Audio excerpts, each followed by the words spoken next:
I see it. It just popped up on my Twitter.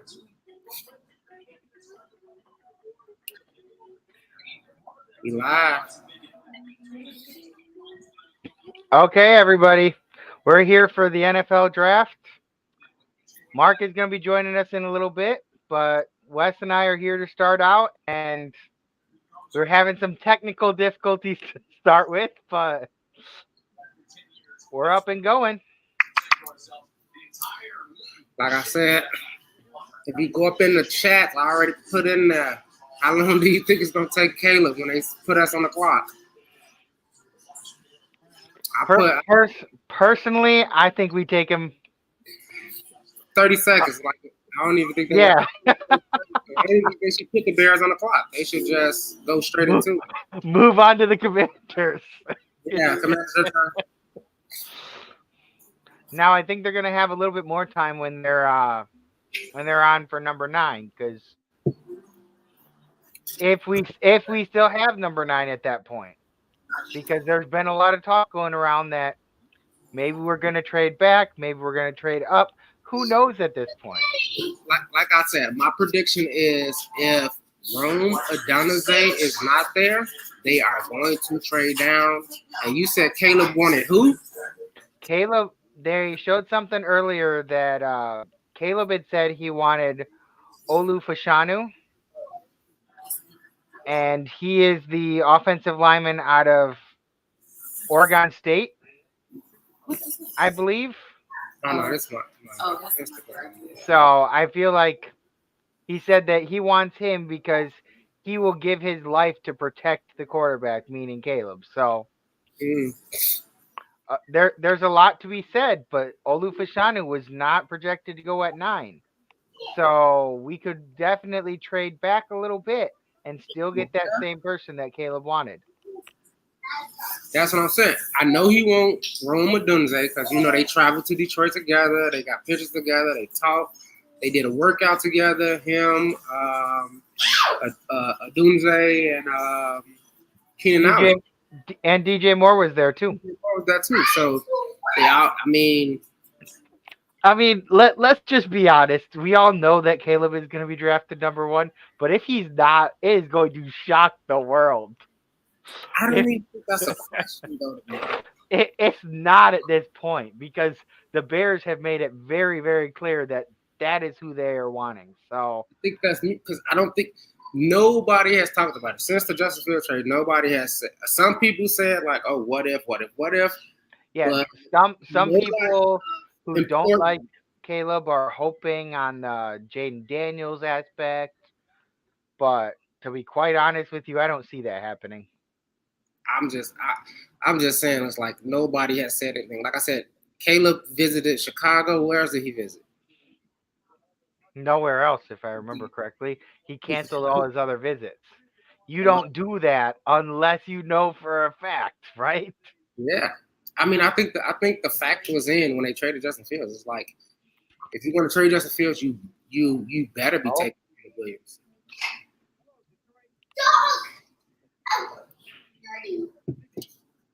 Look, did you just see what the commissioner is practicing? He's like, "Hello, Detroit." And he's like, "No, that's not right." He goes, "Welcome to the D." That doesn't sound good. Y'all boys. There he is. Hey, man. Look. He ran in. He tumbled. He rolled. He put a couple babies out of the way on his way in.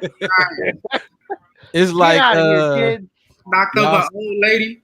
Y'all seen the Harold and Kumar White Castle? Yeah. That's what it's like, a fucking journey just to get home and get on here, man. Dude, I got in the house and I swear to God, I don't know what happened, but my whole internet just took a shit. I don't know what happened, but hey, good looking out, Devin, getting the show started and getting everything going. I was laughing. He crying.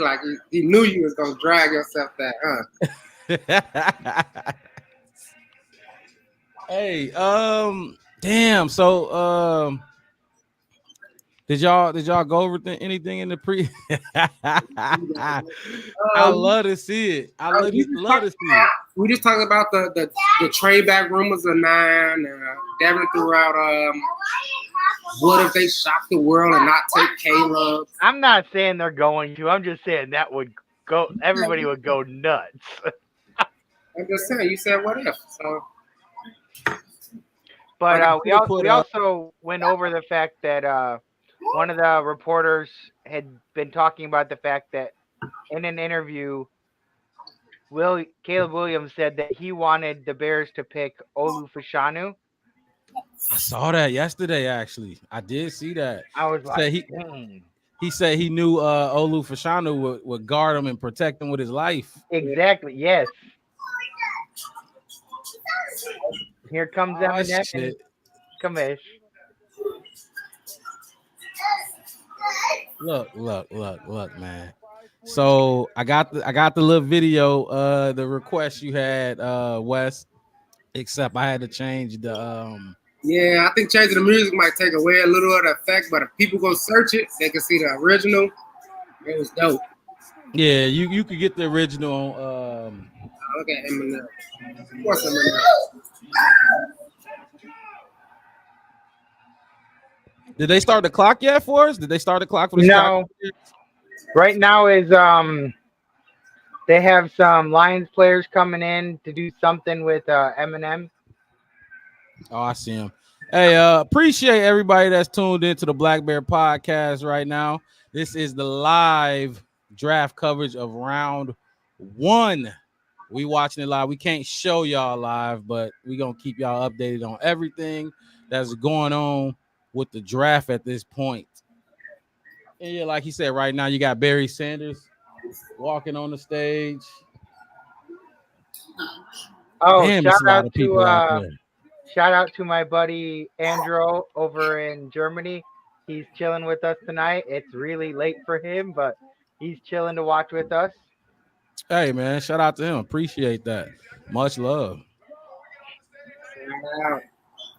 My guy Des supposedly said, I don't think we need to pick up a wide receiver at 9. We have Moore, Allen, and Tariq Stevenson, who are all pretty good. Should we take a 3-tech or O-line? Well, Tariq Stevenson, he's a cornerback.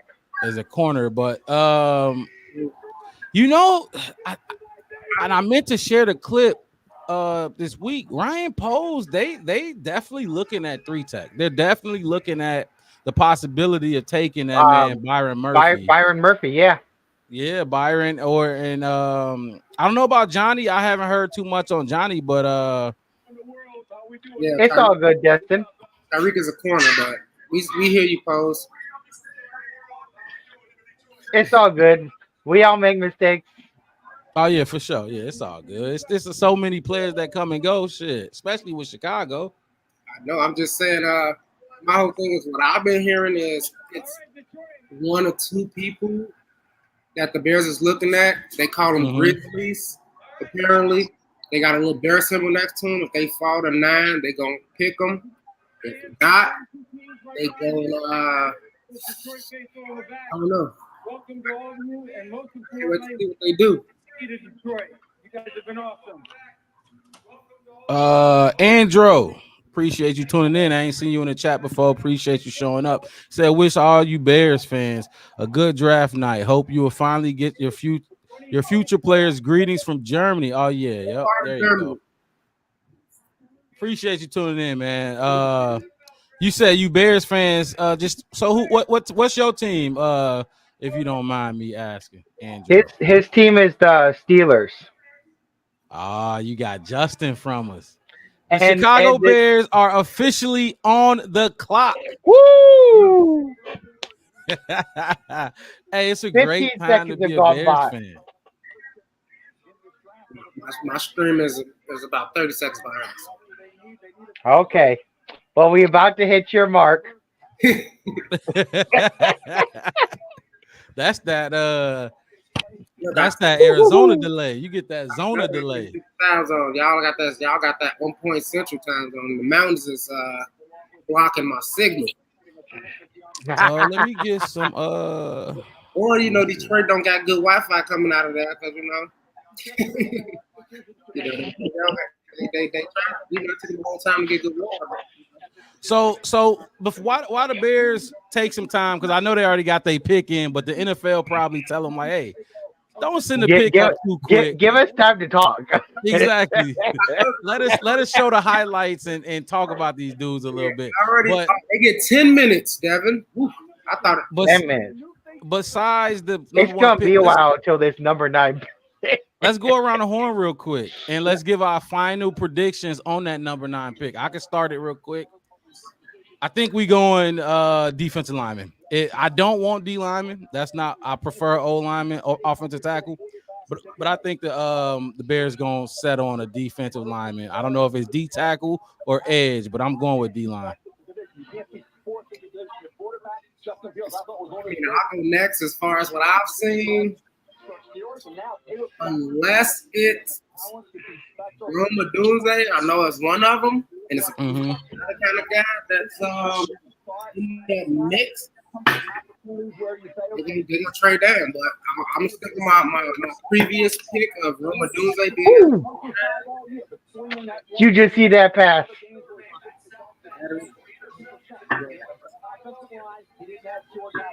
So what about you, Devin?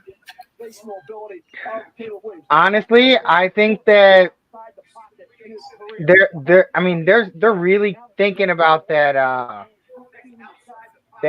defensive lineman, and so they could trade back to get somebody that they still want.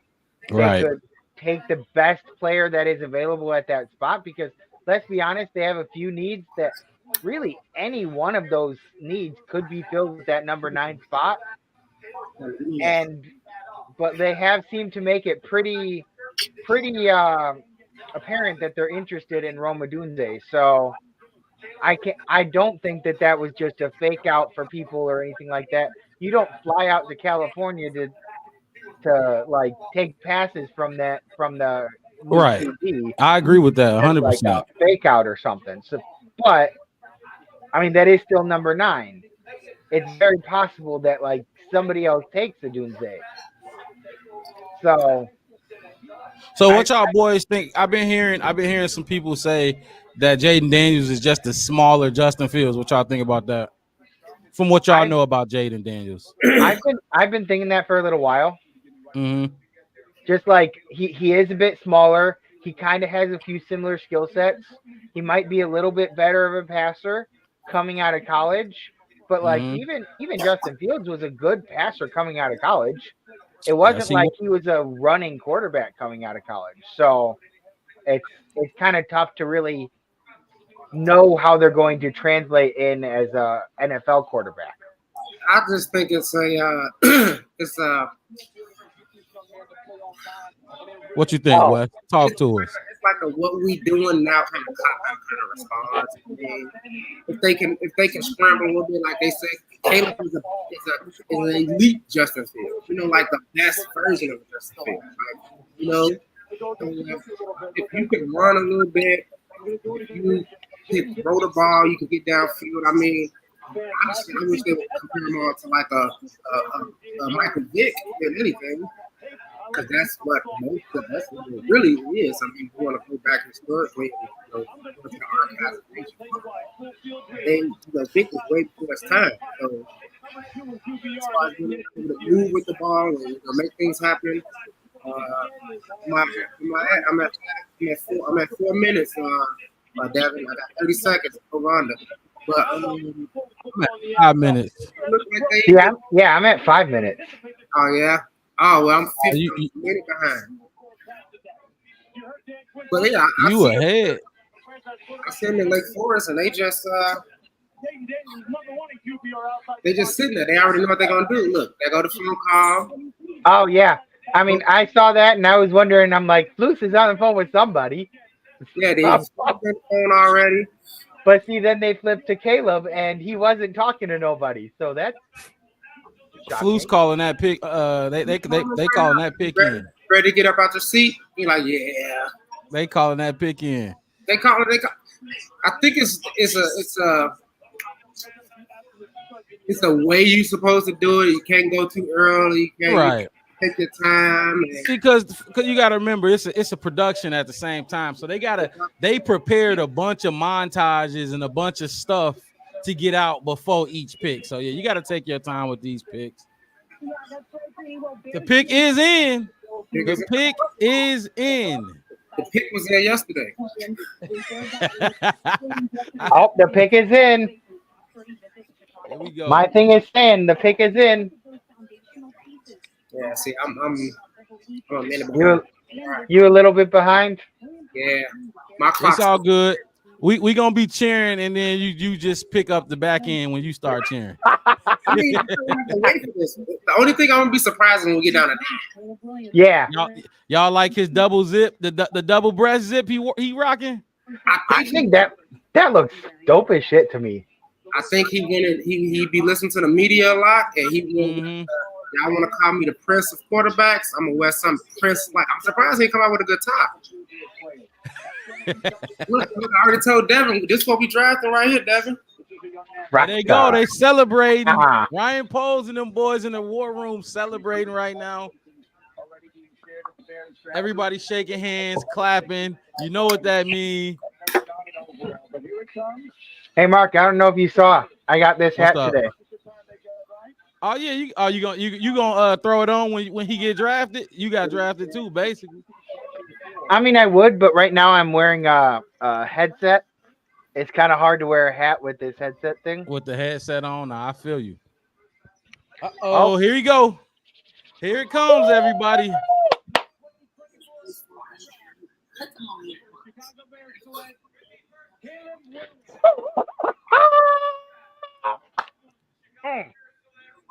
I mean, it's nothing. Yes, really sir. Yes, sir. It is official. Yes. Love that. The fucking pick is in. Yes, we see it, Mr. Destin Posey. The future of Chicago is finally here. Look, you know what? I'm gonna just play it. Play it and let it speak for itself. Play the video. And I tend to create history and rewrite history.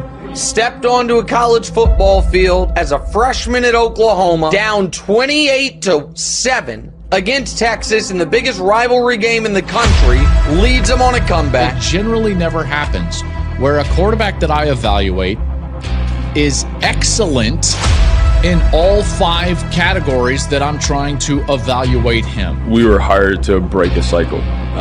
The same thing when I was in Kansas City. Coach Reed, all of us were brought there to break a cycle. It's good that this quarterback is different, because what's never different is the result every single time you play the Packers. And I'll tell you what's weird. You know what's the weirdest thing about Caleb? That he's going to be a Bears quarterback who is actually good. Yeah. It's church. Hey. Feel like a king, feel like a god. I don't think no one can stop me. I'm on my way straight to the top. These niggas looking so sloppy. I know he wish he could copy, but that little boy is just not me. I am a one of a kind, nigga. There is nobody else like me. Feel like a king, feel like a god. I don't think no one can stop me. I'm on my way straight to the top. These niggas looking so sloppy. I know they wish they could copy, but that little boy is just not me. I am a one of a kind, nigga. There is nobody else like me. Refuse to lose, my nigga. I wake up and I gotta get to a check. Determined to go be the best. I've been so hungry, I'm working till I'm out of breath. Remember the days I was starving, they wonder why I gotta flex. Every day I'm taking steps to make sure my family's set. Ballin' like a hut and I'm stirring the pot like a chef. You niggas don't get no airtime. Free all the niggas on fair time. Bitch, I've been going so hard, you was thinking LeBron when he ain't have a hairline. Too many thinking it's their time, but I think you losing your damn mind. While I just been patiently waiting, the beast has awakened, I need to go get mine. Just watch how I do it, I can't be talking, I gotta go prove it. People to hate, but it only influence me to be better. You mad cause you lose it. I know my purpose to live in this music. I won't give up, I got too much to lose, I got too much to prove. Nigga who dropped out of school, come back and stun on the people who doubted my move. Feel like a king, feel like a god, I don't think no one can stop me. I'm on my way straight to the top, these niggas looking so sloppy. I know he wish he could copy, but that little boy is just not me. I am a one of a kind, nigga, there is nobody else like me.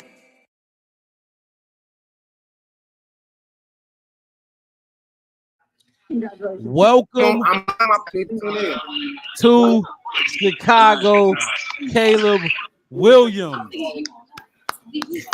First time in recent years the Bears have tried this. Mitchell Trubisky, the second pick overall in a season subsequently drafted Justin Fields just 3 years ago. Andre Smith beat is the next chance to become the first great quarterback ever to throw for 4,000 yards and perhaps more. Take this team back where it hasn't been in decades. Okay, so that's the portion of the evening that we foresaw. Now a bit of the mystery. The Chicago Bears are back. We are fucking back. And when I say back, I mean Mike Ditka Bears back. We back. We back. I can't see. Look, honestly, I can't see this. I can't see this not working out. I cannot see any scenario where Caleb Williams is not the Chicago Bears quarterback for the next decade. I was talking to somebody, like I said, I was at work. I was talking to some guys at work, and they like, hopefully you guys got your quarterback for the next 4 or 5 years. I'm like, 4 or 5 years? You don't pick one overall and draft a quarterback who ain't here for the next decade. He has to be here for the next decade. Commanders and first-time GM Adam Peters his mentors in the face of all of those. Destin Posey said we're taking the North and never giving it back. We is not giving it back. Look, we gonna feel it when we beat Green Bay. And when we beat Green Bay, that's when we gonna feel it. Congratulations, Caleb. Fuck the haters. Show off your nails. See, I'm at the point where I've been seeing a lot of people that have been like bagging on Caleb and stuff like that, this or that, and I'm like, if you are a Bears fan, you want it. You want success. You don't want to sit there at like saying, well, this is just how we have been for the past decade or so. Draft a new quarterback, keep repeating and stuff like that. You don't want to see that. What you want to see is you want to see the Bears be successful. Yes. So if you don't want that, then you're not really a Bears fan. Like if you want to see somebody fail just to prove yourself right, that's just. I think it's more of who they want. Because I know a lot of people still wanted Jaden Daniels, and they feel like you're getting the same thing. The reason they wanted Jaden Daniels, from what I've seen, the people that wanted Jaden Daniels wanted him primarily because he wasn't Caleb Williams. Right. It wasn't that they actually liked him better as a player. So I don't know. To me, it's just like, come on, guys. He go Greg throwing shots. Hold on. Let me address this one real quick. The real ET, I haven't seen you in the chat. I appreciate you jumping in the chat, interacting with us, me and the fellas. We really appreciate that. JF1 ain't it. It's all about Caleb Williams. Listen, this has nothing to do with Justin Fields right now. Today has nothing to do with Justin Fields. You can sour this moment if you want, but we not doing that here. This is about the future of the Chicago Bears. Justin Fields is a Pittsburgh Steeler. Yes, we will continue to watch his success or whatever go on with him in Pittsburgh, but not today. Not today. Enough with no Justin Today Fields. We're focusing on the Caleb Williams bus that we ain't never getting off of. Rosa Parks, you're going to have to arrest me. Anybody want to take this one and address it? How y'all want to address it? Or take Greg, why you have to do that, man? We was good. Let's effing go. I was with you, man. And you had to throw that jab. You could have put the last 35 years. Why you have to put the last 3? You know? The Washington Commanders pick is in, by the way. And here comes Roger Goodell. I'm going to just say Jaden Daniels. Jaden Daniels. I'm going Jaden Daniels. Who you going, Devin? Jaden Daniels. Wow. I thought it was. I knew it. I thought it was a toss-up between him or May. And I think with Drake May, his draft stock fell over the last month or two. You know. But the thing is, but see, Jaden Daniels kind of threw a bunch of shade towards the Commanders because they invited, a lot of shade. Right. Yeah, he didn't want to get drafted by them necessarily. They brought him and Drake May in at the same time for their visit. their like top 30 visit. Yeah. And it's like They got that's kind of crappy. Like you want a chance to like interact with the team, not be like competing in that moment to try and get picked. Yeah, You kind of want to like focus on taking everything in, you know? But in that moment, he was sitting there dealing with it, and apparently it's a tactic that teams do to kind of see how you'll react to it. And It's a it's like, competition. Yeah. but it's like, come on, like he's already played, like he played football before. That's reacting to competition more than putting you in a room with another prospective quarterback.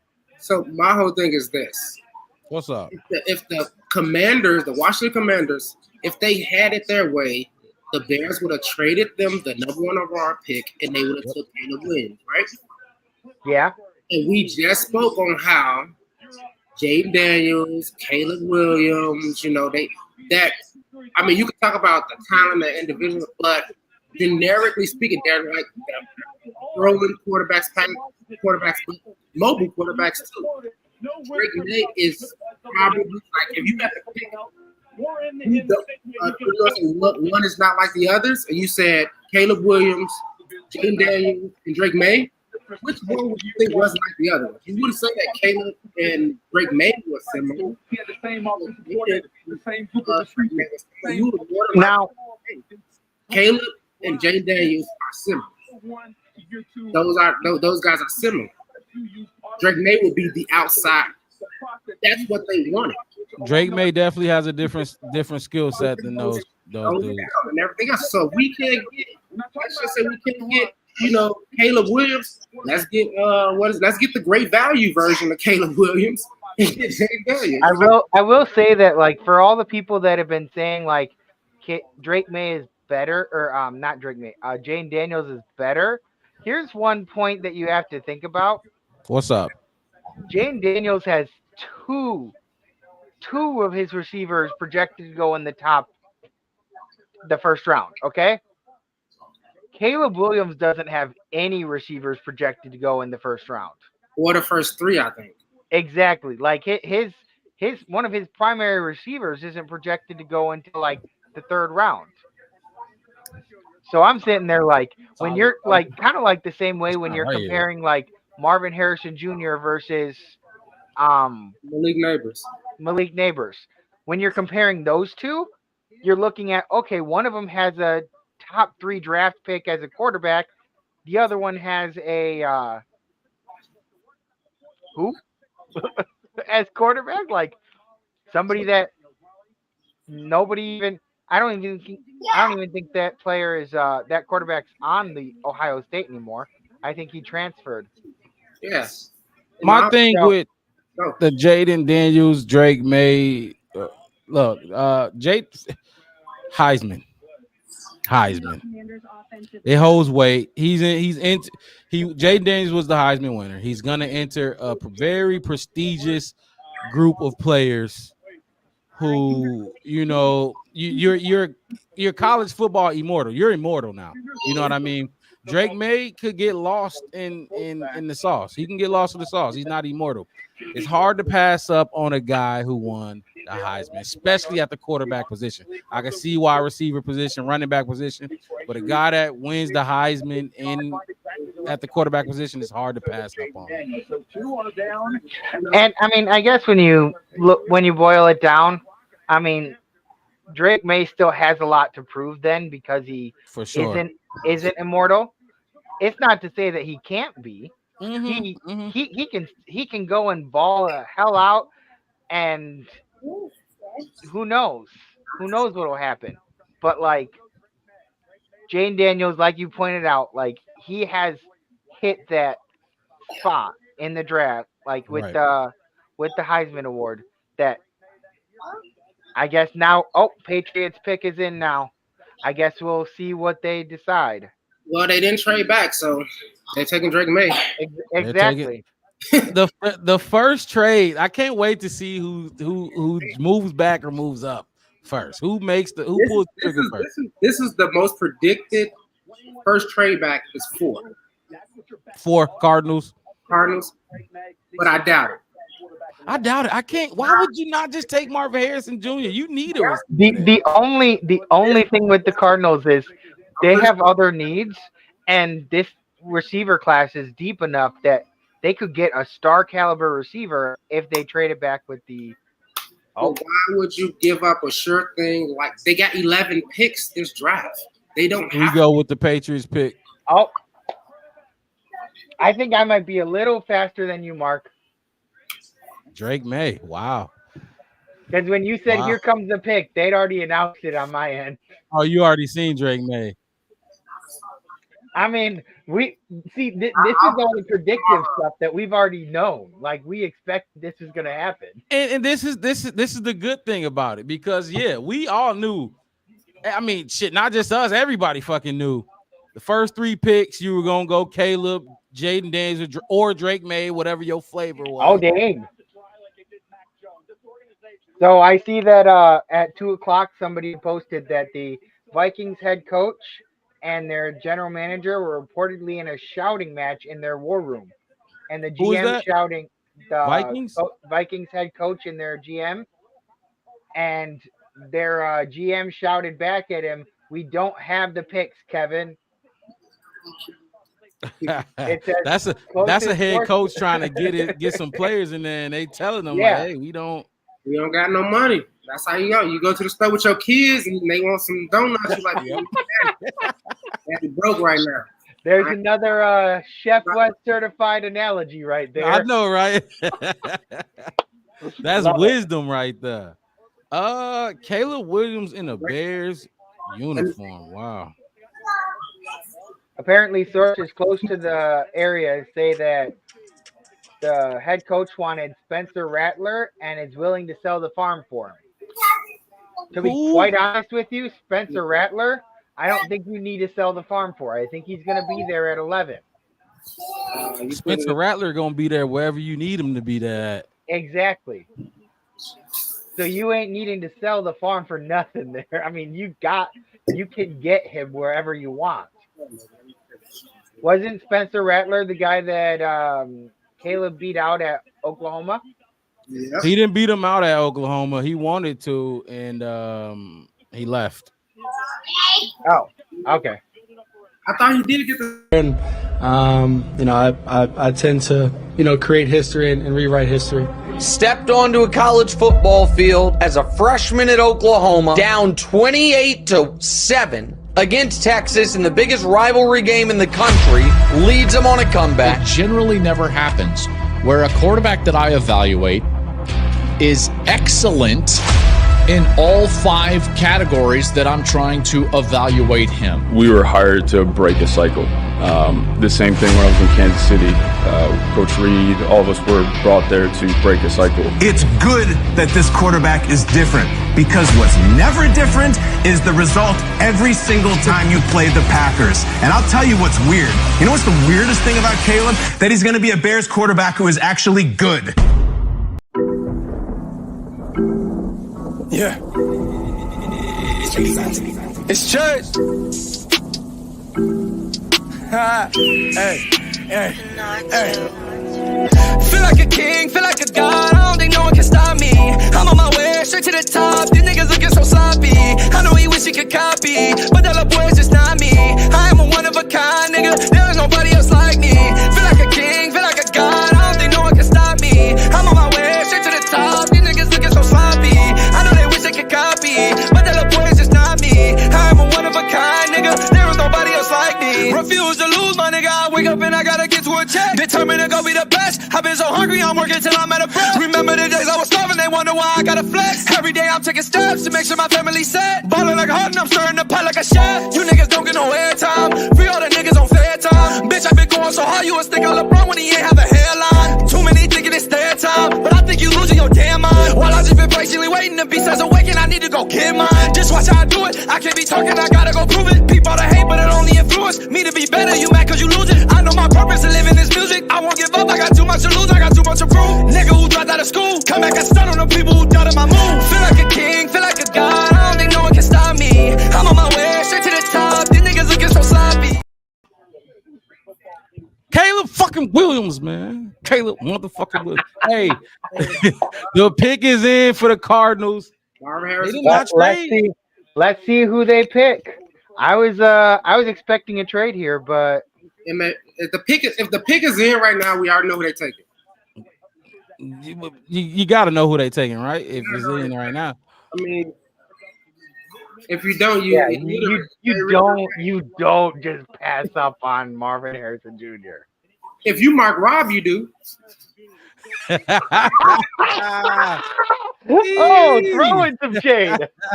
Hey, look, yeah, you got a 6'8", 6'9" monster standing there. Yeah, he gonna do something to you if you don't take him. He might hurt you.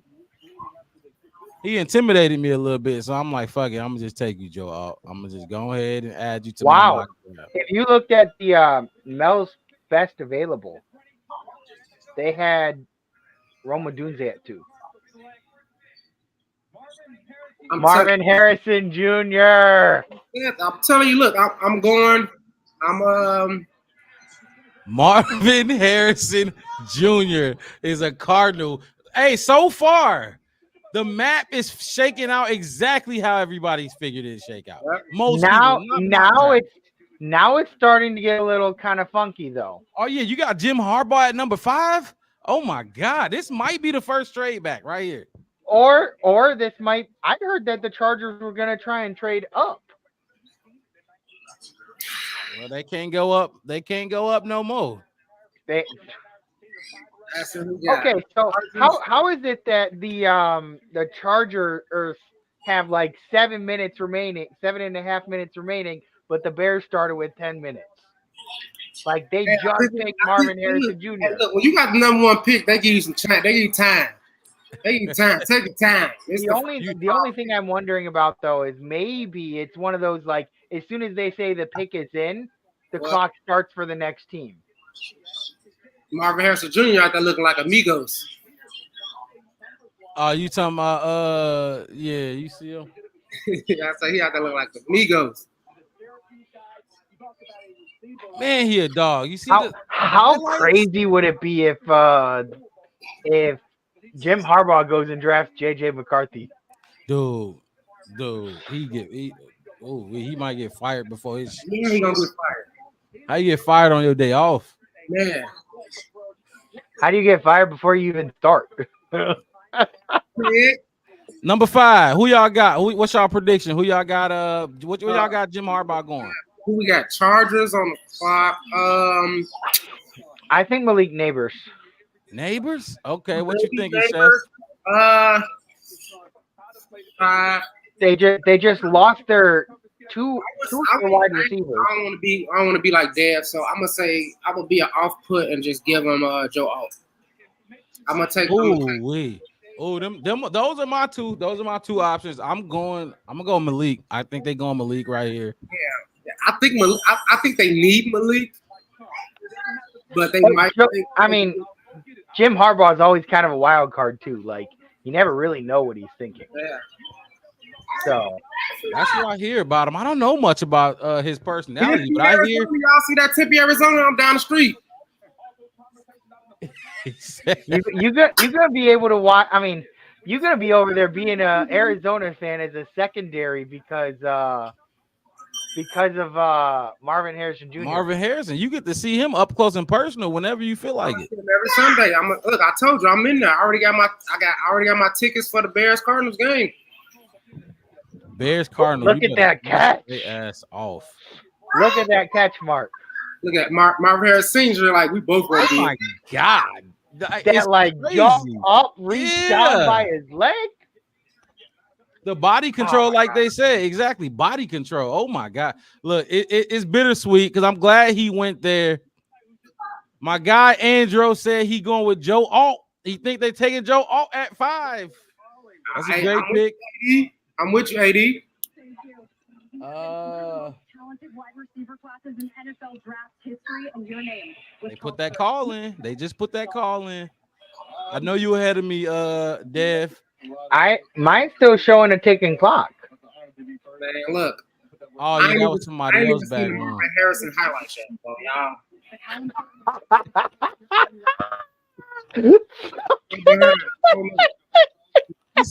We don't pick 9 already. He's still getting three.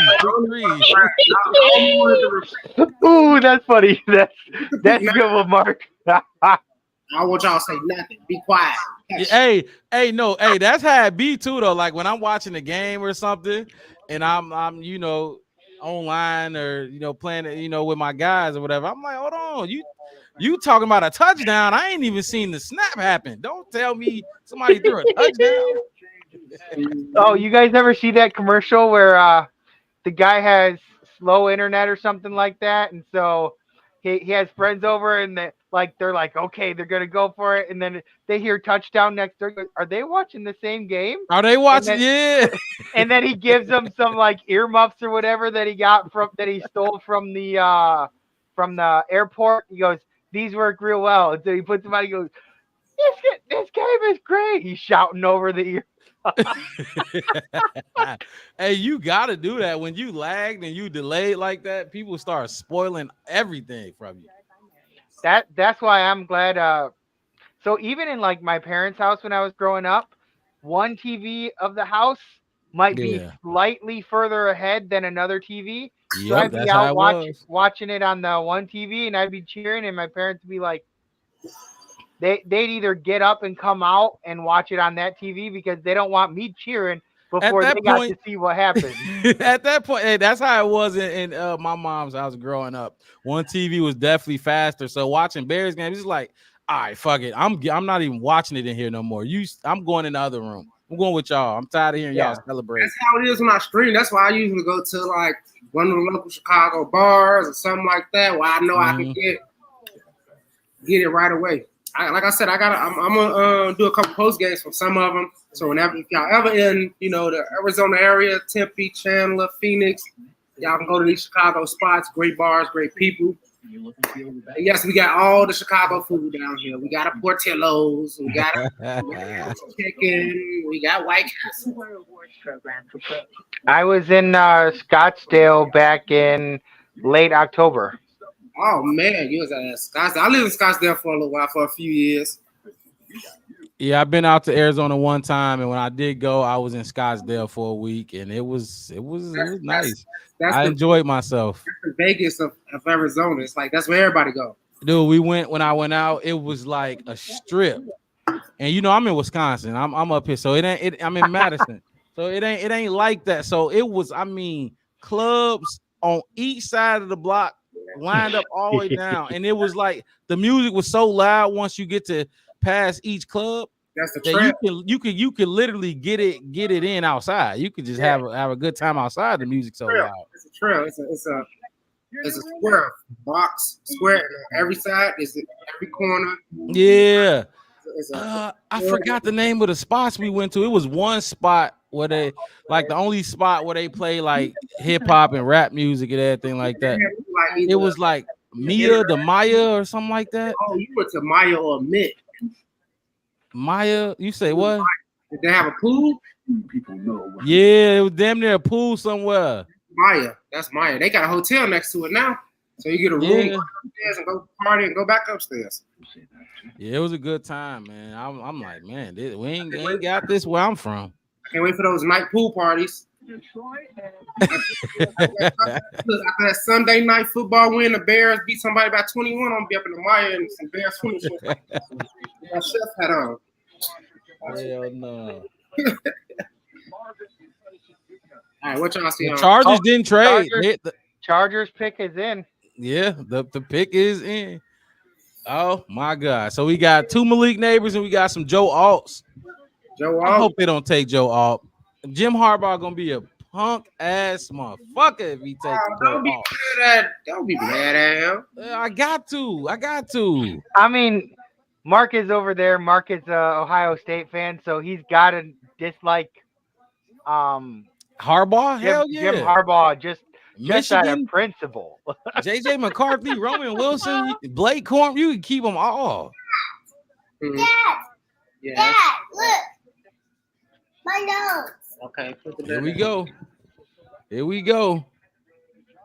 It's really Go ahead, Devin. When you see it, shout it out. I heard that the Giants are also looking to trade up. Oh man, today started. Go ahead. It's weird because the Giants are 6. Who are you gonna trade with? You said they're 6. In the 2024 NFL Draft, the Los Angeles Chargers select. Who they choose? Oh my God! Oh my goodness, dude! That's some bullshit. He's lame as fuck. They got Rashawn Slater. Why are you taking Joe Alt? Fucking, oh my God. He should have stayed where he was at. Jim Harbaugh didn't need to come to the NFL. Why are you coming to the NFL fucking shit up for the Bears? Oh my God. They better not take Roma Dunze. They better not take no wide receiver at 9. The Bears better not take a wide receiver at 9. I'm gonna keep saying they better not take a wide receiver at 9. If they pass on Roma Dunze, I'll be shocked. We got Andrew down here. He's talking about how the Chargers want to run the ball, he gets. Oh, for sure. That's why JJ McCarthy didn't throw the ball so much at Michigan. They ran the ball to death. That's true. That's a good point. And what do you need when you run the ball like crazy? You need the Giants are next. Yeah. Who y'all got? I mean, the Giants kind of need everything. I'm still hurt about this Joe Alt pick. I can't even. We know. And you Mark, know what Mark sucks? is a little bit salty about this. Yeah, what you see this? You see this Mark face? That's the salty face. Mark was the Cardinals. He would have picked Joe Alt at 4. Okay, now Wes. All right. Now we. I like that Joe Alt isn't there, even though he was projected to be. He was gonna sit. Look at his big ass. Where was he sitting? They got couches big enough for him. The couch, not a chair. He need a couch. That's a big man right there. Honestly, I don't like it. I think if you're number 1, if you in the first round pick, you need to go up there and shake the commissioner hands and hold. I think so too. I agree. I definitely think so too. I think you should have to be. I think it should be like mandatory that you're there. You got to remember though. But he may be like a big family guy where he wanted all of his family with him. He got that change to send everybody to the draft. Okay, we'll give you a green room section with 20. We'll put them all the way in the back. You see all those fans that was out there and all that kind of stuff. You have 150K deep families. Yeah, but you think about it, like maybe everybody could have been off for the night to kind of go to like their family home. He went to Notre Dame. I'm just saying, like, he down. I mean, no, but you say he right around the corner from Detroit. But they're in Minnesota. What podcast? It's the Covino and Rich podcast. When I was working today, I was listening to them. Oh shit! The Giants pick is in, so they ain't trading down either. JJ McCarthy. JJ McCarthy, you think so? No way they take JJ. They're taking JJ. They're taking JJ. I ain't been wrong. Wide receiver too, but they taking JJ. Hey Mark, I ain't been wrong. What you mean you ain't been wrong? You said ask me who I picked. You talking about before each pick? Yeah, before each pick. Oh, for sure. It's taking me 4 days but I ain't been wrong. For me, the Giants are just too much of a wild card because they need a lot of different positions. They lost their star running back. Because nobody expecting JJ McCarthy to be good anyway. And just think, let's bring this back to the Bears in the NFC North. If they take JJ McCarthy, who does that leave the Vikings to get? You know what I mean? Right. I want them to take JJ McCarthy. Yes. That's a fair point. Boy. I got AD back. He said it will be a wide receiver. New weapon for Daniel Jones. Look, they need wide receivers. It could be Neighbors. I could see Neighbors though. Look at JJ McCarthy. It really could be like you don't want the possibility of JJ McCarthy being out there. Being that like You finna really run it back with Daniel Jones and Tommy DeVito. You can't do that. You can't. He's the spaghetti. Like, no, you Hey, don't be knocking him too hard. His uncle will come over there and break your leg. Hey, look. I think they were like fan favorites when Tommy DeVito and his family came to the game and was on camera. Yeah. I think everybody fell in love with the DeVito family. Here they go. The pick is in. Here you go. Yeah, pick is it. Look, everybody. Look. Oh, Andrew is on fire. Oh, did they take Malik? They took Malik. They took Malik Neighbors. Wow, that fucking sucks. Hey, good one. Good call, AD. He said wide receiver. I agree with him. Definitely needed a wide receiver. Chef West, I think you jinxed it. You spoke a little too soon. I did. You said you ain't been wrong yet, and as soon as you said emotional. I was emotional. That was an emotional guess for me because I wanted the Vikings to not have a chance to get a quarterback of the future. I wanted them to put another couple years. I get that, but like, think about the learning curve that JJ McCarthy's going to have to face, because people kept saying that his offense style was the most NFL like, but it wasn't, because most NFL teams don't run the hell out of the ball. Like the league is not designed for running the ball like it used to be. So, but think about this. If you watch the last couple seasons, the teams that was running, the thing is, the teams that did run the ball well in the regular season got to the playoffs and got cute and pretty instead of pounding the ball like they supposed to. The Titans, like, it's so many teams that ran the ball so well during the regular season, when they got into the playoffs, they lost. It's like going up against the Warriors. Like, you wanna match them instead of doing what you do best.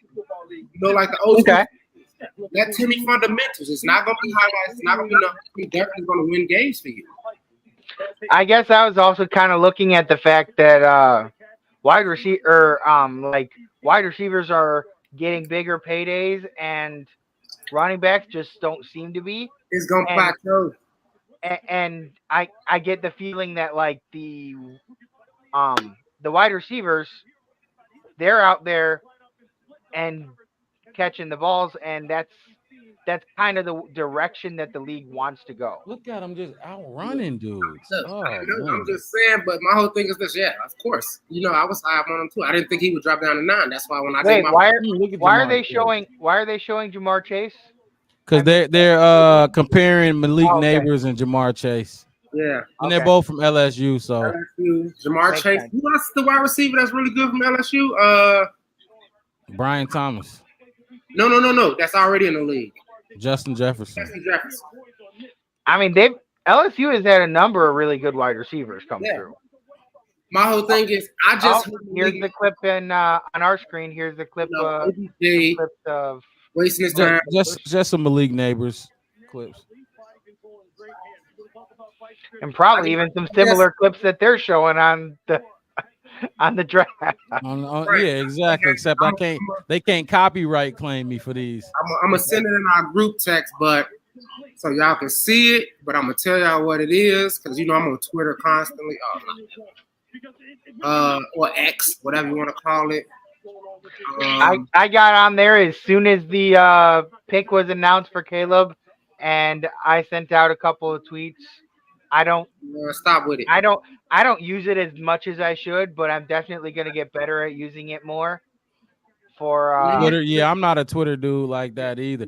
Twitter is just crazy these days, man. It's just you just gotta set your algorithm. Don't click on nothing crazy, or you gonna Twitter wild as hell these days.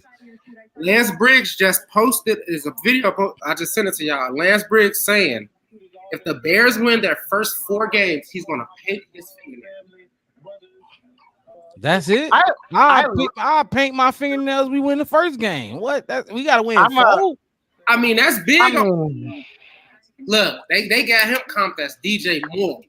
Hey, wait a second. Oh, yep. Let me go ahead and ask you a question, Mark, because you said that you can't trust in the hype behind CJ Stroud because it was just his first season. But yet, if Caleb wins Jordan one Love game, too.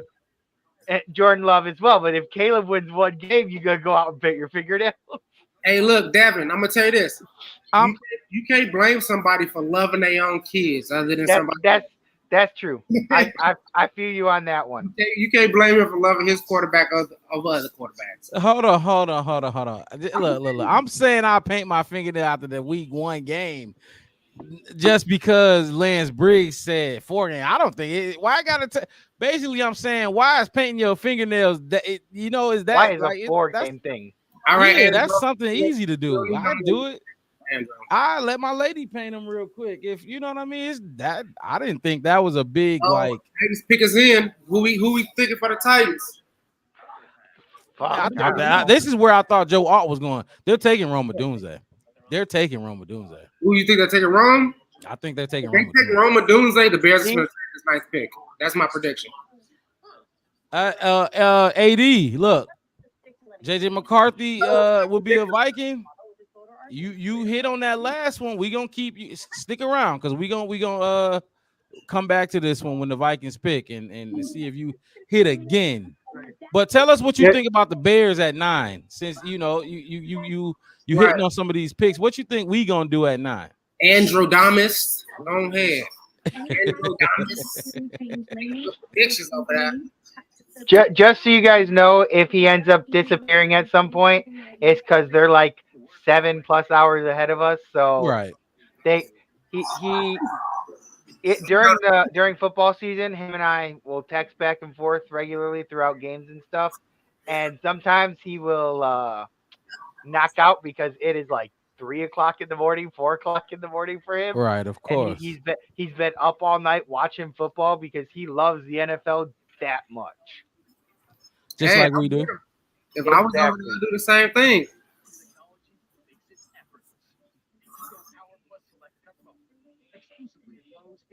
Also, his English isn't great, so he may not always completely understand what we've said.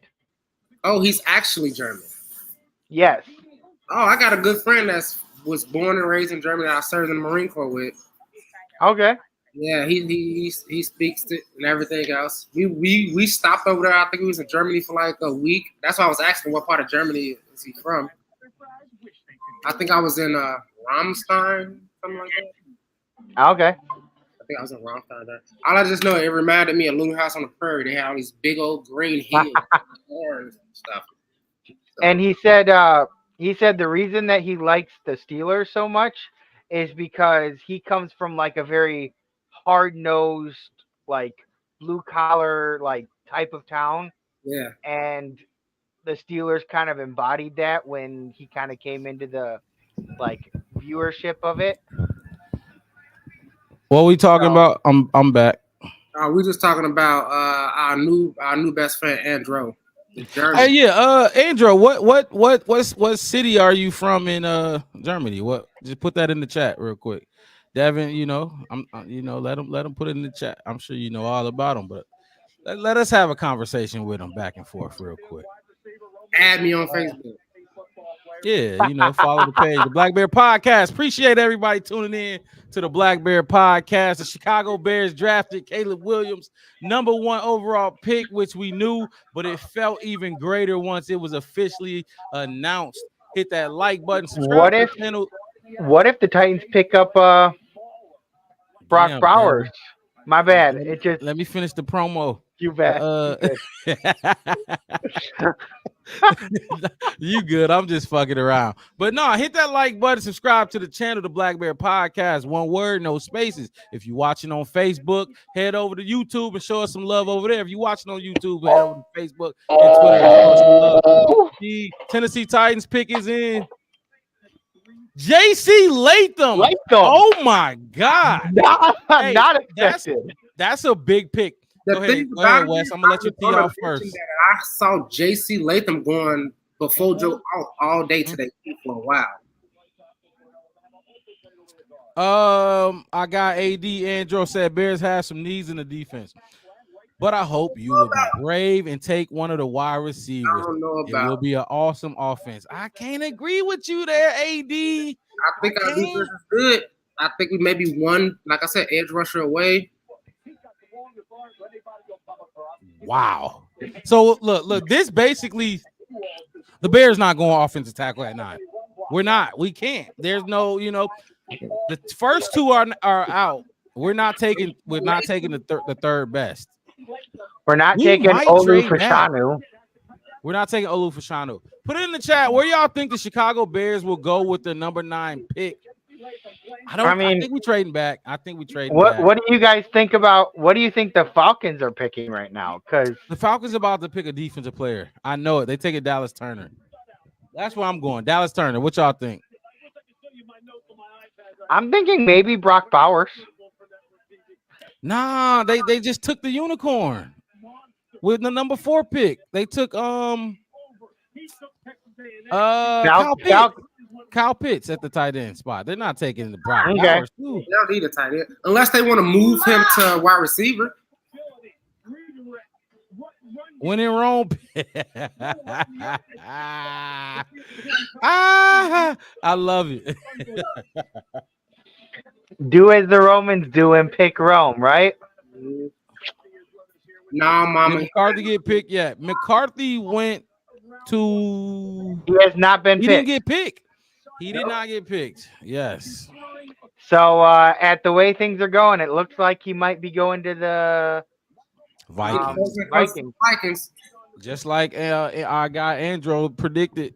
We don't want that. I don't want to see number 10. Who is number 10? Jets. Yeah, he ain't going to the Jets.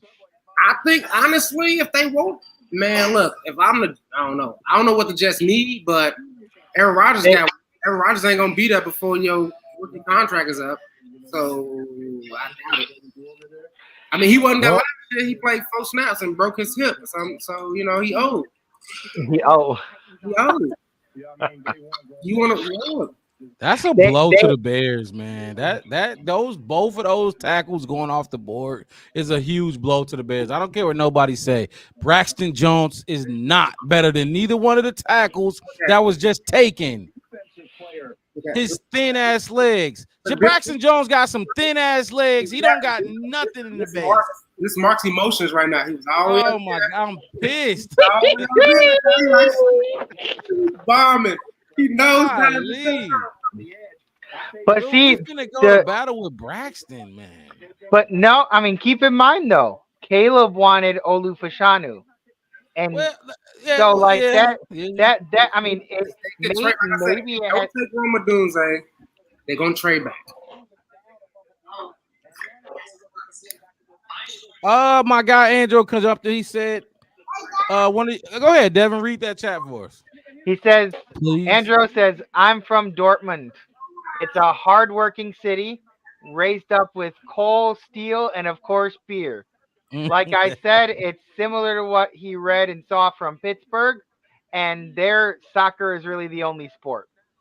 Football is the only sport. That's what I mean, yeah, but football. Get on the pitch, baby. What y'all want to do? I'm a good striker when I want to be. Appreciate you sharing that info, Andrew, because we love the international fans. I know the Bears travel well overseas, but it's nice to get an insight on not just Bears fans, but NFL fans overseas and how they became fans of the NFL. Because we all know. Not there yet, TJ. We getting there. We ain't get there yet. We are at the number 8 pick. We are next, though. But it is in. TJ. So with the pick being in, my guess is the Bears are already technically on the clock, even though they don't show them on the clock. The pick is in, and the number 8 pick is being announced right now. We got another chat in there. Oh, my bad. I took it down. My fault. Nah, you good. You good. What do you say? Start to watch the NFL. What is that? What some years ago. I liked it and tried to get deeper in. Here, a club/team is close to a city. And Pittsburgh was next to what I liked before. Hey, listen, from what you told us about how your city, hardworking people, Pittsburgh is definitely the equivalent to y'all people, to your city. The Atlanta Falcons are announcing the pick right now. Whoa! They drafted a QB. Michael Penix Jr. Oh my gosh! Oh, that was my God! That is, oh my gosh! Talk about hold on. Throwing a so that wrench. $180 million contract y'all just gave to Kirk Cousins, you ain't paying him that. He's not getting the whole 180. He won't be there for the 4 years you signed him for. Wow. Look, all of that Kirk Cousins in the cup right here, down the drain. Mama Blue Smith says ATL staff room had no smiles. I guarantee you they were pissed that this pick came in. This pick from the Atlanta Falcons had that war room of the Atlanta Falcons divided. I guarantee you. Everybody was not on board with this pick. Wow. They might have been upset because of how the previous picks kind of went around.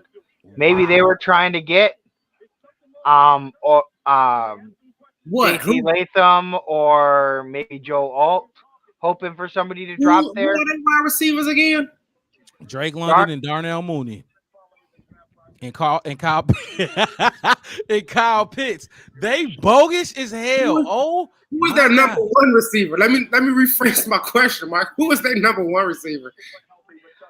I mean, I guess it'll be something that they'll have to figure out when the thing starts. Bears have 4 minutes left for their number 9 pick. You know what's crazy though? I seen some, like I told y'all earlier, there was a lot of rumors, and one of them was Michael Penix will go off the board fast. That was one of them. Earlier than a lot of people were thinking. Yes. I mean, initially they said he was late first, early second. And, I was kind of like, if we want to trade back and play it, we could get him. It's like it wouldn't be terrible. But man, wow, I'm shocked. That's the biggest shock. That's the biggest shocker of the draft so far for me. What y'all think? Well, Andrew over here, he said that it was a smart move. He's saying all in with Cousins next 1 or 2 years and plan for the future with the players they got.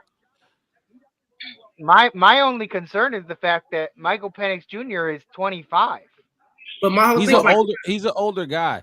But you're not so saying they need to kind of get him in there before he's kind of like past his prime, But you got to remember, with quarterbacks, your prime is long nowadays. True. They protect they bubble wrap our quarterbacks. But I like that he said this. This is what you want with your rookie quarterback.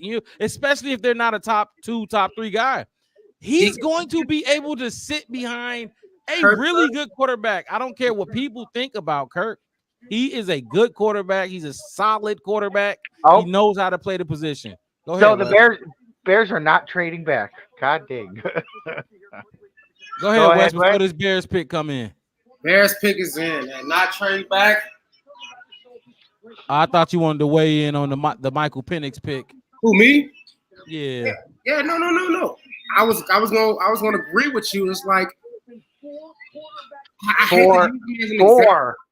Look at what Green Bay did the last, what's it been 25 years? Yep. Don't get a quarterback. Let somebody sit. Look at Patrick Mahomes, Alex Smith. Look at Tom Brady. And arguably, Michael Penix Jr. is better than Jordan Love was coming out of college. He has less to learn. It could be. I mean, they could be like, you know what? We gonna go, future. Because I think they feel like they do got a lot of young players. Bijan Robinson, Kyle Pitts still young. Drake London is definitely young. Darnell Mooney might could move Kirk Cousins second year. Let some of these other quarterbacks. For sure. The Bears pick is in. Oh my God. The pick is in. Oh my God. My heart. Rome Odunze is a Chicago Bear. Oh my goodness. Hey, look, he was honestly, when we talk about leading up to this pick and we talk about all the mock drafts and all the speculation, Rome Odunze was probably the most talked about player for the Bears at 9. And especially over the last couple of days, you working out with Caleb Williams. You working out with Keenan Allen. You know what I mean? Like you was on the same flight as what's his name? Caleb Williams. Together. Him and Caleb flew in together. You think they weren't sitting there talking? Oh, wait. The Jets traded their pick. Yep, to Minnesota. Are trading to Minnesota. Oh, they're taking JJ McCarthy. They're taking JJ McCarthy. Oh my God. Hey, Andrew, you on fire right now. Why did they? Oh, wait. Minnesota kept their 11th pick. Minnesota has the next 2. They kept their 11th? Ooh, this is going to be crazy. Hey, Minnesota's scared of Chicago right now. That's why they did it. Oh my God, because they about to take they finna take the first defensive player off the board. Oh my God. Hey, Chicago better trade up. Chicago has to trade up and get back in this first round. We have to. We don't have nothing to trade. Next year. We got a lot to fuck. Look, hold on. Time out. This is the worst case scenario for the Bears. We did not need a wide receiver here. We need to trade up here. We need to trade up. You disagree, Wes? I disagree. Talk to me. I think everybody look at what Minnesota just did. Obviously, Green Bay is delusional because they just historically is been running the division. Don't get me wrong. But the Vikings are like, we're finna fall in the shadow of the Bears, the Packers, and the Lions. So they had to do some drastic. This doesn't bring noise to Chicago or Detroit or even the Packers. We're like, okay, it's cute. You're trying. A young quarterback. You know, it's like a little kid trying to punch you and you put your hand on their forehead and they just swing it. Like, that's all the Vikings is doing. Because it's JJ McCarthy. Like, I'm just saying, is JJ McCarthy that scary? No, but like I said, he had a better third down passer rating, pass percentage, pass completions than even Caleb Williams. No, the third down is big. That's where you make your money on third down as a quarterback. But like I get you, Wes. Foundation for success right away in Chicago. I think they've been building it for a little bit now. Just let Sam think about it. They might let Sam run next season. I think I can get along well with them. So they've been doing it. I can't hear you, Wes. I can't hear you. Okay. Thank you. Can you hear me now? Yeah, go ahead. No, I'm just saying they might even just let Sam Darnold run that 1-year contract and let JJ McCarthy sit for you. You know what I'm saying? No, I definitely think that's a huge possibility, and I hope so. I'm not worried. I'm not even worried about the Vikings. The Chicago Bears need to go get one of these defensive players off the board. We're done. We're done until round 3.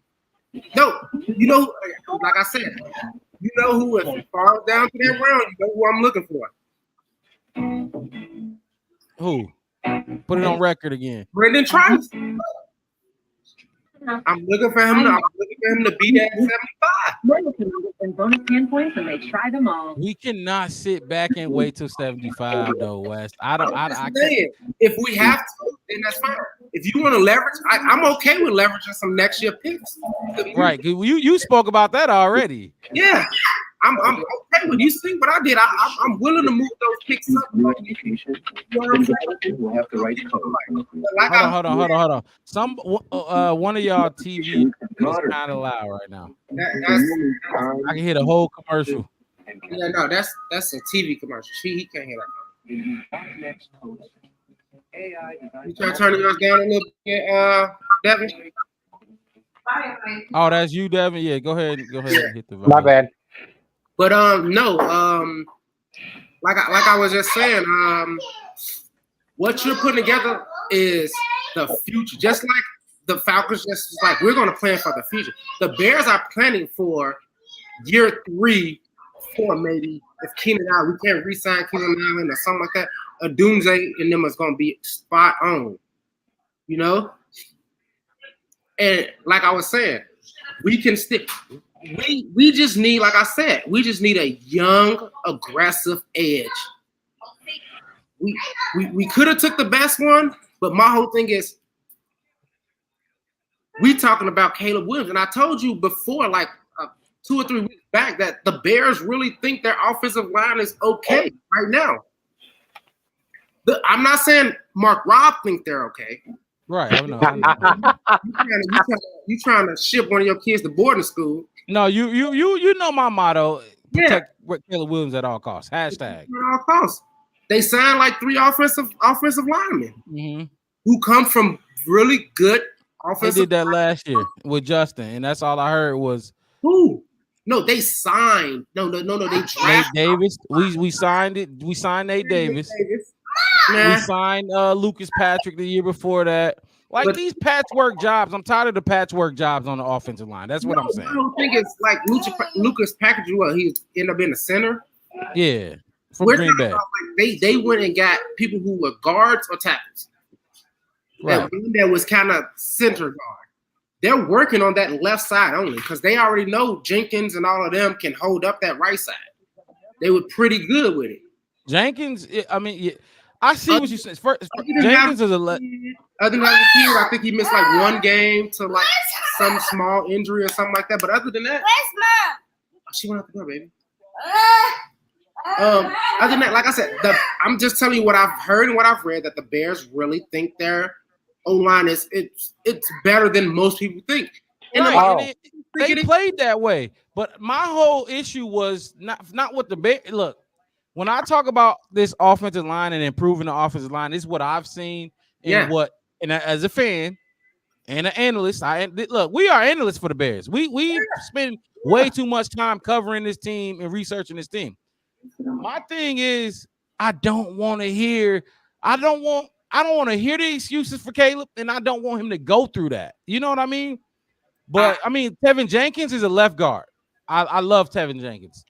I don't like Braxton Jones. You know this. I don't like that man. I'm not mad that you don't, but they just got 3 veteran old linemen that they could rotate. Like, look, one of y'all won't have to be the left tackle, so figure it out. Hopefully, Caleb Williams is a good quarterback so he can elevate his O-line by getting the ball out quick. Ain't that what he did at USC? Didn't he got it out quick or extended the play way far away from him? He extended the play, yeah. Now he has 3 receivers that's going to extend the play in all 3 different levels. Just so you guys are aware, according to my TV now, the Vikings do not have 11th pick. The Jets do. So there must have been a delay in their graphic. They did swap those 2 picks and probably. So they just swapped. They just swapped. Probably something else. So is it still the worst case scenario, Mark, or what? Not as taking bad. a wide receiver there. Taking a wide receiver at 9 was the worst case scenario. I mean, what else was? We wanted O line, you couldn't get that. You wanted D line, you didn't get that. You just said the previous picks before that busted our O line prospects. Mm-hmm. So that's why I said you couldn't get that. So what's my second option? You take a D lineman. If you don't get it, you have to take. You think Braylon Trice falling to 75? That's what you banking on. No, I'm saying they could probably take some other pick and trade up into the 2nd round and get him. We have to do something. We can't. That's what I'm saying. We can't sit back. That's what I'm saying. What did Kevin Warren and Ryan Poles say? With the number 9 pick and Matt Eberflus say, with that number 9 pick, we're taking a what? A blue chip player. A Doomsday is a blue chip player. You are right about that. At the end of the day, they feel like they could feel like they could get the same. Oh, what's up, man? You was on 2 blocks away anyway, huh? Yeah, I didn't know. But yeah. Oh, there you go. But yeah, my son just came in. So. JJ McCarthy is a fucking Viking. The Giants bogus. I get it, Giants. You go get Malik Neighbors. First of all, you probably about to ruin his career. But God damn, y'all should have took JJ McCarthy. OBJ, don't nobody want him now. I think the biggest problem with them picking another quarterback is how much money they have put into Daniel Jones. Yeah, but his deal it was like a 3-year deal, wasn't it? He's almost over. It's almost over. I don't know. It's just like think of Kirk Cousins. They paid Kirk too, and they still drafted Michael Penix. You absolutely right. It shocked the hell out of everybody. I thought for sure they were going defense. I mean, so far nobody has picked a defensive player yet. That's what I'm pissed about with the Bears. Look, we have to look. Oh, the Jets I don't know. pick is in now. Apparently, yeah, and just like Andrew said, Andrew predicted Brock Bowers go to the Jets. So, and he also predicted JJ McCarthy going to the Vikings, which wasn't a big prediction. We kind of saw that writing on the wall. They know they can still get it. Oh yeah, of course. JJ McCarthy. Now we're winner, efficient. Alex Smith. Alex Smith lost his job to Pat Mahomes. Whatever. He said, I like this. I put this up there earlier, but I just want to read. He said, okay, you're right. Watching you in English and TV in German, not so easy. That's look, I appreciate that for real, because you like you said, his English ain't the greatest, but you still making the attempt to understand what we saying. We fast talking and saying a lot of different, Look, JJ McCarthy, he's not finna have that run game. He ain't gonna have it next year. You're right. Aaron Jones is Aaron Jones is good, but he's not like an entire game type of run. I mean, the team doesn't run that much. He's but a bear killer. I know that. He has Justin Jefferson out there too, though. Talk about a wide receiver that could potentially elevate the caliber of quarterback. Jefferson and Jordan Addison. JJ McCarthy is set up to be a dog in Minnesota. I don't necessarily think he's that good, but from what he did, Roman Wilson was talked about a lot. Guess who was throwing him the ball? And they didn't even run the ball. I mean, they didn't even throw the ball that much. So if he had Roman Wilson being talked about, imagine what he can do with Justin Jefferson and fucking Jordan Addison. Please, they talking about TJ Hawkinson. They compare him to CJ Stroud, all this other kind of stuff. Man, look. Okay. I would love to be proven wrong. Proven wrong about what? JJ McCarthy? Yeah, it's already a stroke. Like we already talked about Caleb. We already talked about Jay Daniels, Drake May. Yep. Like the first 3 picks, everybody's talking about their possible drop back. Yep. And JJ McCarthy he ain't got the practice. He ain't got the experience. He don't got the reps. He don't got the throws, the pass attempts. You don't got the pass. Just like everybody say, like if you're not bring up that championship too much. He's not even gonna take those snaps with the first string offense. Who? JJ McCarthy. I don't know about that. I don't think he's sitting behind Sam Darnold. They gonna split 50-50? I don't think he's sitting behind Sam Darnold. You don't think he's sitting behind Sam Darnold? Like my whole thing. You don't trade up to draft a player that you were able to get at your original spot.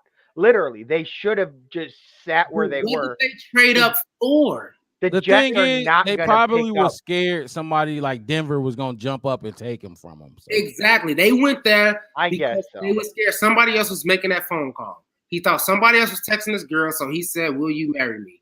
That's all it is. Jets pick is in. And they're going to take Bowers. They should take Bowers. First one that Andrew missed there. Olu Fashanu, god damn, this is crazy, bro. Look, I swear to God, Ryan Poles, look, you gonna piss me off, Ryan. I'm talking directly to you, Ryan Poles. You gonna piss me off if we don't walk away with a defensive player. Because I wanted an offensive lineman. I would have took Olu Fashanu. I would have took him. Look at Wes. You don't like that? I would have took him. Look who your quarterback is, though. Man, Roma Dunze, man, look, give me your Roma Dunze numbers for his rookie season. Rookie season, I give. And we just took just use a top 10 pick on him. Top 10 pick. I'm gonna give him. With DJ and Keenan and Cole Kmet there. And Cole Kmet. And I'm gonna give him, and I'm gonna be over exaggerating with it. Please give me your best case scenario for him. So Keenan is about. Don't be modest at all. Keenan on his own is about a 12 to 1,400 yard receiver. Right, so that's gonna drop with two other guys. DJ Moore, 1,200 yards a season, right? What would you say Kmet is? I'm gonna give Cole what he had this past season. Was he like 5, 6 or something like that? I'm giving Rome 8. I'm gonna give him 800 yards, and I'm gonna give him 6 touchdowns. Holy shit! Look, 800. Look, if he can give us 800 his rookie season with 2 dogs, that still leave. Still leave. So this past year, Cole Kmet had 719. My whole thing is 719. Good shit, Devin. Cole Kmet receiving numbers should kind of drop because we need blocking, and he blocks well. That was another thing. He had to stop blocking to go catch balls because nobody was. He literally had to do both. He had to do both. So now they go to him and Gerald Everett, who is a primary blocking tight end as well too. But I mean, he's a good catch. He is very good with yards after the catch. But he is. That's our kind of Everett. Oh, I thought you were talking about Cole Kmet. I was about to say, Everett. God. Like I hate when Cole Kmet runs. They can catch a ball if you need after the catch. Let's just say that they can catch a ball if you need it to. For sure. But if you're talking about we didn't get that offensive lineman and we go 2 tight ends, 2 receivers kind of sets, no running back in the backfield, 3rd and longish. Caleb don't throw no interceptions on 3rd and long. Now you got Keenan, and like I said, that gives you that breather for like Keenan Allen, who everybody questioned his health. Oh, that's a good question that we got up there. Keep going, West. Keep going, West. Nah, because I like this conversation we having. That's a good question Andrew put up there. That keeps your we talked about depth a lot. That keeps your depth at wide receiver better because what happened with Justin Fields? We didn't have depth at receiver, and the minute Darnell Mooney went out, I agree. Our main receiver became a tight end. I agree. You see what I'm saying? So you talk about protect Caleb at all costs. Make Caleb happy at all costs because he can run away. He can run out of bounds. He can say a second down. Okay, I didn't get it. I just run out of bounds. Oh man, they wanted Marvin or Olu. Like, if that's what you want, I understand. But look at what they already did. They already. But Olu dropped like last year. Olu was like the top 2 offensive tackles. Apparently now he ain't even. You know what I mean? He is. He was the second. He was the second offensive lineman taken. Joe Allen was the 3rd. No. Yeah. JC Latham. JC Latham. That's right. He jumped up. Surprising. Jumped up. Yeah, that's what I'm saying. That's why the draft is draft. That's why we like watching and we sit here. Yes. My whole thing is make sure Caleb has somebody to throw the ball to. He can get it out quick. He better. A bad O-line, he can get it out quick. He better. Hero ball. He can get that. But if think about it, if he was throwing to let's just go back in time. If all he had was Darnell Mooney and Cole Kmet, how can Caleb be Caleb? The same way CJ Stroud was CJ Stroud. Look, I don't even want to do it. But with Tank Dell and Nico Collins, Tank Dell was a rookie. Who the fuck was Nico Collins before then? It's impossible. I am saying let's just make it more likely than not. Let's make it easier for him. Make it easier for him. Yeah. Okay, I get what you're saying. The way I was looking at it, Wes, is this: Jared Goff got Sam Laporta and Amon-Ra St. Brown. He threw for 4,000 yards because he got a stout offensive line. When you have time, hold on, let me. When you have time back there, you can scour the field. Whether you got a 3rd stringer out there or you got a 4th stringer out there, they're gonna get time because your O line is giving you time. Cornerbacks can't cover for that long. I don't care how good you is. You're not covering for 5-6 seconds. My thing that's how was the Bears got picked apart because in that last game against the Packers, we could not get to the quarterback. Touch Jordan Love and Jaden Wicks or whatever the fuck his name is was running free. But my thing is, a quarterback can make a wide receiver. We don't need wide receivers trying to make themselves. Like I don't need that. We got 2 superstars. But look, hold on. And let me get one thing straight before you go, Wes. I love to take. I'm good. I'm good with Roma Dunze. You know what I mean? I'll take him. I'm not mad at Roma Dunze at all. He's what you say earlier, and not just you, but Matt Eber, blue chip player. Blue chip player. Can't be mad at the blue chip player. No. I'll let you go. No, that's all I'm saying. My whole thing is like when we did the whole group setup, I said, look, I didn't even bring up Malik Neighbors or Marvin Harrison Jr. for the same reason. None of us did. From what I saw, I mean, I had stats and I could have sent you videos on these guys, and it's like, I mean, Broncos pick is in. Look, if you Christian, I ain't gonna tell you Jesus Christ is the way because you should already know. I'm telling you what's finna happen. Broncos pick is Nix. Bo Nix. Wow. Bo fucking Nix. See, fuck Bo Nix. The Broncos just got Zach Wilson. Hey, Mark. What's up? Where your defensive player at? That's what I'm saying. But hold on. Who's the quarterback we looking for right now? Did they all go? All the guys went?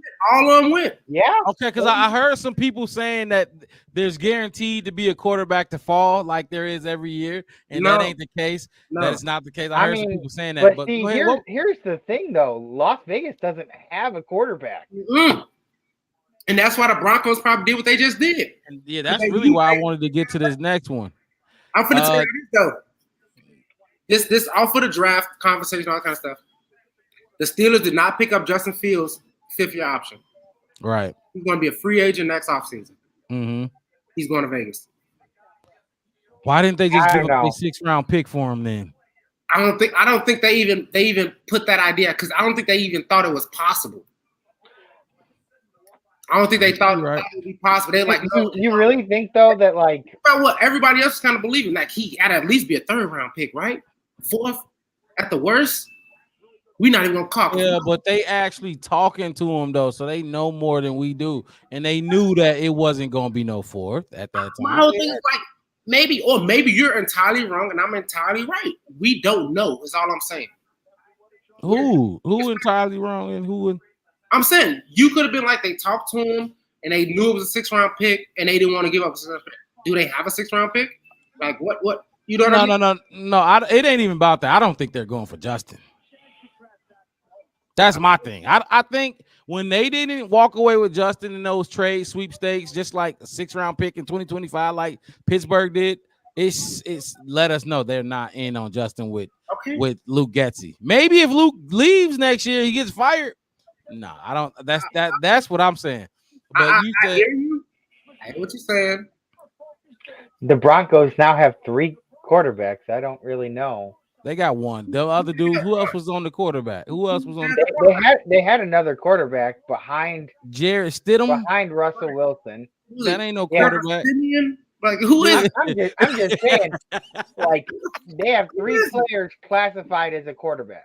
They ain't no quarterbacks. They us. They just get paid more. Hold on. My guy.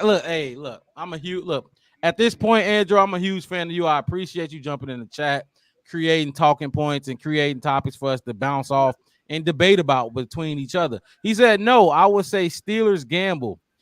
We don't pay much this year for our quarterbacks. Open competition. He said, who will be better gets a new contract. Other will be out. I agree with that. If Justin Fields outplays. Except the only problem with that is they're in the trash now. So. If Justin Fields, because he becomes a free agent, they have to pay him or pay Russell Wilson. One of them is getting a pay. Cheaper.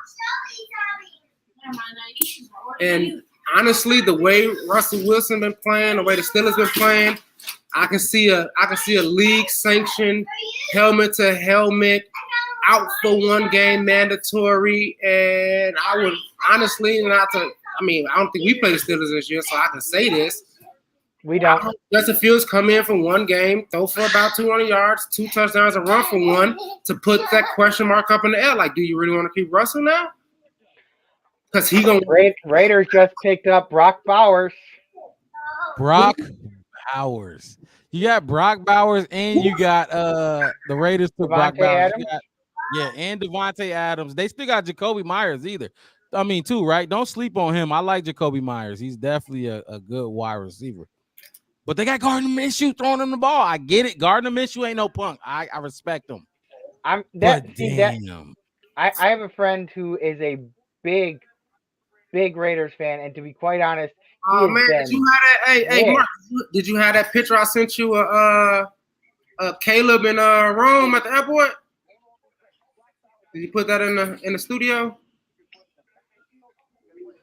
I know I sent it in the chat. I might just get a Doomsday, man. I might get a Doomsday. What up? Oh man, this is my. I wish I could. Hey, daughter, move. Get over here.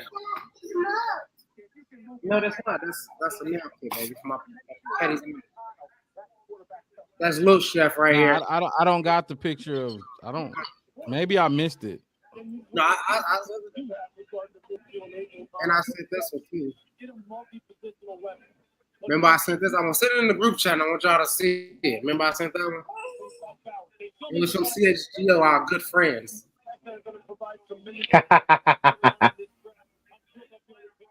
Hey. I mean, like I said, just like we were just saying about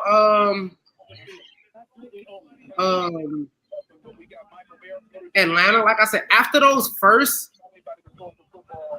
once Joe Alt went, I think everybody starts saying next best player. Oh, for sure. That's what besides the quarterbacks, and I can't believe 6 quarterbacks went off the board in the top 15. But I'm just surprised about who was that quarterback? Dallas Turner, Gardner Minshew, Jared Verse. I mean, they put up Aiden O'Connell. Yeah, Aiden O'Connell there, but yeah. Hold on. Mama Blue Smith said, I like our wide receiver room right now. DJ is a good and familiar with our organization. Traded for a dog vet with Allen and drafted a young, fresh Rome.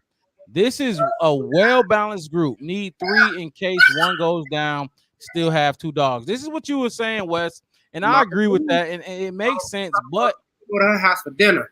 All I'm saying is Ryan Post better go get one of these defensive players. You better go get one. I just feel like you can get one in the 3rd or 4th round. Man, the 3rd or fucking 4th round. I know what you're saying. But think about it. Our defense is what? One edge rusher away from being complete? Would you say that? We haven't touched it, though. That's my thing. I'm just saying. With Montez Sweat, we still ended the year like one of the worst teams in sack percentage, one of the worst teams in total sacks. But now, address it. You're saying overall, you're saying that's including before we had Montez Sweat. Including that's the entire season. Right. If you talk about from when we got Montez Sweat into the end of the season, we were what? Top 5? In sacks? No. Well, we was. Oh, you talking about in sacks alone? Okay. I'm talking about sacks, D-line, not interception or total defense. D-line. I will have to look up that stat. Wait. Andrew said 5th-year option will be about $25 million. Guess they gamble to pay less in a future contract with Fields. Look, that's what they're doing. Either that or they gon' sign up to one of those 3-year deals. One of those Daniel Jones type contracts instead of giving them the mega $250 million deal that most quarterbacks is getting. So, but we gotta address that defense, man. We have to, in my opinion.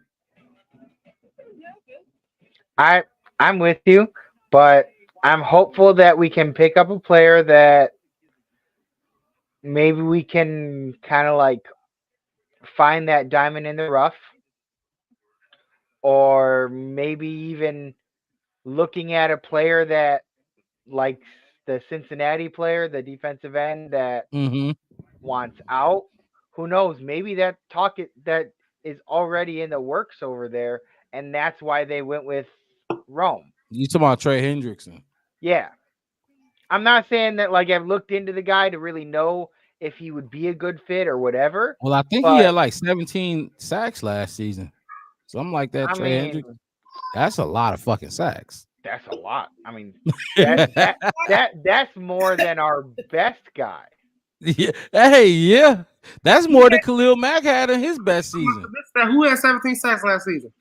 Trey Hendrickson. If I'm not, y'all can look that up and correct me real quick if I'm wrong. But I could have sworn I seen 2023 he had 17.5 sacks. Devin, if you want to fact check me on that, that'd be great. I'm checking right now. Oh yeah. This the one that's trying to. That's the one that's just 17.5. But see, the year before he had 8.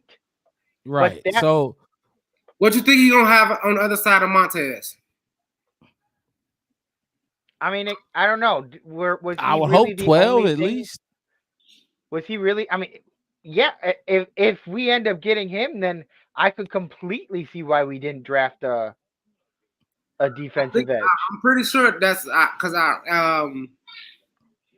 saw it come up. That's why I was like, wait, he had 17 sacks. Like, who was it? The guy that I texted y'all earlier this week and was like, look, who's on the market. That's all I'm saying. And to the point of Mark, frustration about this offensive lineman. I've moved on from that. I'm just saying this is one other thing that I don't think we said enough, and maybe some people don't even. Maybe the people who view it don't even know that Ryan Poles is a former Chicago Bear offensive lineman. So I think if any position on the field he knows or he think he knows the offensive line. So that means he ignored all of the frustrations from fans the past 2 years who said we need an offensive line. That's all. That's why I think that's my issue. That's all I've been hearing. Offensive line.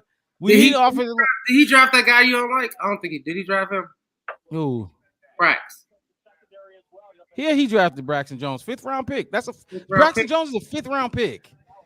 And he, yeah, exactly. That's why he's okay. He'll be a great swing, but we need a dog at the left tackle. Look, apparently I'm about to have to make my peace with the situation, which I've done the last couple years because it's going to be his 3rd season. But I get on the bus. It's time to take your Rosa Parks moment. And just get on the bus with us.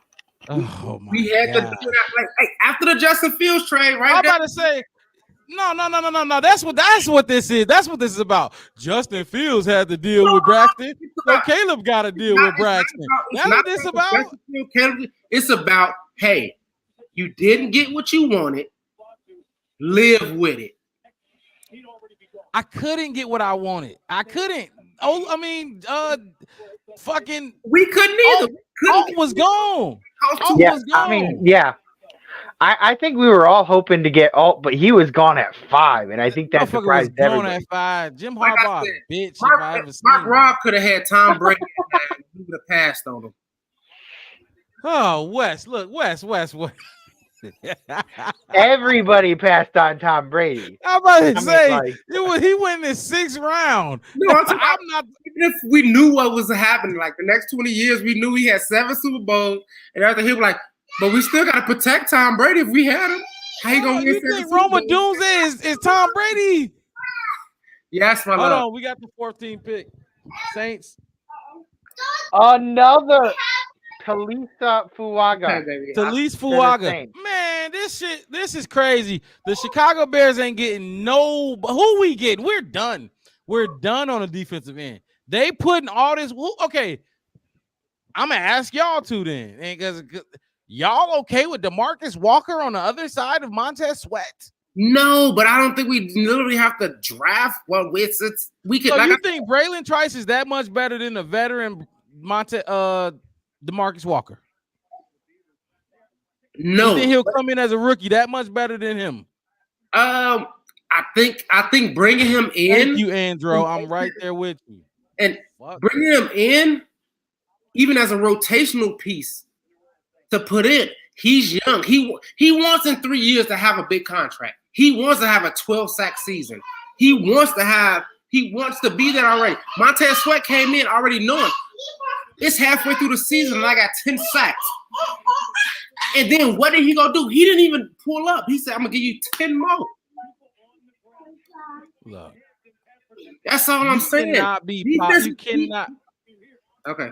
You really okay with the D-line right now? You okay with that? You okay with what we got right now? I am content because I think we can still do more once the draft is over.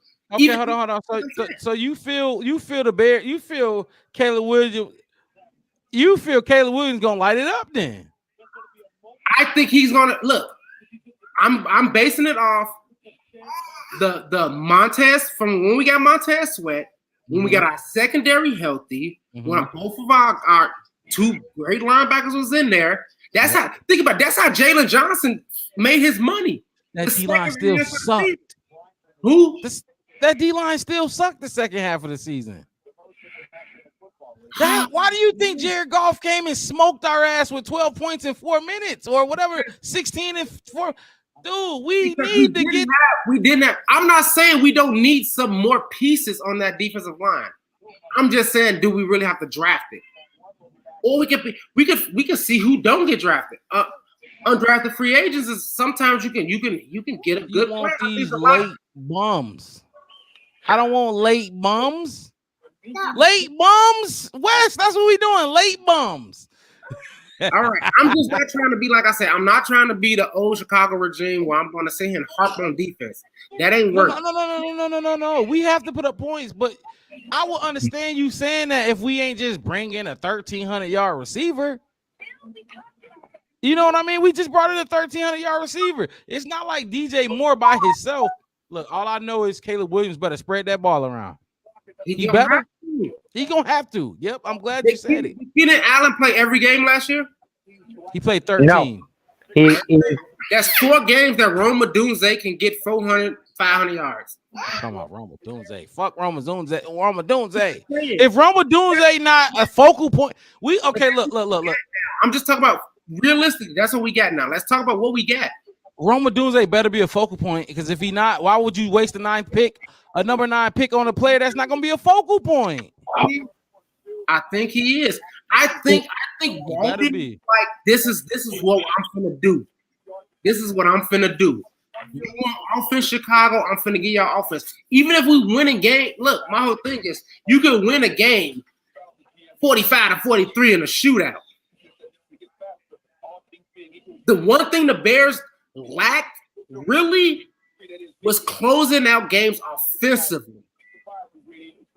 We got ahead, and then the other team kind of got ahead, and then we couldn't convert. That's the main thing a lot of people talking about Justin Fields. Winning drives. He ain't winning no drives. Winning drives. You think the receivers was the issue? Who was the receivers? It seemed like the offensive line and the offensive coordinators was the issues. That's what I heard a lot of. I think the offensive, because we had a quarterback that could run past the offensive line and the linebackers at the same time. I don't think it was that. I think that's what they knew was going to happen. So what was your issue then? What my issue was, we needed to be able to smoke screen and have other things. Like when they lined up, they was just like, okay, all we got to do is really watch DJ Moore. Darnell Mooney's so small, he ain't going to see him, and their quarterback likes to run. Right? Because our quarterback was a running back. That's what everybody. I'm just saying what everybody's saying. I'm just saying what reality of everybody is saying. My whole thing is Caleb said, I don't want to run. I want to throw to people constantly. So moving in the pocket is not running. You see what I'm saying? Lateral movement is not running. I'm just telling you. Look, I hear you. What's wrong with Dunze catch percentage is less than 5 yards? Man, look, Rome Odunze. He better look. Okay, look. Let me come on your side of the table. Let me come on your side of the room real quick, Wes. Sit next to you. I get it. Roma Dunze, and I forgot about this for a second. Keenan Allen gonna be in the slot. Roma Dunze will be on the outside. DJ Moore gonna be on the outside. I'm actually pretty positive on this. Keenan Allen is gonna be in the slot. We will need Roma Dunze on the outside because other than that, if it wasn't Roma Dunze, it was gonna be Tyler Scott. Yeah, or my cousin, or Cuzzo. And like I love Cuzzo, I just like to see him like 5 times in a game, maybe 10 max. 15 if you really need. So look. With that, I agree. I like I said, I hate to be like this because I like Roma Dunze. I like the pick.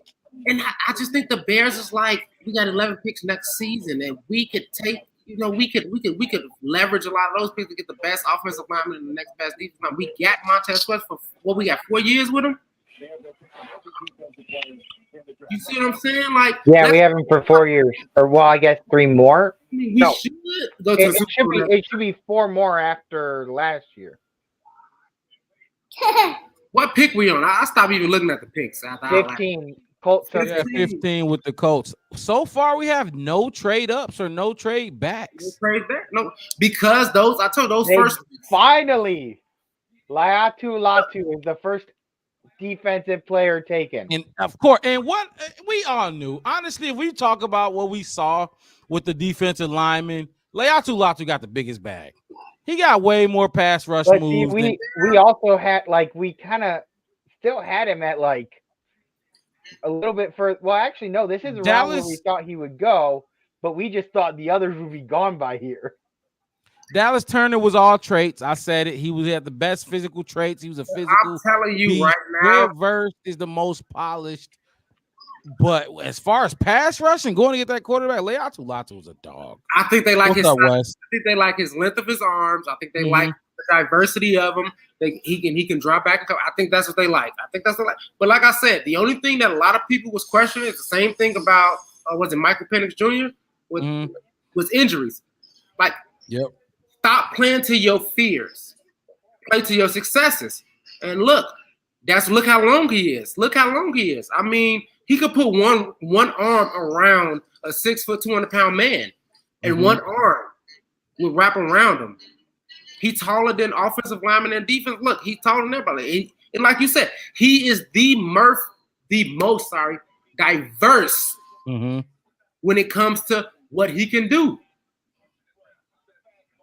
I mean, that was one of the things I said too. The only thing they're gonna think about is the only thing about him is when it comes to the Bears, he's not really a 3 technique. Yep. He's not really. He don't really fit our scheme. He's not a hand in the dirt. I'm saying. He's not. Look at. I mean, you see all these plays. He's standing up like Khalil Mack. Yeah. So he's a 3-4. He's a 3-4 guy. He's not a 4-3 guy. And that's not what we is now. Yeah, we're definitely a 4-3 team. But I made the mistake. I didn't play our guy Roma Dunze, so let me give him some shine up here. Roma Dunze. He a bear. Is a bear. I'm getting a Roma Dunze jersey. I'm not. Caleb. I want my Roma Dunze. Every time he score a touchdown, please believe. I about to say every time you score a touchdown, let's just high five because that's your guy, my guy, right? I'm gonna lose it every time we get on here after he scored a touchdown. Hey, you gotta high five me. My guy threw it to your guy. Yeah, that's okay. I'm gonna have to suck it up and come to fucking Madison for a game and just sit there. It ain't even like we playing the Packers. I'm just gonna sit at your house in my Roma Dunze jersey. I'm not a Roma Dunze hater. Now I'm a Roma Dunze hater. I hate Justin. Say you a hater? Oh man. I'm just saying this. When we did the set, that's who I thought was gonna go. Roma Dunze, look, honestly, first of all, look, it's a difference between what most people were saying. Roma Dunze was the most mocked. He was most picked and talked about at 9 out of any other player for the Bears, for sure. we are because, like I said, other than like JC Latham was before our ninth pick. The only pick that I didn't call was JC Latham. And It could have Michael been Penix. a bunch of other people. Michael Penix was crazy too. You know what I'm saying? Dallas Turner, lots who could have went up in there. There's a lot of other people. JC Latham kind of shook it. Mm-hmm. And I think maybe JC Latham is what caused Atlanta to kind of scramble and be like, maybe they were going to pick him. Got scared. Yeah, Robert. My guy Robert Sanders jumping into this is a diehard Packer fan, by the way. Said the Bears looking scary.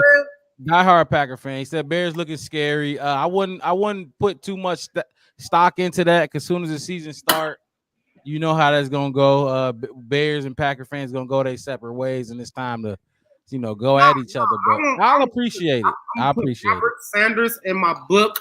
When I was in the Marine Corps, my drill instructors have a list of recruits that was like problem childs that they just didn't like. And they was write on and when anything bad went down, they was mad. They would call you. They were like, admit it, you were in that book. You'd be like, I didn't even do nothing. It was like, I don't like you. That's why you come to the They had to look hard. And I was on one of my drill instructors look hard. Because I was you in that book? Chef. Because he didn't like Chicago for whatever reason, and they used to call me Recruit Capone. He was like, "You a gangster? You from Chicago? You a mafia? I bet you is. I'm going to start calling you Recruit Capone." And whenever he screamed, "Recruit Capone, get up here!" I would have to sprint from wherever I was, wherever I could hear it, upfields, through sand, all this kind of stuff, because Sergeant Garcia just didn't like me. Hey, he ain't smack you in your neck when you came up there. Who? Man, your look, sergeant. He didn't have to put his hands on me. He ran me ragged for 24 hours before. He ran me so ragged one day. I was doing push-ups and I put my face down because I couldn't do no more. And the floor was so cold, I went to sleep. True story. I went straight to sleep on him in boot camp. And he slapped me up. That's that military life. I got a homie that went through all of that. Come on, baby. Robert Sanders said, "Hey, I'm just showing love while the tensions are low. Y'all had a nice draft so far. Gotta help that O-line out a little now. Protect your investment." Hey, y'all know my hashtag. Hashtag protect Caleb at all costs. And Robert, a Packer fan, obviously see the same thing. So, yep, he on the screen. Look, I'm seeing him again. Look, Robert Saunders, man, I hope you be here once the real season start. I can't wait. But just like if you've been watching me the last few weeks, like, man, look, if you a Packers fan, I don't got nothing to say to you. You don't even you are a phantom, a ghost, a spirit. You don't exist. You don't exist in his world. Oh, just so you guys know, we got like 9 picks next year. 11. Nah, we got more than 9. Yeah, we got more than 9. Okay, well, I looked it up and I only saw us having about 9. We got 11. I'm pretty sure I screenshot it and everything. I thought I sent it in the group chat, but I can look it up. I don't care in seconds. Daughter, nobody don't care. I'm about to say, give her what she wants. Stop playing. No, she's talking to her phone. Well, my other phone. She's like, I don't even care. Like, she's 4. So she's now a grown woman. Look. This draft, we gotta address the trenches, man. The trenches have to be addressed. But I don't want to wait till 75 to address it. To address them, they already been addressing it. Jake Curham and Coleman, Shelton Coleman, right. They're addressing it.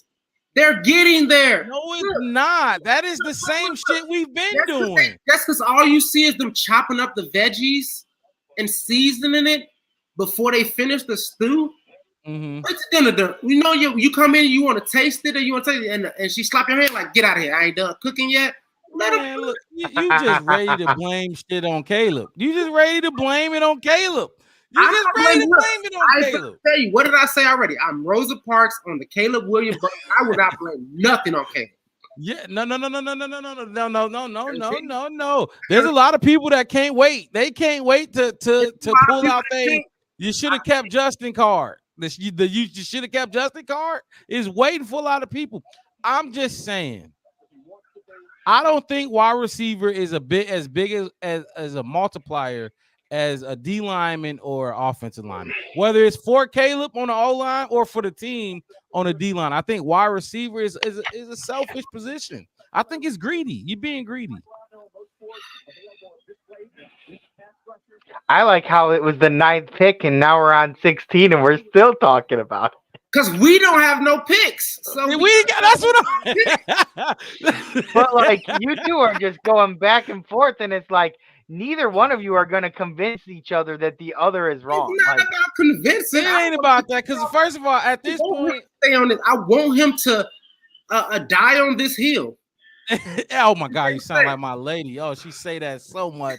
That's the hill you want to die on? Hell yeah. I'm staying up here. Stand on it. That's all I'm saying.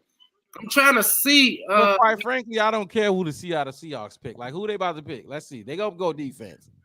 I don't know.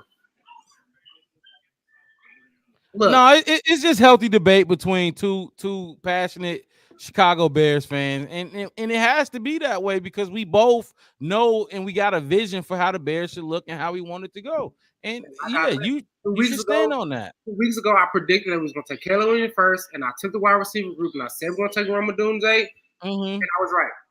And if y'all hate to see it, subscribe to the Black Bear Podcast on YouTube and Facebook, and go back and watch Chef West cook when he said in the debate that we're taking a wide receiver. You had the hardest position group to make a case for, and you did your thing. Honestly, go back and check that out. He did his thing. I didn't bring up no other wide receivers. I didn't say nothing about no other wide receivers. The only wide receiver I brought up through my analysis and seeing what we look, I could have brought up Malik Neighbors if he dropped back, like I said. And if you want to go back, you can hear me say it again. I could have brought up Malik Neighbors. Right. As a junior fall. Right. Me, I felt like the only two players that we would would be Joe Alt, Byron Murphy. You see what I'm saying? Like, this is what I'm talking about. Ain't nobody gonna be there at 75, Wes. Yes, it is. I will like to Wes's point. Oh my the way gosh. the draft has gone. You let him get to you, Devin. I'm just saying to his point, the way the draft has gone, they're like pushing the hell out of the defensive players. Drink the Kool-Aid. We have had what, two Drink the Kool-Aid. I put sugar in first, then I put water before I start. Devin had a few glasses, I see. God damn. Baby. When you was drinking that? I ain't see you leave the screen yet. God damn. Before you got on, you was still rushing home. Fuck, when did this happen? In Madison, you got an assault case. Everybody, my whole thing is like, look at the thing about it is this. What I saw, and I looked at all the other teams and everybody. Vikings are back. God dang it. For the defensive lineman portion of it, I think everybody's seen how good it's like. Do you want to leverage your blue chip player on something that you can get pretty much? Oh my God. Wow. The Vikings moved up because it was supposed to be Jacksonville's picking at 17. And then I look up and I see that the Vikings are picking. The Vikings pick is in. The Vikings are picking at 17. Oh, they got who they just took? McCarthy. Who do you think they finna take? It's already defensive players. I agree though, because the whole reason Chicago traded our second round pick for this year for Montez Sweat was for this reason. They didn't see a Montez Sweat in this draft. Nope. That's Leatu Latu, Dallas Turner, and Jared Verse. They didn't see it. Somebody that's second to him. They said that neither one of those guys is better than Montez Sweat, who we got for the next 4 years. No, I would say that they said nobody in the second round is as good as him because they didn't trade away their first round pick. Right. So but hold on. So why would you take one of these guys? Basically two in the same draft. What I'm saying is they didn't see a Montez Sweat in this draft, and they were able to get a second. They didn't have to give up a first. Now they probably should have been able. They should have had to give up a first, but they only had to give up a second. So if I gave up a second for Montez, why would I use a first on a player that's lesser than? You know what I mean? So I get it. Hold on now. All Montez Sweat need is help. I'm reasonable. Dallas Turner to the Vikings. Mm-hmm. Oh my God, he's gonna wreck us. He's gonna fucking kill Braxton Jones for the next 4 years. I'm just playing, y'all. Look at Wes. Wes. He might have to go get Ryan Bates. He might have to go get something. You never. Ryan Bates is interior. They might move him around, but Dallas Turner is on the edge. He's an edge. He's going on the edge. I know. I get it. I'm just saying with what we got, what we just got in the offseason. Right. Ryan Poe. Oh my, we ain't do nothing for the defense all fucking season. What you mean all season? We do for the defense all year long. All off season long, I mean. Off season. We went and got Montez Sweat. Off the same season. thing that we tried to do for the offense with Chase Claypool, which backfired, obviously. We did improve at the safety spot though. Kevin Byard. We improved because we cut him. You know, we had a void there. So. We improved through subtraction. Yeah, look, man, we got to do something to the defense. Wes, we need to do something to the defense. I see you keep making them faces. My whole thing is this: you already know my pick. You already know what I'm hoping. You already know what price at 75. So you want to wait till next week Thursday to get our defensive guy? Hey, I'm seeing the draft. No, they tomorrow, bro. Dallas Turner. It takes 5 minutes for me to see Dallas Turner. The second round is in it's tomorrow. Second round, but that's too long. I can't wait. I'm thirsty now. I done seen all these picks and I see all the players finally. I'm thirsty. I want our full picks today. He's just mad because we ain't putting nobody on the line. We didn't take an offensive or a defensive person on the line. Trenches. You see how the Eagles were good with Nick Foles. What the fuck?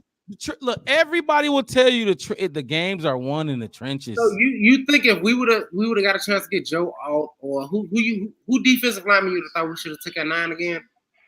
Dallas Turner? For us, Jared Verse. So Jared Verse.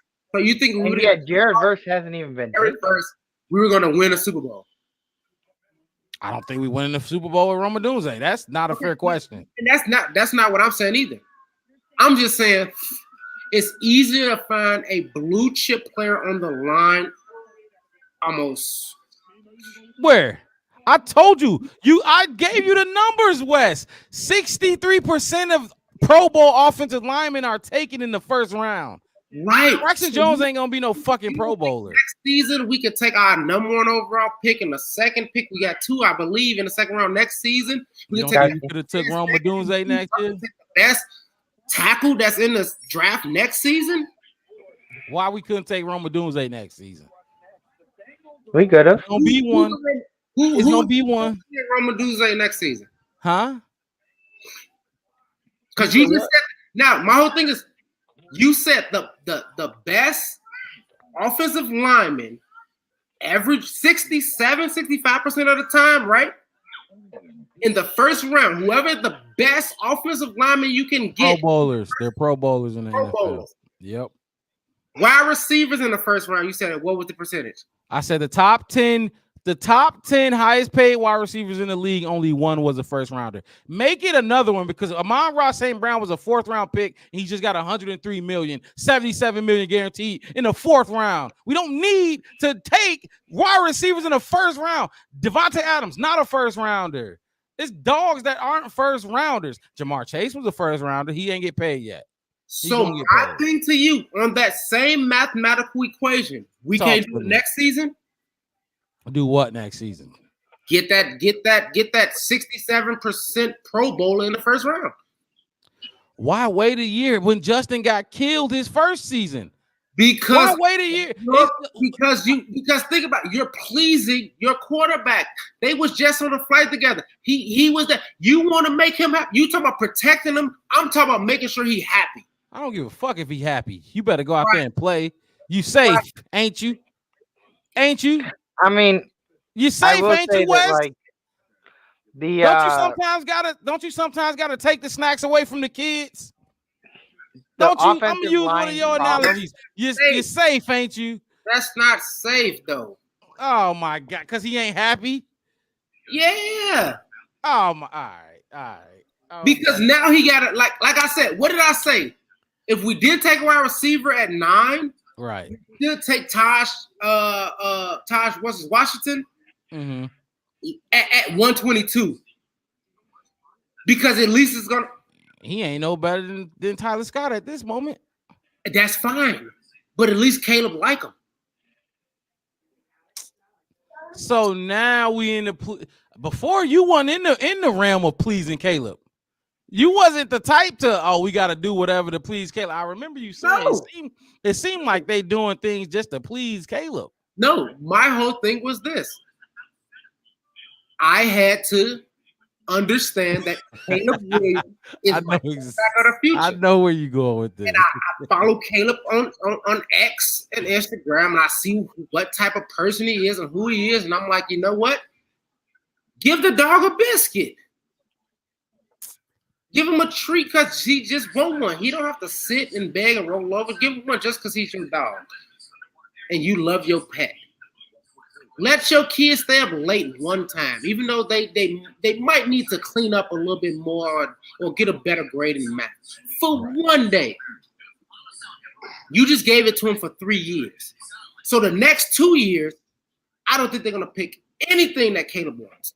They're going to go for what Caleb needs. This is my daughter right here. Come in, Nine. Come in. Come say hi to people. Come on, say hi. They want to say hi to you. Come on, bring your phone. She been hearing you spill this garbage out your mouth the whole time. Now, do you see this? Right? Most kids in the world want a tablet or a phone. Right? She can live without this phone. What she can't live without is this raggedy koala bear blanket she has since the day she was born. 4 years. That's the Joe Alt blanket. This is it's what she needs and wants. So I let her keep it.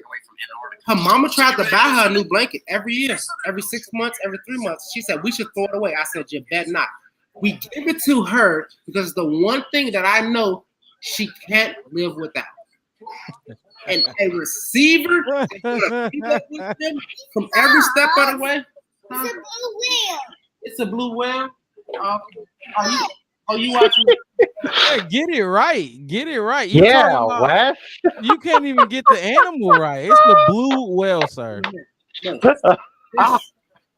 This blue whale. That's a blue whale. That's what we talking about. No, we're talking about the blanket as a koala. That's right. Nah, that's not what she talking about though. But guess what? Guess what? When it's time to go to bed, look at him. Go ahead. From experience, when it's time to go to bed,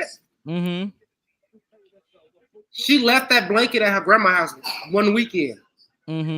Chef West only slept 8 hours in 3 days.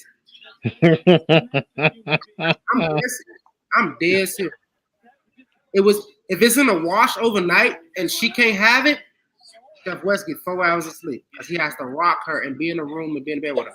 Because that's what my God. Look, okay, look, let's go. Look, Wes, you just saying I understand that was a great analogy. It was cute. Mama, no, it was facts. Roma Doomsday ain't that.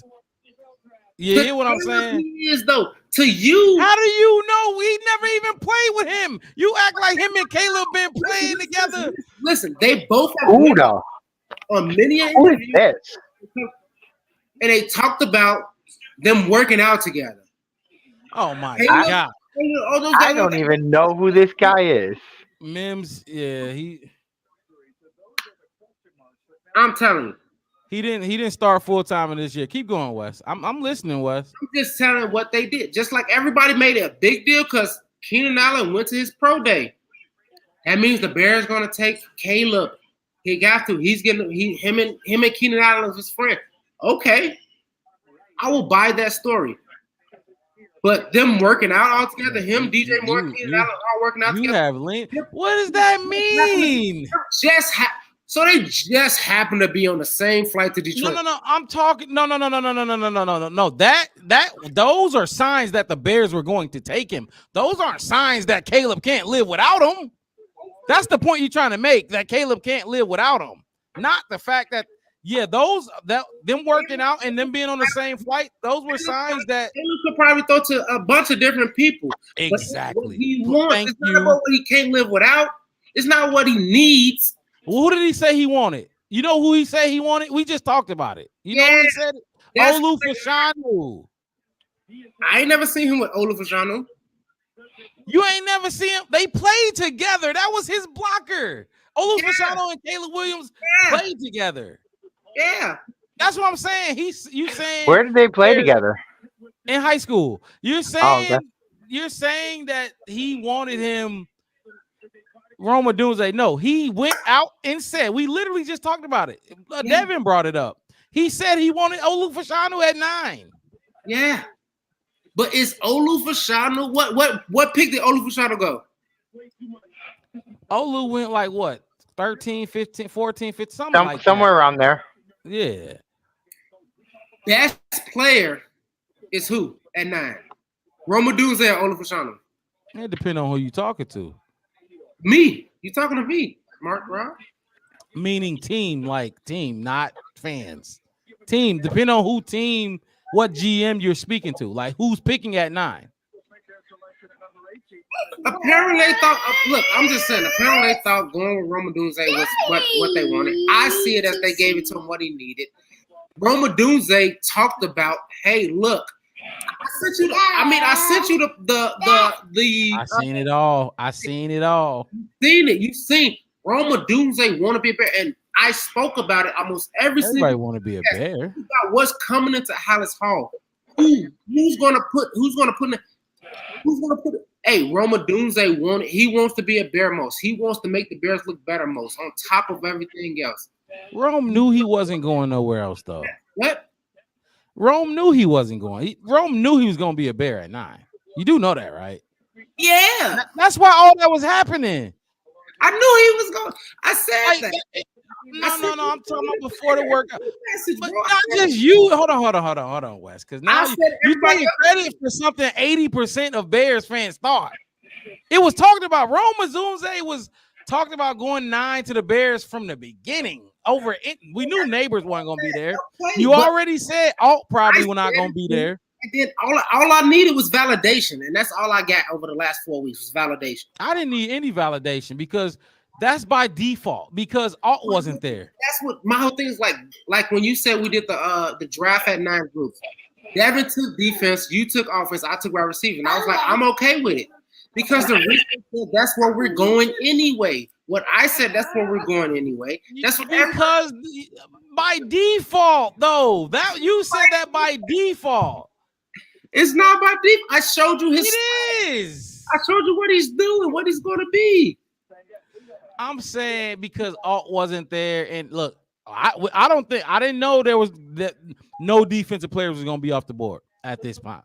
I thought at least one would have been in the first top 8 or whatever. But that ain't how that went. I think Leatu Latu went first to who? Who Leatu? The Vikings or something like that? I don't know. But yeah. No. Dallas Turner went to the Vikings, I think. Dallas Turner went to the Vikings. Leatu Latu went to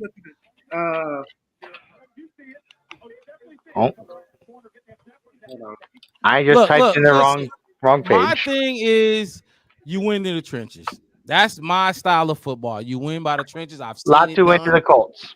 I've seen average wide receiver groups get turned to good wide receiver groups. I've seen weak quarterbacks excel because of the trench play. Weak quarterbacks ball because the offensive line. Jared Goff ain't got no DJ Moore, Keenan Allen, and Roma Dunze. The man had Sam Laporta. The offensive line. Huh? You think Jared Goff is better than Caleb Williams as far as I'm just saying. I'm not saying he's going to. I'm just saying like. So you think you want Caleb to do what Rodgers did in Green Bay and just no. I want Caleb and make the offensive line look better. I just want Caleb to be exactly who Caleb said he's going to be. I want Caleb to make receivers. Now I don't want receivers to make Caleb. That's not what I want. I don't think that's what's happening though. That's what I'm just saying. I don't even want to give it a chance. I don't think that's what's happening. Okay, I mean, I guess Mark did say no to picking Marvin Harrison Jr. Even though if he was available, I guarantee you we would have picked him. We would have for sure. But hold on, just because that's what the Bears are doing, don't mean it's right. That's what Wes trying to get at. Just because we took Roma Dunze, don't mean it's right. We've taken some bad players. Just went to the Rams. Yeah. But I think it's who went to the Rams? Jared Verse. Jared Verse. Listen. I hate doing this because it make it seem like I'm not a Roma Dunze fan. Like I think he's weak or something. My whole thing is we not looking for a number one edge. We have one for the next 4 years. Montez Sweat. We have a dog coming off the edge already. Okay. Look, this is what I'm gonna leave it. I'm gonna leave it at this. At least for the next 4 years. What you saying is we need help. Now I can understand. I can understand you saying I heard the issues. Let's get a left tackle. Let's get an offensive lineman. I can get on board with that kind of speech. But to say we need a number one edge rusher, he need help. He need a good edge rusher. What's help? What's a good edge rusher? A third rounder? A fourth rounder? Fifth round pick? It's a bunch of them. That's what the draft is for. That's why it's 7. That's why 7 rounds. Brock Purdy. Yeah, and a lot of them get cut. A lot of them don't even make the team. I tell you, whoever we're drafting is making the team. I mean, we don't have enough real spaces to really. I'm telling you. I mean, there is still that option of getting the guy from the Bengals. So, I guess we can hope for something like that. I'm just saying. The Steelers are on the clock. You think they're going to take an offensive lineman or a wide receiver? I'm thinking wide receiver. They have one good wide receiver, and they went to the playoffs. They had Mitchell Trubisky, Kenny Pickett, and Mason Rudolph. I think if they had shuffled through those, they need a wide receiver. They need somebody to throw to. More than offensive line. Andrew over here looking very closely at who the Pittsburgh Steelers take. Yeah. Mims? What's Mims? Mims is the guy that the Bengals took a couple of picks ago. Oh, Marion. It was a guy I was looking at like, who the heck is he? Because I had never heard of him. I saw some tape on him. I thought he was good. I mean, like I said. Yeah, I heard the Packers wanted to move up for him. 4 picks. Oh, that's right. Andrew was saying that. He was telling me earlier that he thinks they're going to go for a center. Powers Johnson. Okay. They took who? No, that was what Andrew was saying. I was about to say, whoa. No, he predicted Barton or Powers Jones 50-50. Report. This is from let me see who reported it. I don't know. It's on the score, but I can't see the reporter. Alex Chippen. He said, Cousins shocked as Falcons draft Michael Penix. Wow. Kirk Cousins reportedly had no idea the Falcons were going Michael Penix or QB in general in the first round. I love it. I love to think that other teams failed. And like I said, I still don't think the Bears failed yet. I don't think it. Kirk Cousins contract. I'm gonna go over Kirk Cousins contract real quick. $180 million deal, 4 years, $100 million guaranteed in a no trade clause, and you sign Michael Penix. That is crazy. Because they going with we gonna let him sit, and we're gonna pay him later. We're gonna let him get refined. But that's basically saying that you think your team is absolutely perfect, that you don't need another player at that point. Michael Penix. Go right ahead. Now you good. I'm just gonna keep reporting. Now I was just gonna say Michael Penix said, I'm not gonna say I knew it was coming, but I knew once the phone call came through that it was them. So even he didn't even know they were picking him at 9. No, but That's like you see the phone call comes in and you see that Atlanta is on the clock. Of course you're gonna know it's them picking you. I didn't know until I got the call that I was being picked. Well, duh. You want to sit on my lap? You just sit next to me. And then you got Robert Griffin saying, I told y'all Michael Penix was a top 10 pick. Yeah. To the Falcons, he was almost not a top 10. I hate when people take victory laps like that. To the Falcons, yeah. I mean, you got to take what it is. Like I said, I immediately, like a month ago, I was saying, like, trade back. We can probably get Michael Penix Jr. in late first, early second, which would have been okay. You know what I mean? For me, that's what I was saying. Mr. West. No, I mean, obviously it's not true. I was just stirring the waters. It was 4 weeks ago. But like, imagine you trade back and what you was doing? You are out of a quarterback. Simmer in the pot, letting it. I was saying if it was seasoned enough. Need some more salt. That's all. Hell nah. Look, this draft is crazy. I'm just saying. This draft is I don't think they care about that. Let me pop this back up there because I need people to know what happened, what went down. We gotta remember where our focus is at, people. Chicago Bears drafted Caleb Williams, #1 overall pick. Yes, I'm getting a jersey. I'm sorry. I haven't ever had a Bears quarterback jersey. Yeah, why do you want this? I don't want to get watch me one.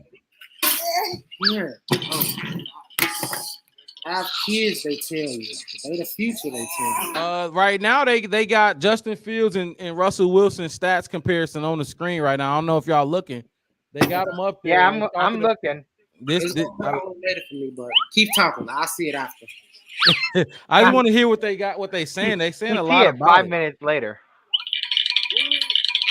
Wes can fill us in 5 minutes from now what they said. I get time to marinate on it. I get time to think about it. It's Louis Riddick talking to him. You know Louis Riddick loved Justin. Yeah, I like Louis. Me too. He was a Steeler too, wasn't he? He's back. I think so. I think he played for the Lions too. What?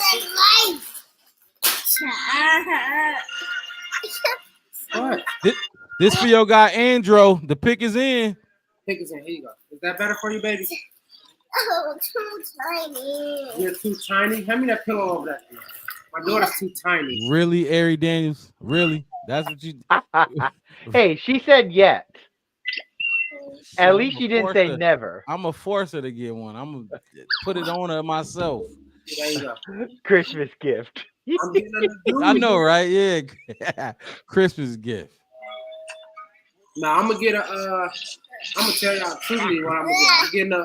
I'm gonna get a blue DJ. I'm gonna get a white because I already got a white #1. What? Put it right here, baby. There you go, right there. We don't want to see that. We don't want to see that white #1 jersey being worn. But it's gonna say Johnson. It's too hot. It's too hot. Okay, well then hold it. No. I don't like the way the screen is set up right now because it almost looks like somebody is in like portrait mode on their phone, and like the background is just that moving background. What? I did not like that view. Look, just make it. Make it big screen. Look, let's get big. It's too tiny. It's too tiny, Dad. Who the Steelers finna select? I don't know. Tell me, Devin. Wow. They went with Troy Fatanu. Troy Fatanu from Washington. They're gonna protect whoever their quarterback is, right, Rob? Yeah, Troy Fatanu, J.C. Latham went. All the guys, Talise Fuaga went. Oh my God! Look, I'm telling you, they know it's trench play, trench work, build through the trenches, and that's exactly what they're doing. They'd be damned if they have Russell Wilson and Justin Fields go through the same shit that they went through in the previous destinations. You want to hear the same complaints in Pittsburgh? No protection? No, they don't want to hear that shit because they've seen it. What they have taken? Who is a better pick right here? Yeah, they were. I mean, I was shocked they didn't go for center. Who? Nice. Man. But there is. I mean, they got more picks, so they can get another center. That Cedric Van Payne. Still need a JF1 jersey. No, you don't. What? You finna get kicked out. Go to Dick's Sporting Goods. No, I already got one. No, it's okay. Just text your mom and tell her to get us some more. Anyway, kind of the fence now. Kind of do wish we would have got Joe, but we was never getting. Thank you, Mama Blues. But we was not. But what? Hey, Mark, I'm not. You said like I was not knocking Joe at 9. I would have told J.C. Latham too. You forget J.C. Latham went before Roma Dunze, right? Did he not? Meaning what? From your logic, what that mean? He was better or something? That's what it sounds like. We gonna use your logic. I think it was a. If Jason, what? Are you gonna see him? Be quiet. I got Andrew said never ever expected that. Look. You got to protect your quarterback. Andrew, look, it's a game. The game is won in the trenches, regardless of what my guy Wes trying to spill to you. And then Devin drank a little bit of that Kool-Aid too. The game is won in the trenches, is moved in the trenches. That line of scrimmage is where the game starts and ends in the trenches.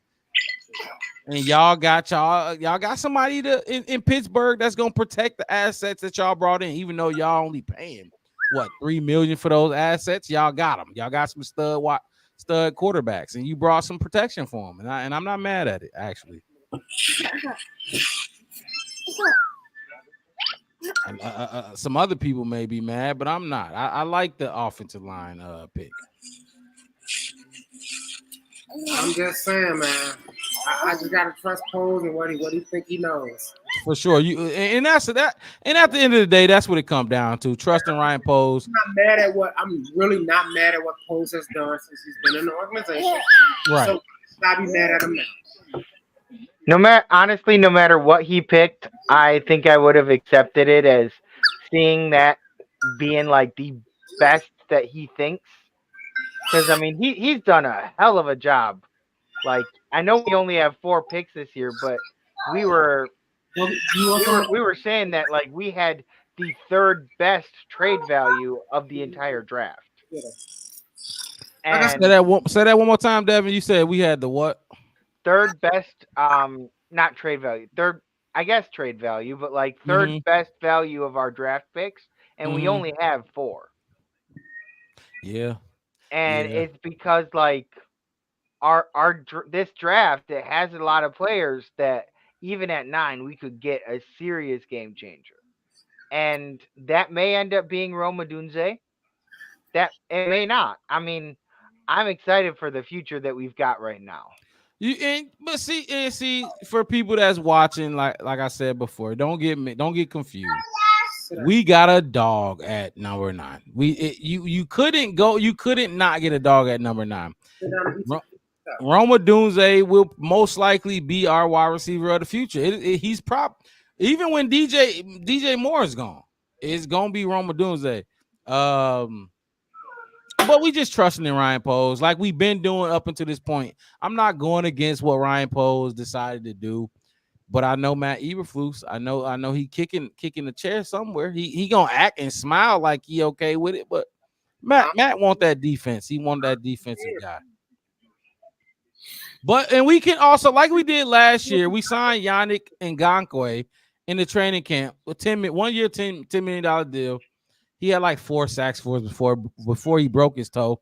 We can go do that. We can still go do that and go out in the free agency and sign some 1-year veterans who can still get us 4-5 sacks. You know what I mean? So I mean, there and honestly, for that edge spot, we still have that. Like there are other players available. Now, Mama Blues, we ain't getting neither one of them. None of them. Neither one. I don't know what you could trade to the Bengals at this point, though. Like, what would you guys think that would be worth their defensive end that got 17.5 sacks? My whole thing is I would put him on a 1 year, like $10 million, and let him know, like, if he does go get us 11, 12 sacks, 15, or 17.5 sacks, we'll give you a big contract afterwards. I mean, he's already got a contract. We're not signing him to a contract. The guy from who the y'all Bengals? talking about? Trey Hendrickson? Yeah. He wants long-term security. I think he got like But, one more deal, 1 more year left on his deal. Okay, so we would trade for him. I heard it was like, what do you got left on his deal? I know it's $15 million. He got $15 million for sure left. How much do the Bears got in cap space? 30. We got like 20 something, 25 up. 30. I thought it was like 29 or something, almost 30. Yeah, you know. My whole thing is we only got to pay like 14 million top picks. That leaves us with roughly 15 million. I got the feeling. Some of these either Rome or Caleb, they not gonna be signed right away. The Dolphins is picking somebody. Y'all tell me who they picking. They are picking right now. I was gonna say they gotta wait 10 minutes before they actually tell us who they picked. The pick is in. Here it come. Everybody always need an O-line, just like what Cal Long say. Everybody complaining about the O-line. Stop Robinson. Ooh. They don't even need look. They said cornerback, offensive line, wide receiver, safety is what they need, and they took Chop Robinson. That's ESPN or ABC, whatever. Bro, that's what they think. They ain't nobody. That's what I'm trying to tell you. They ain't nobody. All I'm saying is it's up to the team. None of us. Like you said, Rob, you would love to be in that room with them. If you was in that room, all right. I would have been pissed off. You've been pissed off. You would have threw a chair. No. I would have been pissed, but I wouldn't have been throwing chairs or nothing. Because Roma Dunze is a good pick. I would have been pissed if we did some dumb shit. Roma Dunze is not a dumb pick. That's not a dumb pick. It was the most consensus pick out of the NFL mocks and just Bears fans. It was the most consensus pick. I'm not trying to say it was like off the wall at all by any means, you know. It was the right pick because it was pre-predicted. Okay, but see now, the right pick. Y'all pick was wishful things. Like I said, Devins was if Neighbors and Rome had already got picked. Remember, we did those mock drafts and Roma Dunze went what 4th on some of those, 5th. There was some weird stuff going on. Yeah, right. You see what I'm saying? Maybe the universe and the spirits knew something that we didn't know. That if he was there, take him. Like I said. It was a few players at 9 that I would take. Like I said, I would have took Joe Alt over Roma Dunze. I would have took Marvin Harrison Jr. over Joe Alt. We didn't get either of those two. So I'm just a mathematician when it comes to doing numbers and all that kind of stuff. And I have to say. Well, what about this? OMG, and not one wide receiver was drafted since Dunze so far. I don't know. We could have got one of those offensive tackles at 9. I know Rome would have lasted till 2nd round. No, he wouldn't have. But wouldn't have moved. Wouldn't have. My bad. Lasted till 2nd round, but we could have moved some around and moved up for Rome. We would have had to break at least the top 20 to be able to get Roma Dunze. He would have been taken if we didn't take him, I believe. Yeah. But I still stand by loving our wide receiver room. Just a little nervous about protection now. Because first of all, I'm tired of it, man. Y'all are Bears fans. When the last time we had a stout offensive line where we wasn't blaming shit on the offensive line? That's all we do. It happened with Jay Cutler. Huh? We had Rex Grossman and we had a stout offensive line. We had a stout defense and a stout special team. We just had a quarterback who couldn't take a snap. Oh my God, Jay Cutler. It was with Jay Cutler. It was with Mitchell Trubisky. That's when we started. That's when the offensive line started to deteriorate. That's 3 quarterbacks: Mitch, Jay, and Justin. You don't think it was with Mitch? No, I'm not saying it wasn't. You said when the last time we had one, and I told you when we went to the Super Bowl, and the only thing that's 2006. It's 2024. It doesn't matter if it was 1979. You said it does matter. That's too fucking long. That's because we should have never had Mr. Trubisky. Yeah, I can't argue with that. We shouldn't have ever have to go get Jake Cutler to put a piece in, and hopefully we get our argue with that either. I can't argue with that either. We shouldn't have had to do that. Yeah, I agree. We didn't have. Don't act like it was for lack of it. We should have just said fuck it and let's build a stout line and get a JJ McCarthy to put behind it and just ran it down their throat with a Jones and Cedric Benson and some great running backs and have our quarterback throw it 25 times. Come on, Chef West. You know better than that. You know what I'm saying? It's true. We could have had, even in those times when we put all that, when we traded up to get, it's not like we traded up to get Caleb. If we should have got an offensive line, we should have traded up and got an offensive lineman instead of Mr. Biscuit. Oh, dang. Who the Jets got now? The Eagles on the clock. Sorry, I just saw green. Hey, that do like Jets green, don't it? You know me, like it does. You see blue and orange, truly. All these other colors is just a rainbow. So, did you hear about with the Eagles playing their first game in Brazil against the Packers? Hey, Packer fans are very confident in winning that game, by the way. But like, did you hear about the problem that they have? Neither one of the teams can wear greens because their football team, their rival wears green, and their fans will not let green be hung, strung, or worn in their stadium. That's fine. Eagles got black. But they still have green. It can have no green unless they got black and white only with no green trim. The biggest problem was like they had this same issue when the Olympics were there because Brazil's colors are green. And it's like, why would the NFL pick, of all the teams they have, why would they pick the Eagles and the Packers to send down to this stadium that is already documented as having an issue with the color green? Because just like the NBA don't flex their muscle all around the world, basketball without borders. But like, you can pick any other teams. That's what the NFL. NFL. You could pick the Dallas Cowboys and the Chiefs. You could pick whatever you want. In order to expand, you have to push yourself to the limits. Like being in the gym, you have to push yourself to that limit. And the NFL has to push themselves in certain markets and see what happens. But you're still not giving me a reason as to why it has to be two teams that wear green, knowing that you can't wear green. NFL, you think the NFL didn't know that? You think somebody didn't call them and say, hey, if you put those two teams, I was like, what you mean we can't put out two? You know what? I'll put the Eagles and Packers down there, and I'll see if they want to. Either they want this revenue money that they can get, or they can want to please their fans. Just like we're talking right now, we could have got an offense. We could have got an offensive lineman at 9 and pleased our fans and everything else, or we're gonna do what we want to do and take the best player.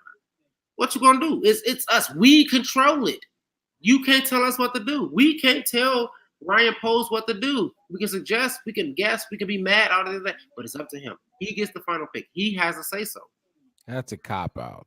How is that a cop-out? Anytime when you're talking about sports and you say we don't know what they were talking about, or we don't know, or it's up to them, nothing matters but the GM, that's a cop-out. No, that's a cop-out. Mama saying they didn't care to do proper research. Yes, they do. They know it's not. Come on, it's too many. You can tell. Hold on. Now, don't give the NFL too much credit. Don't give them too much to do credit. the proper research, then it just means they're dumb for sending their teams. Oh, the NFL is dumb. Hold on. Time out. I just don't want West because what West about to do is give the NFL a lot of credit, and we've seen them get a lot of shit wrong.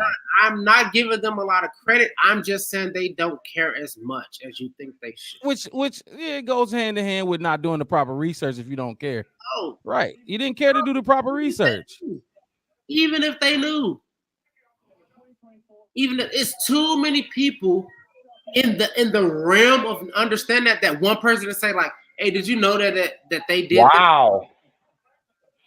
Quinyon Mitchell is going to the Eagles. Cornerback from Toledo. I kind of seen that coming. I saw that coming. I think in one of our mock drafts, they had him going to the Falcons. Come on. Hush. I got an Eagles fan that I work with that I've been debating. He thought they was gonna go with Terrion Arnold, and I told him it was gonna be Mitchell the whole time. I was kind of. Mama Blue says emphasis on care, not know that they can. That emphasis on care, not know. They can know about it and not care about the culture. Right. I'm just saying. Everybody's saying like, oh well, didn't they know that was happening? Yeah, they knew. Did they care? No. Okay, so my question to you is, what is the resolution? As the two teams that'll be playing there, what do you do to resolve this issue? Nothing. I don't think the NFL, for me. See, but if you say nothing, that goes against your agenda as the NFL trying to be global. You can't just say fuck what the other the teams believe in, fuck all their beliefs, and not change it for them. You can't do that. It's going to literally backfire. They're not going to want you back in Brazil. You know what I mean? That's just what I think. It just doesn't make smart from a business sense to kind of. This is how I'm going to tell you exactly how I see it. It's what's up? Football in America versus football in the world. When you say football in any other country in America, what sport are they talking about to us? Come on now. Football wants to be and you think it would be smart to go to another country and just say fuck what you think. Bully them. You got to bully sometimes. No, you don't. No, that doesn't work. They tired of America being bullies. Bullying does not get people on your side ever. No, it does not. Okay, that's my whole point. My whole point is I think they're going to take the chance and say, hey, look, we're going to put it out there. And we're okay with saying, oops, we were wrong. Because we already got how many other games going on around the world right now? They would take a loss, but they would be 4-1, I think. What is it, like 3-1 or something? Bears will be in London this year. Bears will be in London. It's like, it's what, 3 or 4 more overseas games. It's like, I think we were in Germany last year. We might go back to Germany. I don't know that for sure. And then at the end of the day, we can make it up next season, and we can put a team out there who exactly has the same color as their football team, who exactly has their thing. We can come back. Hey, look, like they always say. But why? I mean, but they may not want you back next season. Apologize, then ask for permission. No, but they may not want you back. That's my thing. Yeah. Like, you over here thinking that like the NFL is just like this huge thing bringing in. You think Brazil is? What we could go to Argentina because that's ain't that Lionel Messi them down there? I mean, Argentina may say, I saw what you did to Brazil. Screw you. You ain't coming here. Okay, that's just how that goes. Basically, that's a good point. Okay, we know we did what's wrong. Wilson, the Colts, and the Titans. That's white and light blue right there. It don't matter at that point. They don't care. They don't want people coming. Oh my God! You giving foreign countries too much credit. They're giving the NFL too much credit. Yes, you are giving the NFL too much credit. I'm sorry, Wes, but you're wrong on this. Like you can't just say screw an entire country. Yeah, you can't. If you're trying to move into their market. If you want to be nice to them and cultivate a relationship, to be nice. We just want the NFL in another country. You have to be nice if you're going to move into it. Exactly. You have to play nice. You over there. I'm sorry, but you acting like you invading their country. Yeah. You only get What do you think I did for a living, Devin? This is but you can't take that attitude for everything. This is sports. We got to hold on, and let's draw the line because this is sports. I'm telling you. I know this is sports, but I'm telling you, human behavior. Right. America wouldn't be America if we came over here and played nice. Right. Oh my God! But see, that's why I said you look. Don't go. This is why I'm saying they don't care. This is why I'm saying they don't care. America's military may not care. America is different than the NFL. Than the NFL. You can't. This is sports. Look, hold on. Let's give our guy Andrew because I like this question, and I actually want everybody to answer it. He said, because you talk about international games, I have an off-topic question, which really isn't off-topic, so I appreciate it. He said, are you for or against more international games? I'm gonna say I'm for it. I would love for the NFL, the football, American football, to be more of a global thing than it is. You'll get more talent. It'll be a bigger talent pool to pull from than just from the United States. I know we got they got a lot of programs to try to filter in some out of country prospects, but it is not like baseball. Baseball, first of all, you're picking from everywhere in baseball. I would love for the NFL to become that. Go ahead, one of y'all. Go ahead, give y'all answer on this question. First, the Jaguars are picking Brian Thomas Jr. Brian Thomas Jr. is going to the Jags, which is a good pick for the Jags because they lost Calvin Ridley and they needed some more help. But go ahead. I like this conversation. Actually, I do think it's different. And I don't think anybody else is talking about this as much as us right now. So my whole thing is like at the end of the day, if you want to be, you have to, like I said, it has to be a give and take. Your thing is a color because your other team. Your other thing is the rival. I agree. That's not what we're here for. I'm with you on that. I think it's a dumb reason. We're here to bring you a product that will generate you more, like I said, like the NBA. That's why the NBA without borders. This is not only going to. But this isn't the NBA. There is a bit of a difference there. How is it a difference? What is the NBA is big overseas. You think the basketball isn't that big? Dude, you know where Luka Doncic, Dirk Nowitzki. About the NBA did in the early 90s in China. They started off in China. Right, but I'm saying they have basketball in general. Fuck the NBA. Basketball. Let's talk about the sport, not the brand. The basketball is huge around the world. American football is barbaric to a lot of people around the world. It's not as accepted as the basketball is. Let's keep brands out of it for now. American football.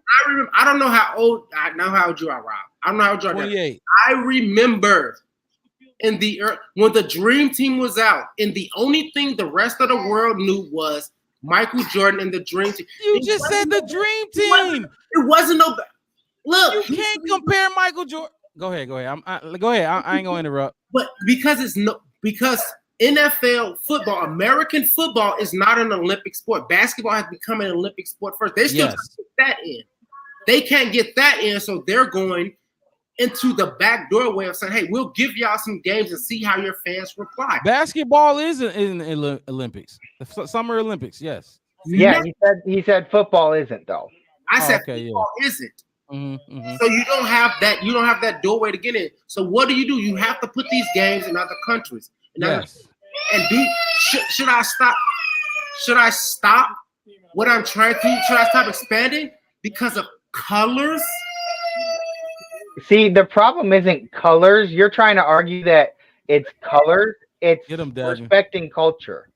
And it's unfortunately when you're trying to go into expand your business, it's different if you're trying to go into like a country it's not like we're not talking about their culture as a country.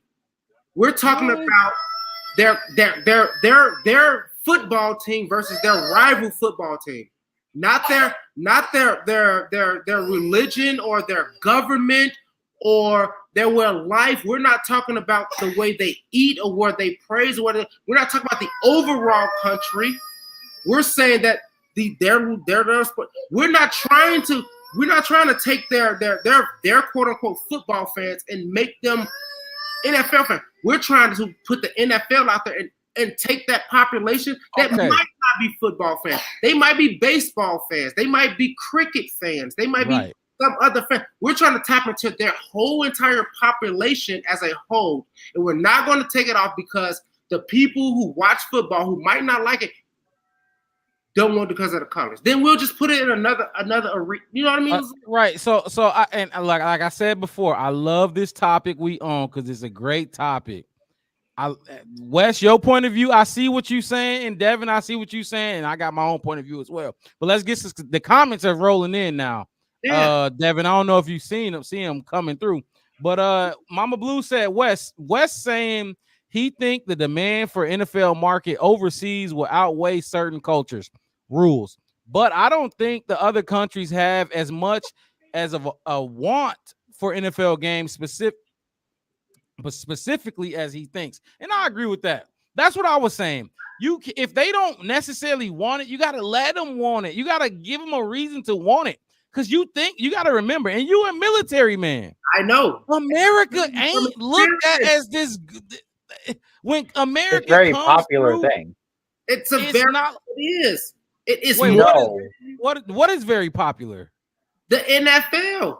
The excitement in America, but not overseas. Of America. Yeah, it is. No, it's not. Oh my gosh! You think American football, is popular overseas? It's more popular than you think, is what I'm saying. I mean, I know. I have a lot of people that I talk to overseas. And so I kind of have an idea. And to be quite honest, when you talk about that, it's the Bears. The Bears are popular overseas because it's the fucking Bears. The New England Patriots, the Dallas Cowboys. Yeah, 3 out of 32 teams will be maybe the Packers. Yeah, those will be popular overseas. But there's 32 NFL teams, Wes.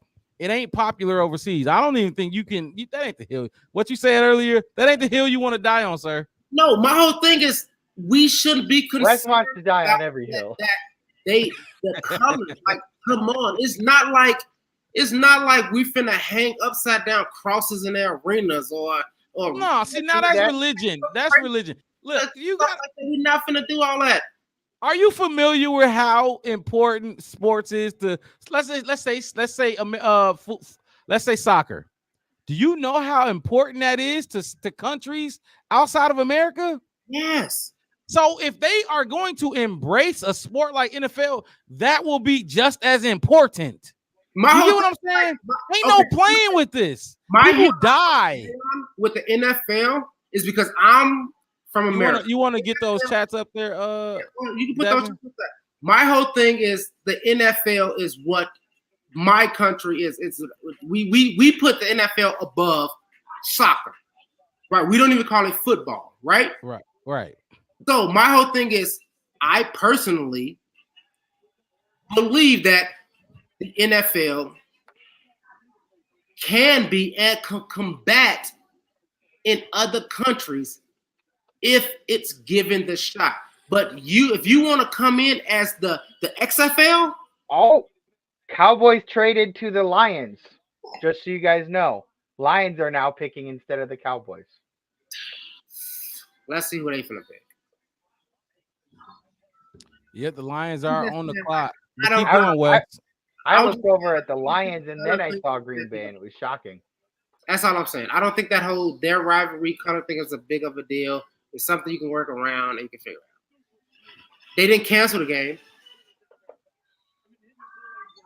You can't. I mean, it's planned. This is a lot of money at stake. You can't just cancel stuff like that. Exactly. I don't know how well it's going to be received, though. I mean, the biggest thing is, do we end up going back? I mean, my whole thing is, yes, I think it's a stupid reason, but as far as the NFL is concerned, Why did they choose 2 teams if that's already been a problem before? Like I understand that it's not. It's a dumb reason to even remotely think of. Right, I agree with that canceling too. something. Stupid. How about this? How about this? I'll tell you this much. So, Okay. I'll give you the alternative thing, right? That's the home team of whoever, right? They don't like green, right? Mm-hmm. Their rivals is in the same country. Their colors is green, right? Mm-hmm. You don't think all of them are gonna come and watch that game just so they can be in the arena wearing green, just to spite them? Depends on how far away they are. I mean, but it really does. Because other like countries don't travel like we do. yeah, you think they're gonna travel halfway Like- across Brazil just to go to an NFL game? No. Like Brazil when, is big as shit, in sir. England, So England their is small. culture is so passionate that you can't wear green in the stadium. That the rival Yes. team. Do you see people get burned on fire after soccer game? Dude, that sports fandom overseas is crazy. It is not like American sports. It ain't. They will dare. They would dare to. I'm telling you, man. They would dare to, man. Stop. My whole thing is like y'all hanging your hat on pleasing, on people pleasing, and that's not the world we live in. Oh, It actually is. You want to bulldoze. You want to go in and you want to that's- continue to flex your muscles on these countries, and you can't do that. You can't do that. You can't. That's not How how can the you world go works. into another country? Not unless you're at war. That's like me coming to your house and not taking my shoes off, and you say take your shoes off. And you say fuck no. Exactly. You're gonna be pissed. Are you not, Wes? Are you gonna be like, what? This motherfucker ain't never coming back here. He don't even take his shoes off of my house. I'm waiting. Okay. I'm just saying. I know human behavior. I know human research, and it's not that important, and we don't care that much. And if you talk about being well received, yeah, it starts off rough. Who is we? When you say we, you mean America? Humans, period. Americans don't care that much. It's hard to change. America doesn't care about like anybody else in the world. Look, hold on, because we got somebody from overseas in the chat, and he's weighing in. He said it could be same for NFL. Europe has a big possible pool for football players, which I was saying. I'm just gonna rally through some of these comments. He also said, I can tell you that in EU, soccer is religion. Football will never be bigger than soccer. But football is growing here, and it can be perhaps second or third sport arts. I agree. Look, it ain't gonna be bigger than soccer. We all know that. I think we all know that. That's not what I'm saying either. Right. I'm just getting his comment out there because it pertains to the conversation. Lions pick Terry and Arnold, cornerback from Alabama. And see, that's another thing. The motherfucking Lions, I don't know if y'all been paying attention to what they've been doing this offseason, but they haven't been just sitting back. The Lions have been working. They've been putting in work. I mean, they got close, and maybe them putting in that work is to try and get over that hump. Over that hump. Yes, sir. Mama Blue said, Lord Jesus. They just got a whole tougher of an opponent. Hey, look, mama, look, we having a very look, this is what you come to the Black Bear podcast for. We're not gonna agree on everything, and it's not supposed to be that way. We all got our own minds and our own way of thinking, and everybody is encouraged on this show to speak your mind freely and don't feel no way about it. And we just know if it's not agreed on, we will push back.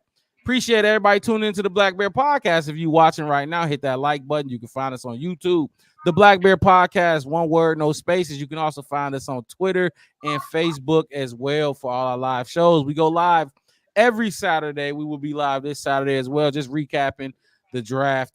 Time to be determined. We have not agreed on the time, but you can find us, like I said, every Saturday live, just talking Bears and recapping the previous week for the Chicago Bears. Also, pre and post game shows when the season starts. I know we got about 5 months, but I just want to put that out there. We do post game shows. If Caleb Williams throw 5 touchdowns, we gonna be here to talk about it. If Caleb Williams throw 5 interceptions, We gonna be here to talk about it. Appreciate y'all tuning in. Hit that like button. Get through some of these comments. Mama Blue. we got Mama Blues baffled right now. Andrew said, sorry to say it, but rivalries in soccer are much different to football. Wearing wrong colors can be in some games really dangerous. Yes. Yes. And it ain't. You say what? Say that again, Wes. It's not. It's just not the end of the world. That bus might not make it out. If the Eagles come in there wearing green, you might not make it out. Them tires might be flat. That motherfucker might get set on fire.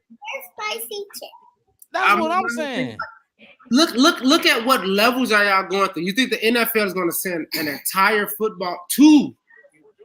two good football teams in the league down there to not come back? No. I'm not saying they're not gonna come back. They're gonna come back, but you can still face scrutiny. You can still be scrutinized. They cry about being scrutinized here in America. Yeah. Don't act like they tough and they got thick skin. No. Players are crybabies, and when you step into another country, you're gonna get a big reality check. You will, and they already know. They already know they're going there. I'm pretty sure we're not the only ones that seen but it. But this ain't London. Wes. This ain't London. Honestly, a lot of my friends from London give a lot of shit to the NFL, but there's enough people in London that actually do like American football. Yeah, they love the Bears in London. What they do, I don't even know why. It's not like the Bears were like amazing when they just got TV or something. But like for some reason, the Bears are one of the like top 3 or 4 favorite franchises in London. So I'm kind of glad we're going to London this year. Okay, like I said, I'm willing to do it. I don't think they're going to change it. I mean, if I was them, I wouldn't. It's just like, and I get it. I get all that kind of stuff, but we're not trying to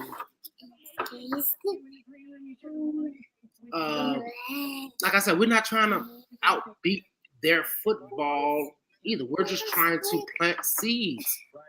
And if but a seed has to be taken care of properly. You got to plant it first, so you got to dig up the earth. But like you also have to know where to plant that seed, right? That's a big part of gardening too. You got to know where to plant that seed. And I think that, now my whole thing is like, maybe I'm giving the NFL too much credit. Maybe I am, but my whole thing is what I'm saying is, you're saying a lot of people are how we're talking about it as if the NFL is going in like they don't know already what has happened. And I think they do. And I just think, just like we was watching these picks come up, we think we know what's going to happen, but then we see what actually happens, and it's like, and wow. Don't mean it's right. That's what I'm telling you. It don't mean it's right. Right. I never said it was right. I just said we're still going to do it. We already. We ain't saying they gonna cancel the game. That's not what we saying. They're not canceling that game. Now, if you told me it was right or wrong, then I'm not a moral police. I'm just saying I don't think the NFL is big on. They put it out there for a reason. Or the Bears will be in Brazil versus the Lions or something. Look, all I know is if you go in there and you disrespect them people in their home, it's not right. I'll be the moral police on that. I don't need to, take a back seat on that. If you don't abide by their rules, it's not right. It's not your home. It's not America. It's just it's not a rule. It's not like it's a law. It is a rule. It is a rule. The fans control. Dude, you fans control the sports in America, and they control the sports in fucking overseas too. You can't do that. Certain shit you can't do. Than a rule. Oh man, you Americanized. You are American. You American. A rule is a document. A tradition is a way. So who? Like you said, you can what's say a rule? Hold on. Culture, sure. I can get what you saying with this, but we're not breaking no rules. We're not breaking no laws. You don't think soccer a part of their culture? Yes, but it's not a rule. It's not about their laws. We didn't break a law. 1 second. The Green Bay Packers are on the clock. They announcing they pick. Wow. Who was it? Jordan Morgan, tackle from Arizona. Jordan Morgan. They were all hyped up about Cooper DeJean. That's what I thought it was gonna be cool. I was getting real upset because there kept being cornerbacks taken, and I'm like, somebody else take him. I don't want him playing for Green Bay. That's huge. That is big. I mean, I can't wait to. According to Mel Kiper, he has been like the top player available in the draft for like 5 picks now. Yeah. I love this segment. This whole international sports segment. And look, see, this is what you get with the Black Bear podcast. This is not scripted. We didn't plan any of this. We speak what's on our mind and we debate it and we talk about it just like you're supposed to when it comes to sports.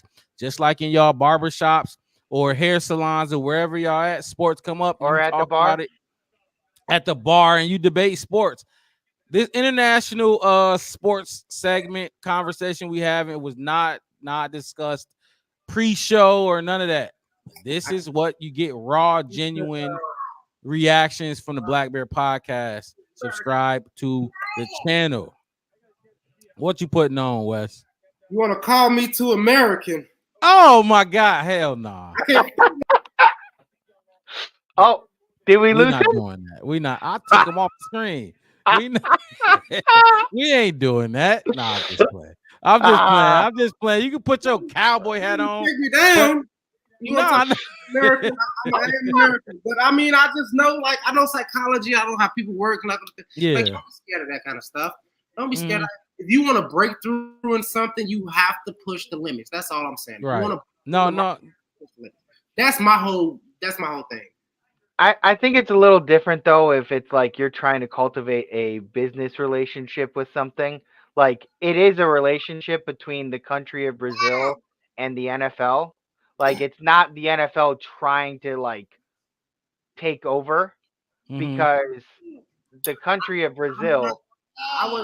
Hey Wes, can you go ahead and read this comment and just talk to Andrew? I can't find it. Can you see it or is it too small? I can read it for you if you want. No, I can see it, and that's my whole thing. No, go ahead and just read it out loud. It says the team/players will be safe, but fans could get in trouble if they were wrong colors or get into the wrong district. It can be dangerous. What's up? I see Raiders fans beat up people. I don't see Packers fight Bears fans and all this other kind of stuff. And guess what? That's what breaks a rule. Assault is a rule that you break. You can go to jail and you could be fined. That's laws. Now listen to what I'm saying. I'm talking about in America. This is what I'm saying. In America, these people are risking being sent to jail for assault and battery. But just like those political people stormed the White House when they know that was crazy. Mm-hmm. You have to push the limit if that's what you believe in, and that's what's going to happen. My whole thing is we don't always have to play at their stadium. If we get enough people, enough Rebel fans who will want to play somewhere else, we could build it. We could build in these countries somewhere else, but we don't have to be on their pitch. We don't have to be in their thing. We don't have to be in their arena. If we get the fans and we get the revenue that we want, we're not trying to come and steal your football fans. We're trying to put football in your country for the people who don't even watch football according to their country. Right. As we call it soccer. Because there's a lot of people who don't watch soccer in those other countries. What's a lot? I mean, like you can't say because a lot is not what 20% of people don't watch soccer. That's a lot of people. It's my whole thing is you have to hedge your bets. That's all I'm saying. That's what you have to hedge your bets. Just like I said, in the early 90s, when the NBA wanted to go overseas, they went into China first. They didn't go to Germany. Oh my God, China loves the NBA. and China loved it.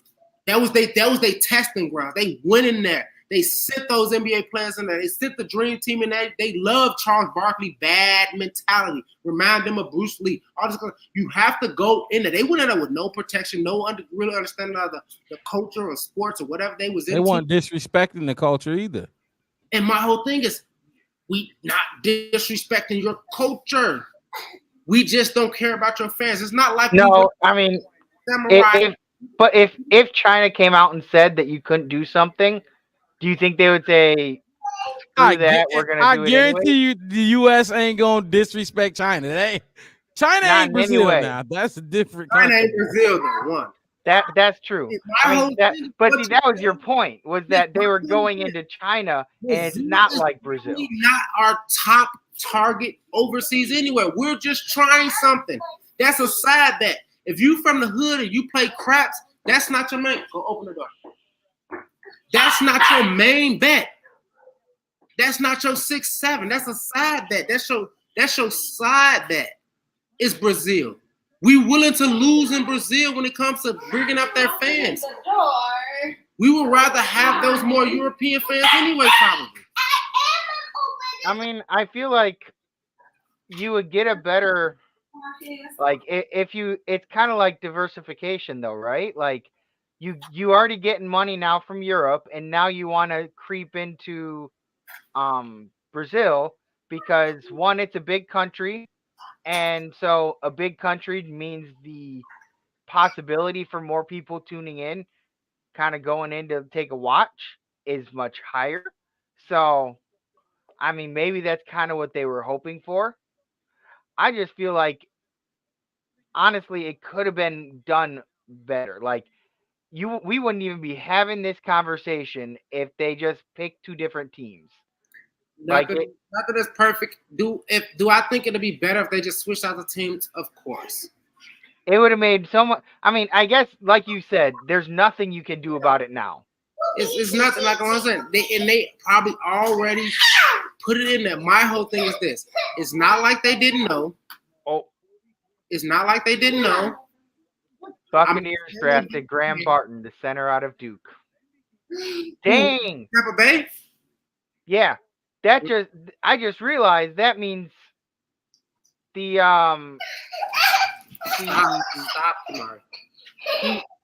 dude from Oregon is not the first center drafted because he hasn't been drafted yet. Nope, and like I said, this one JPJ. We do our things. I'm all things like just to end on it. It's like we'll see what happens. Yeah, I mean. That means they took Jackson. My bad. I don't mean to butt in. They took Jackson, Graham Martin before Jackson Powers Johnson. Yeah. Oh wow, that's huge. Now huge. Cardinals are on the clock with number 27. I didn't even realize Cardinals had two picks in the first round. Powers. They might. That's what you want to do. You want to give Kyler a little. I'm taller than him. So y'all might want to give him time to throw the ball to that number 4th round pick. You might want to give it to him. I'm gonna be watching. I can tell you this. I'm in Tempe. I'm gonna be watching. And every time they don't throw the ball, to Marvin Harris Jr., I'm gonna be like, that's what you get. You wasted. So a couple, like last weekend, I was just having a chat with my dad a little bit about like NFL and like history of it, and we were kind of doing a little bit of digging because we were kind of curious about something. The only two teams that have been in the NFL since it began are the Cardinals and the Bears. Yeah, it was the What do your mama? I think we were the Chicago. They were the Chicago Cardinals. And the Decatur Stallions. Yeah, and I'm like that. Oh, they drafted Darius Robinson. The first D tackle off the board. My bad. Edge. I was gonna say it's an edge.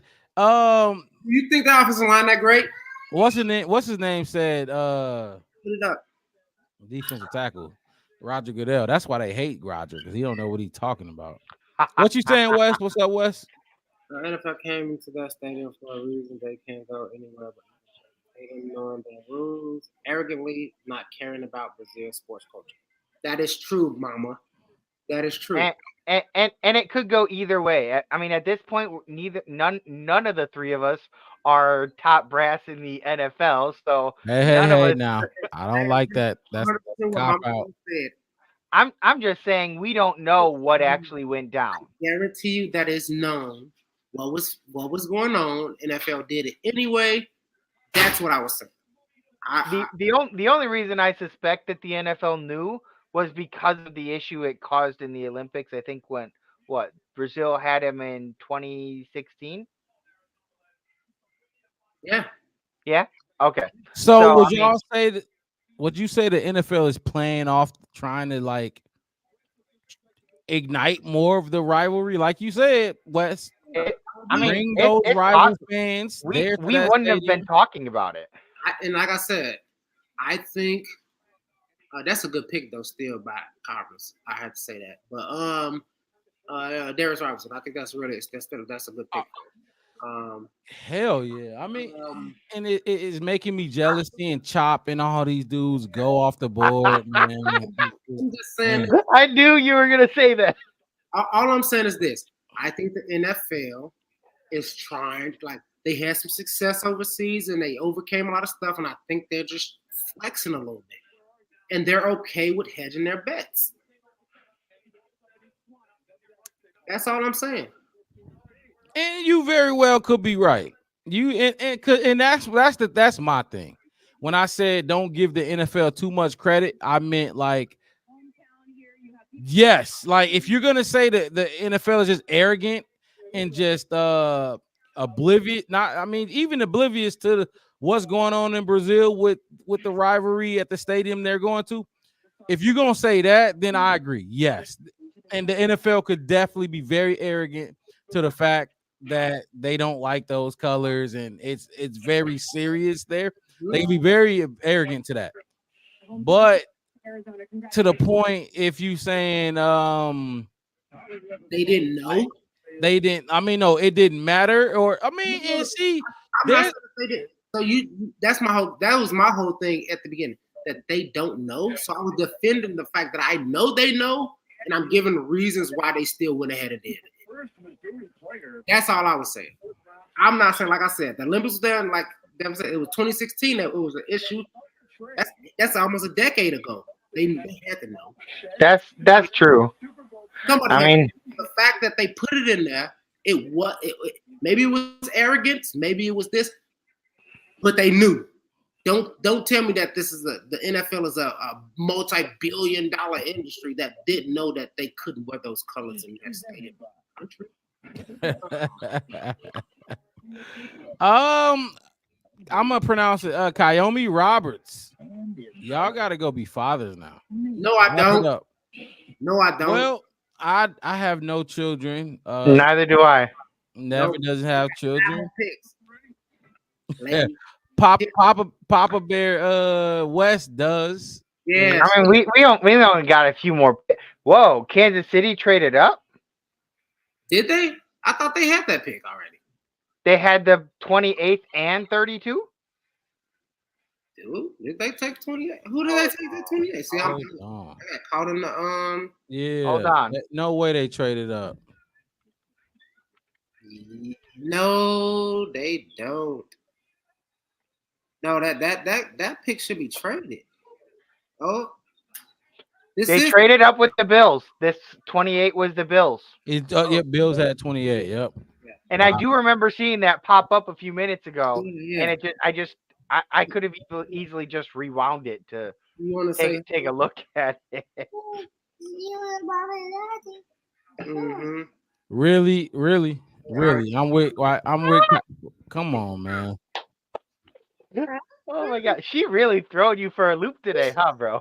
No, she doing too much talking. I don't know where she at doing all this talking. She over there in the other room just throwing shade. Podcast fans and people that's joining us, I am being a daddy. Hold on, let me take the thing down so you can see. You don't like Caleb Williams? Why not? You say Caleb Williams. Yeah, Caleb Williams. What? You think you're gonna be good? Kate Williams. Yeah, y'all didn't put that Justin Fields stuff in her head. That's what that is.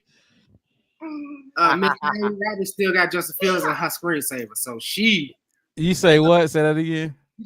She still got Justin Fields as her screensaver, so she can go ahead and let it go, man. Let it go. It's been a month. We gotta let it go. I do feel like I was talking a little bit with my parents before I came down, and I do feel like they like a lot of people, they'll start to turn it around when we start winning, and some of us are just we just on the bus early. I guess we don't get them until a few stops down the road, but they'll be getting on the bus too. I just think it's more about being a fan of the team. And Ryan Poles, if you trust what Ryan Poles is doing, you can't hate him so heavily on one move and then just be like, oh, I love this move, but fuck Ryan Poles, this and that and the third, he's a piece of blah, blah, blah. I don't think you could do that. Just like with the Roma Dunze pick. I didn't want it, but it's like I'm not off the. I know Ryan Poles. No, Roma Dunze is a good player. Caleb Williams is a good player. Justin Fields is a good player. You're picking between all these good players. You know what I mean? That's my take on the whole move on. How you said? Look, I was waiting for you. I Google something. Andrew, hold on. Let me see if I can find it. Okay, Wes, cook up, Wes. Hold on, what? I think it's Ishtemezu. I think that's how you say I agree in German. Correctly. Andrew, go ahead and put if you can put the interpretation for I agree in the chat, because my guy Wes is going above and beyond. No, I'm worldly, baby. Yes, sir. I got a random question for you guys because I just saw that last commercial. Yeah. Either of you guys like interested or watched any of the UFL games? No, not one, but I've heard about them. I've watched a couple of them this year just because I was so into football, and then it just kind of like was off my TV, and that was a very sad day. So I was looking ahead, and I already was watching some of these games, and they're interesting. They have the old kickoff rules that we used to have, like kicking from the 20-yard line. So it's a whole long ass field, and there's a lot of running and a lot more returning. And I'm surprised with the way that things have been going with the concussion protocols and stuff like that, trying to get less hits. But and in the UFL, like you got to remember, they just started. They just merged with the XFL and everything. They're not at concussion protocol level yet. That's the least of their worries right now. They just still trying to put a product on the field that's gonna be watched. You know what I mean? You're right. They try at this point. They trying to draw in fans that are NFL fans. And the nice thing is you can watch both because they're played at different times of the year. It's not like you have to choose one or the other. Oh man, Mama Blues. What is you? What is? I mean, my whole thing is my version of Caleb has to deliver is do your job. Basically, just do your job. Yeah, I want to see you do some highlights and all that kind of stuff. But what I really want him to do is I want him to don't turn the ball over on third downs, get us first downs. If it comes down to winning drives and it's on you and you got to go 75 yards, do your job and go that 75 yards, even if it's a field goal to win the game. That's what I want you to do. I'm not going to be mad if throwing picks or making some mistakes. Like, who am I? The Chiefs just got Xavier Worthy. Oh, wow. Didn't they lose? They lost L'Jarius Sneed, didn't they? Fastest. They did. Fastest wide receiver in the draft, fastest player in the combine ever.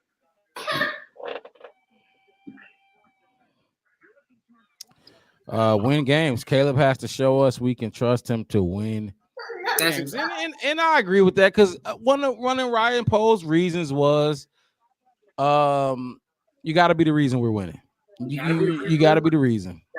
If he's not the reason we winning, then I don't want that would upset me. Yeah, I agree. He plays mediocre, and our defense is scoring more, and teams in return, punt returns is winning games. Defense is making stops, and we not winning no games because did it. We could have got more capital for that first round pick. We could have got some other. We got Joe Alt. We could have got. You see what I'm saying? We could have still got Roma Dunze. We could have traded back. We could have had a second round pick. We could have did a lot more. I agree. He not every game, but the game, those tight games, though, he has to show us. My whole thing no, you're right. You're right, Mark. I hear you. Yeah, he has to show us he can be. Not every, he can be the reason we're winning games. We won that because Caleb. I'm not the type of person that says he needs to win every single game, all the close games. Like, this is the NFL. They're all professional football players out there. But when we go out and we get somebody like Caleb, that's what we want to see. We want to see, and like, I'm one of those people that I get so upset when people use the record as a statistic for a specific player. It's a team sport, ultimate team sport. But I do get the point of certain players can influence the winning and the losing. Like, yeah, okay, somebody else. I mean, Caleb can go out there and throw for 300 yards, and we can still lose. But if he's going out there and throwing for 300 yards and we lose, at that point, we aren't losing the game because of Caleb. We're losing the game because of something else. So I think it's great to look at what's going on in the game to really determine. Because, like, I hate that stat that people throw around, like the record is a quarterback stat, because it's not. I'm going to give an example. Mark Robb is going to hate it. But this is what I want. It's the same thing I always wanted in the 20 years LeBron James played. In that last 2 minutes, you have to be the reason that we win. Clutch shot, good block. You know that block he made in the finals? Like, that right there is why LeBron James still got fans, despite his record in the finals. That's why people still say he the GOAT, because he made. There's nothing wrong with his record in the finals. Let me look. Go ahead. There's nothing wrong with his record. What I'm saying is, despite. I said despite his record in the finals. There's nothing wrong with it. What you can say is, in clutch moments, LeBron James didn't have to be the one that made the shot because Jordan was the one that made the shot all the time. Cowboys got an offensive tackle. He made a lot of the times he made the best and the right basketball play. That's what a lot of people say about him. I just need Caleb to do that. It's like I just said before, if it's 90 seconds on the clock, down 4, you have to be capable to go down and make a touchdown. How many times we was in that situation with Justin Fields and we just need him to go down and make a touchdown, like no field goal. And that's where we struggled a lot with him. Right. And even as a Fields fan, I admit that. Yeah. So Justin, the thing is, he had drives where the year before this last season, he had drives where he probably could have brought us down there, but y'all remember it was a lot of stupid shit happening. EQ dropping easy passes, Amir Smith-Marset getting stripped from by fucking Velus Jones fumbling punts when we get the ball back. It was a lot of shit going on. So. Like, I'm not even fan of. They took Tyler Guyton, offensive tackle. He don't got no quarterback. It's okay.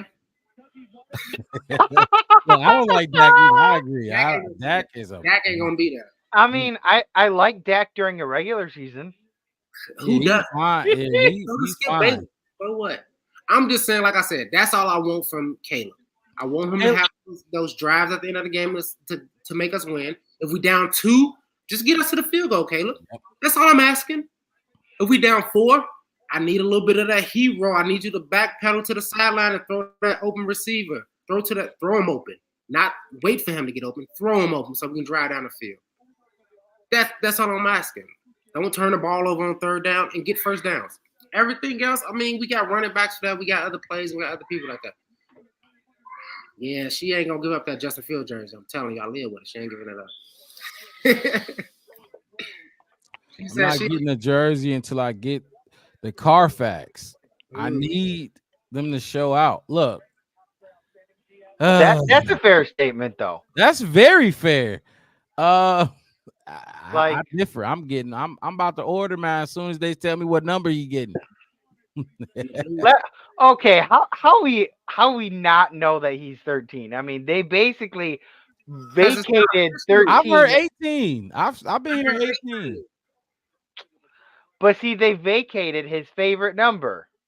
That's true. They're just, like I said, they're giving him the choice. If you want 13, you can have it. But if he says, you know what?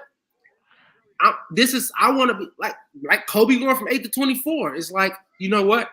I want to reinvent this. I want to be, you know what? I'm going to take 18. He might take 12. Yeah.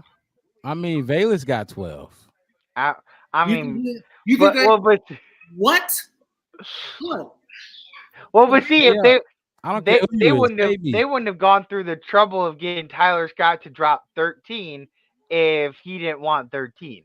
My whole thing is I don't think when it comes to dropping up, I don't think like how early it was when they traded Justin. I think other players were just like, hey, look, we want to make him feel welcome. I don't think everybody drop your numbers. He gets to come in and pick what he wants. Because y'all saying, is it official? Like, I haven't seen anything official on Keenan. No, not 13, but Keenan Allen. What is Keenan Allen's number? I haven't seen it. I could have sworn that I saw That's that he what was I haven't seen that was official. I haven't seen I'm gonna send it to you. I got you. I'm gonna send it to you right now. Hold on. Send that to me because I know I know it was talked about him going 15. I haven't really seen anything official that he was taking 15. But because if that's the case, if Keenan Allen is indeed 15 and our guy Tyler Scott moved to what did he move to? I just sent that to you. He went to 10. It's the same place I got where Dante Pettis is taking 81. Yeah, this is Twitter, right? NFL jersey. On Twitter, I can see the Twitter link. Hold on, let me find it. Yeah, because I know the Twitter page that drop all the jerseys. Drop all the Twitter firm jerseys. I pulled it straight from it. When I saw it, I'm like, look. Honestly, I like number 15 for wide receiver.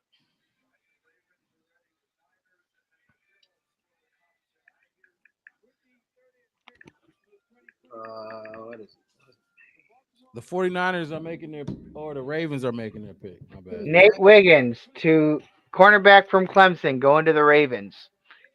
Damn. Nobody. A lot of late so far. Cornerbacks. Yeah, but none of them are taking my boy from Iowa, Cooper DeJean. I thought that it would happen. He's the corner? Yeah.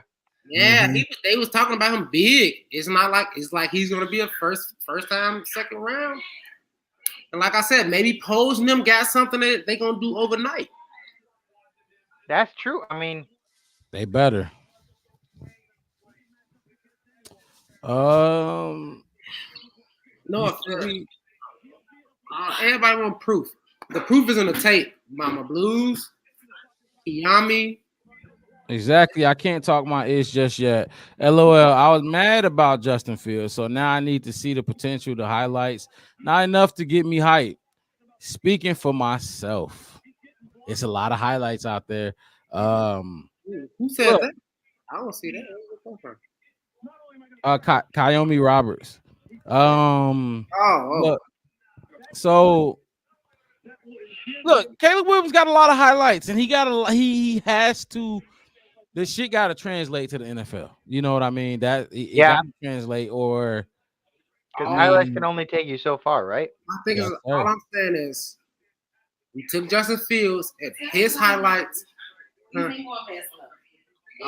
I said, she said her comments is getting late.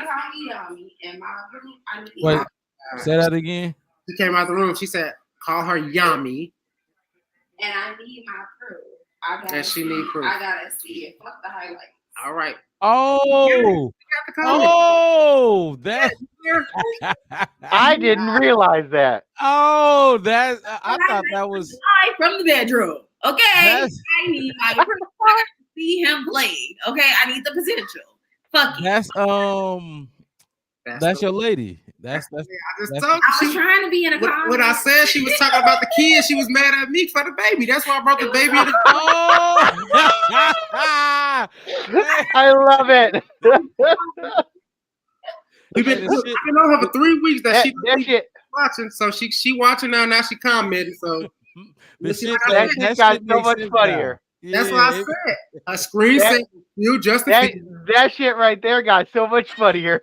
Yeah, there I go right there. The comment earlier. I gotta be a father. That's why I brought the baby in.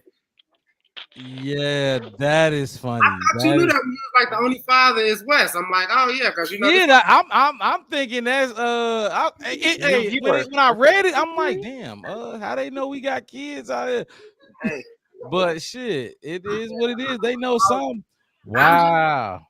Play, that's all. That's all. She ain't. Look, like I said, I ain't no hater. Some people, you know, some people are slower to reality than others. Change the screensaver. So I see that he's good. Change the screensaver. But I bet you want to change the screensaver. Wait. Y'all had quiet. See how quiet.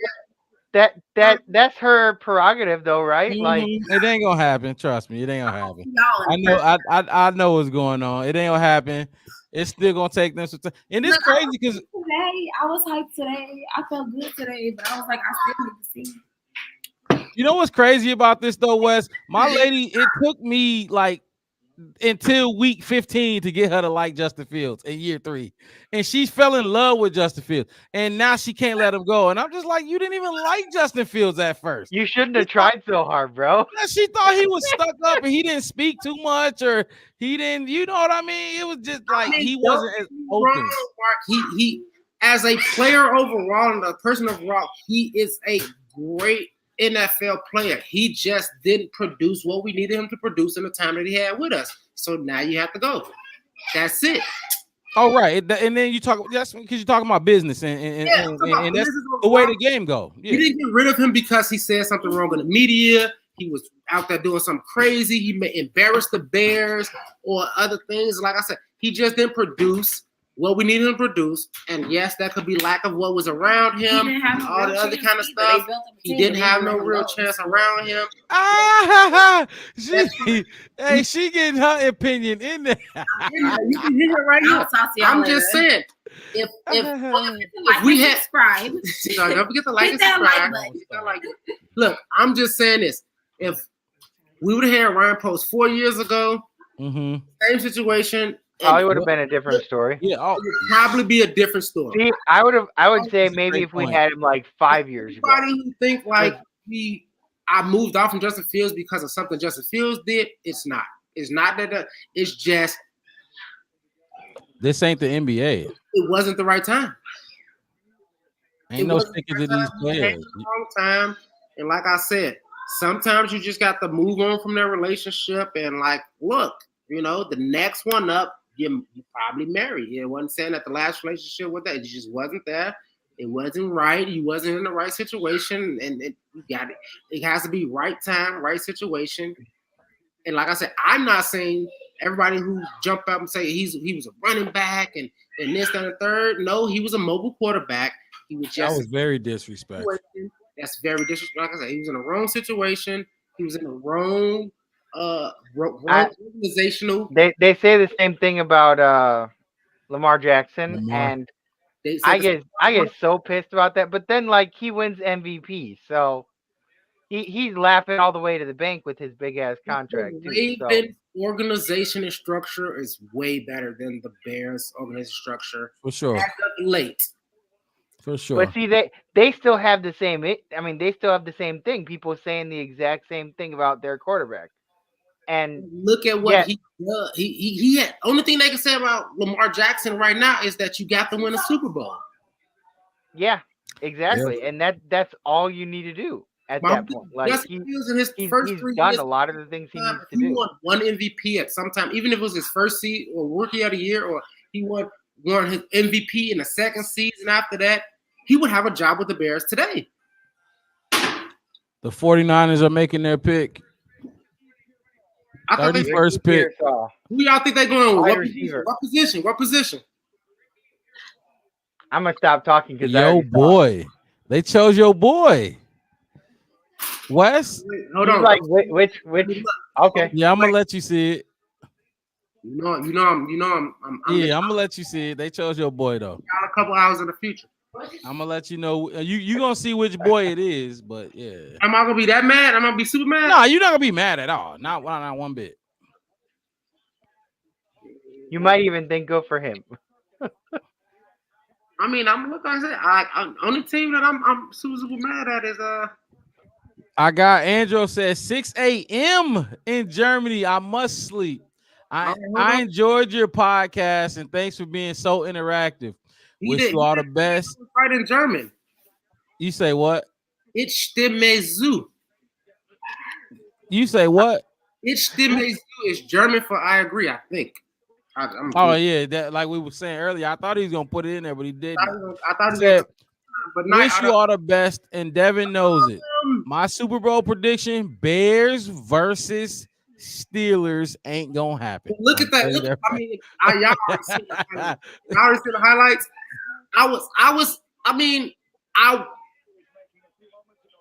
talked about him a lot. You talking about? Oh you, pick? shit! You saw the pick? Ricky. Bears just traded to Carolina, or not Bears? First pick in the second round? No, you did. Buffalo. What? I'm about to say I'm low. Oh, my bad. I'm thinking Bears versus Steelers in my head. Buffalo just gave Carolina. That is a good pick for the 49ers. I'm happy for Ricky Pearsall. Ricky was one of my kind of Andrew. Man, that's somebody we could have got instead of like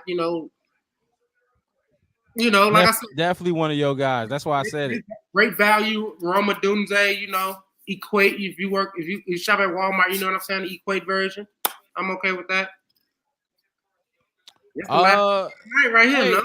The Panthers needed to trade up and get in the first round. Get y'all a first round pick. They traded one spot up. Yeah. But these trade up one spots are what they had the first pick of the second round. Yes. Yeah, they just swapping picks. It's not that big of a deal. It's not like they're getting any extra capital. They just go and actually they're giving away capital like you already gave up. What's its name?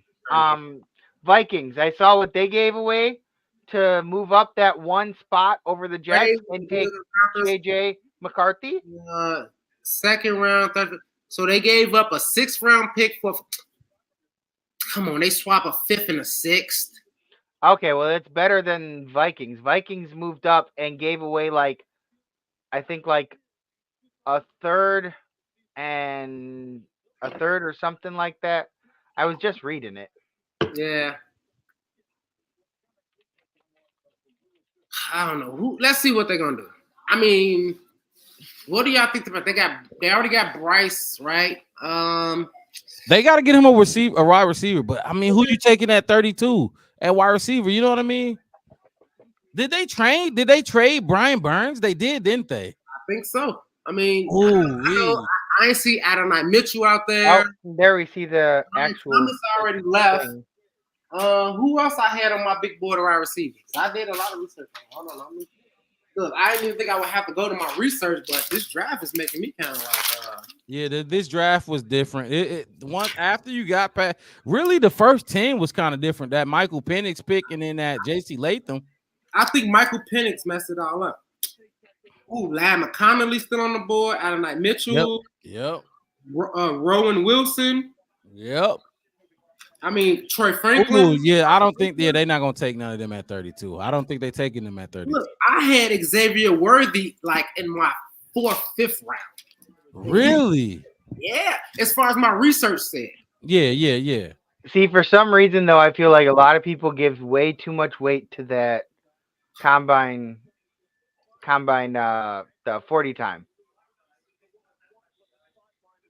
Hey, Andrew, she don't want to come to Europe. Leave her alone. I knew you were gonna say something, bro. No, go ahead. She wants to come to Europe a lot. We I about to say shit. we plan on trips, but Get when we going?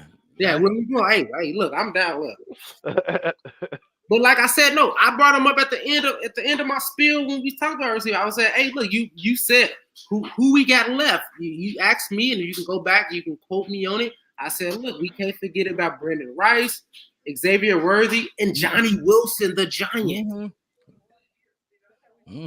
I bet they go defense. Ooh. Like some idiots. I bet they go defense like some idiots. How you playing? Because if they go offense, I feel like they're reaching here. I feel like any of the offensive guys they can get next round. Or well, they just traded that pick.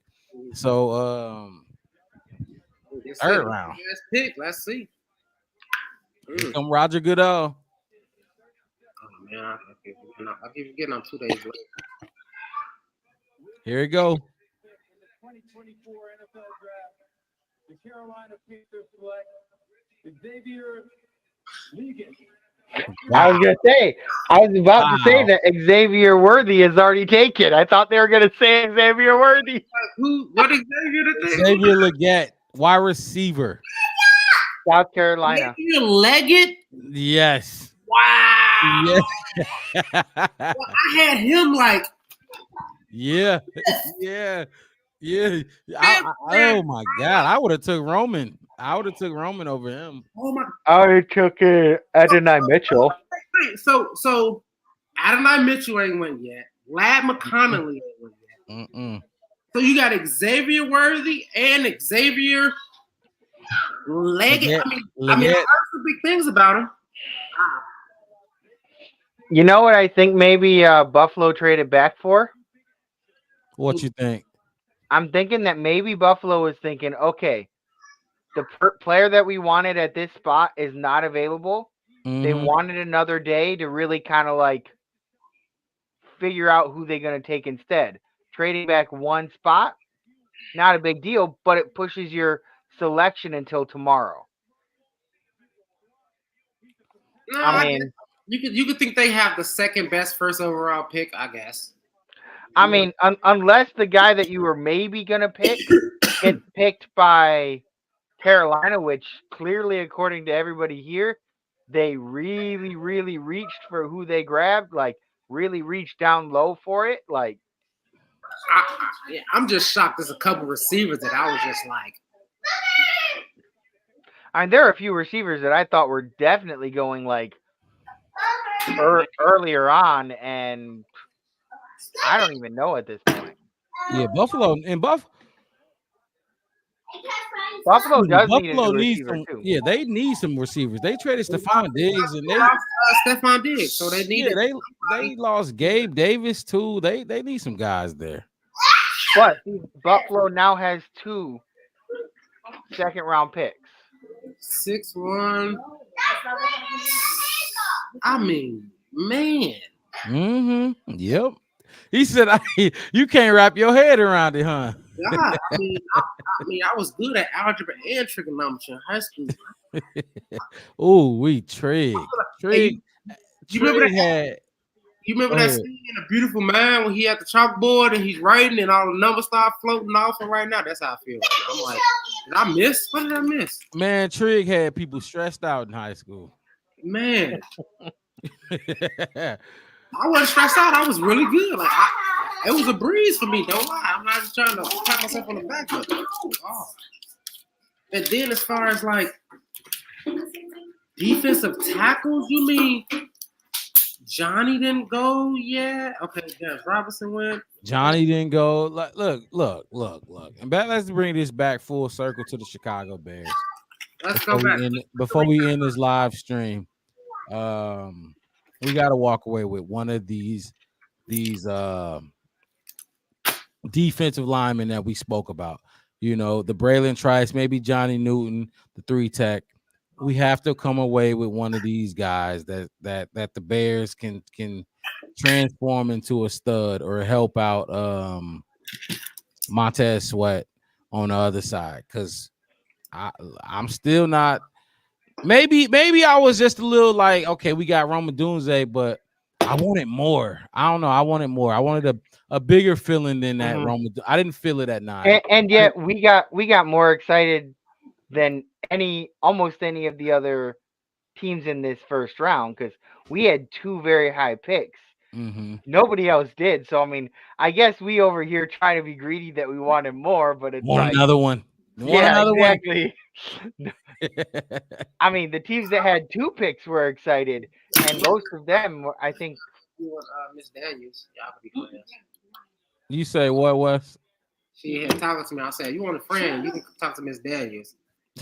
Shit, she was in the chat talking that Justin Fields stuff. Like, no, we not.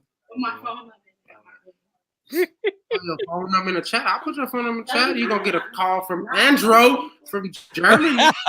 Me. 555-888. You funny as hell, man. That's funny. I'm with it, though. I'm with it. Yeah. That might be surprising to some, maybe not others. But to What is that? That was my bad. I was trying to get back to. Trying to look at the $1 billion.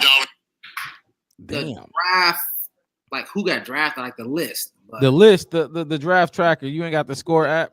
All right, there, right there. Oh no, I got the NFL. Yeah, I got the score app. Yeah, I just gotta go to it. It just brought up the thing, so we could go through. Like I said, we got who I thought we was gonna get. Obviously, I mean, it's like lacking. I think even at that 75 and 122, they'll do something. And if they willing to leverage those future picks, I think we can probably get into that second round and get that offensive lineman that you want. I don't want no offensive lineman in the second round. Give me the D lineman. I don't want no O line. If it ain't first round, I don't want them. I don't want them, Wes. I told you 63% first round, 63%. If it ain't that, I don't want it. Dang, know? I just noticed Houston didn't have a pick. We'll be here 365, and I'm gonna look. I'm telling you, next year this time, the first pick we get in the first round, I'm gonna be all with it. Yeah, I get it for you. What the fuck? Okay, look. Yeah, Houston didn't have a pick. They didn't have a pick. Houston didn't have a pick. Yeah, not in the first round. We talked about the steal they had. They got rid of both of their picks from because they had one to give. Do we want to talk about? Okay, let's talk about let's just go through what the NFC North looks like right now. Okay. And let's see who. I mean, I'm not scared. You guys mind doing that on your own? Because it's 11 o'clock. I gotta be up at like 4:30. So it's gonna be a tough day as hell tomorrow for me. Oh yeah, you got to get some sleep. We already know the schedule. Weakness leaving the body, bro. But all right. Yeah, no, yeah. If you gotta bow out, get you some sleep. It was a nice job hanging out with you guys, though. A lot of fun, as always. Oh yeah, you know we're gonna recap in the group chat. We're gonna recap in the group chat. Like I said, we got a Saturday podcast we could definitely dump into. For sure. And if anybody's interested, I think I may just open it up tomorrow when the second and third round starts, just to kind of watch it. What time is that tomorrow? I think it's like 6:30 Eastern time tomorrow. 4:30. I'll probably be a little bit. If you want to jump on and start it up, I can probably pop in a little bit through there once I get off, because yo 6:30 is my 4:30. Right. So we ain't on work. You in the meat of the work day. Yeah, that's. I'm still I'm trying to finish up, fill out reports. I'm trying to. Okay. For some reason, it must have changed, because tomorrow rounds 2 and 3 are. It says Friday night starting at 7. My guess that means that it's 6 our time. Oh, is that 7 Eastern? It doesn't specifically clarify. Well, hold on. This is adjusting to your VPN, so it's probably telling you Central Standard Time. So it's probably going to be 4 my time. I'm gonna just check on what it says on the. Yeah. Or your time. Yeah, I'm 2 hours behind Central. Yeah, he said 7, didn't he? He said at first he said 6, but he said 7, and it doesn't say whether 7 Eastern time. 7 Eastern. So that would be 4 your time. Yeah. For his time. Exactly. Hey, they got they got the Falcons GM and president up here talking and explaining that Michael Penix pick. That's crazy. I think that was even bigger than the JC Latham pick today. Yeah. You think I'm gonna let you guys get to it. I'm gonna head out. Probably start up tomorrow at about a little bit before 6, and kind of keep an eye on what our friends in the other division rivals are doing. Yeah, exactly. Yeah, we could definitely get up and we can point fingers and laugh at people unless we get a pick. But yeah. All right, Devin, man. Hey, Devin, we'll holler at you, man. Be smooth. Later, guys. Yes, sir. West. Let's do it 1-on-1. King of the Hill. So you got the list up? Yeah, I got the list up. All right. So who went first? Was it Green Bay or no? Vikings went first. Vikings, JJ McCarthy. They took JJ. Look, I know you're not too scared of JJ. I'm not either, but I think weapons can uplift the quarterback. He got some TJ dog tight end. Not maybe if you don't think he's a good tight end, at least. Justin Jefferson, that goes without saying. And then Jordan Addison. I wish they didn't get JJ McCarthy. I do think he can do some damage. And in my own defense, I'm just saying not right now. Not right now. I don't. I'm thinking because it's been said over the last 5 years now. When you draft a quarterback, no matter what they prospect, whatever, it's kind of best to look at they said about Patrick Mahomes all the time. They said so you think he's sitting at least 6 games,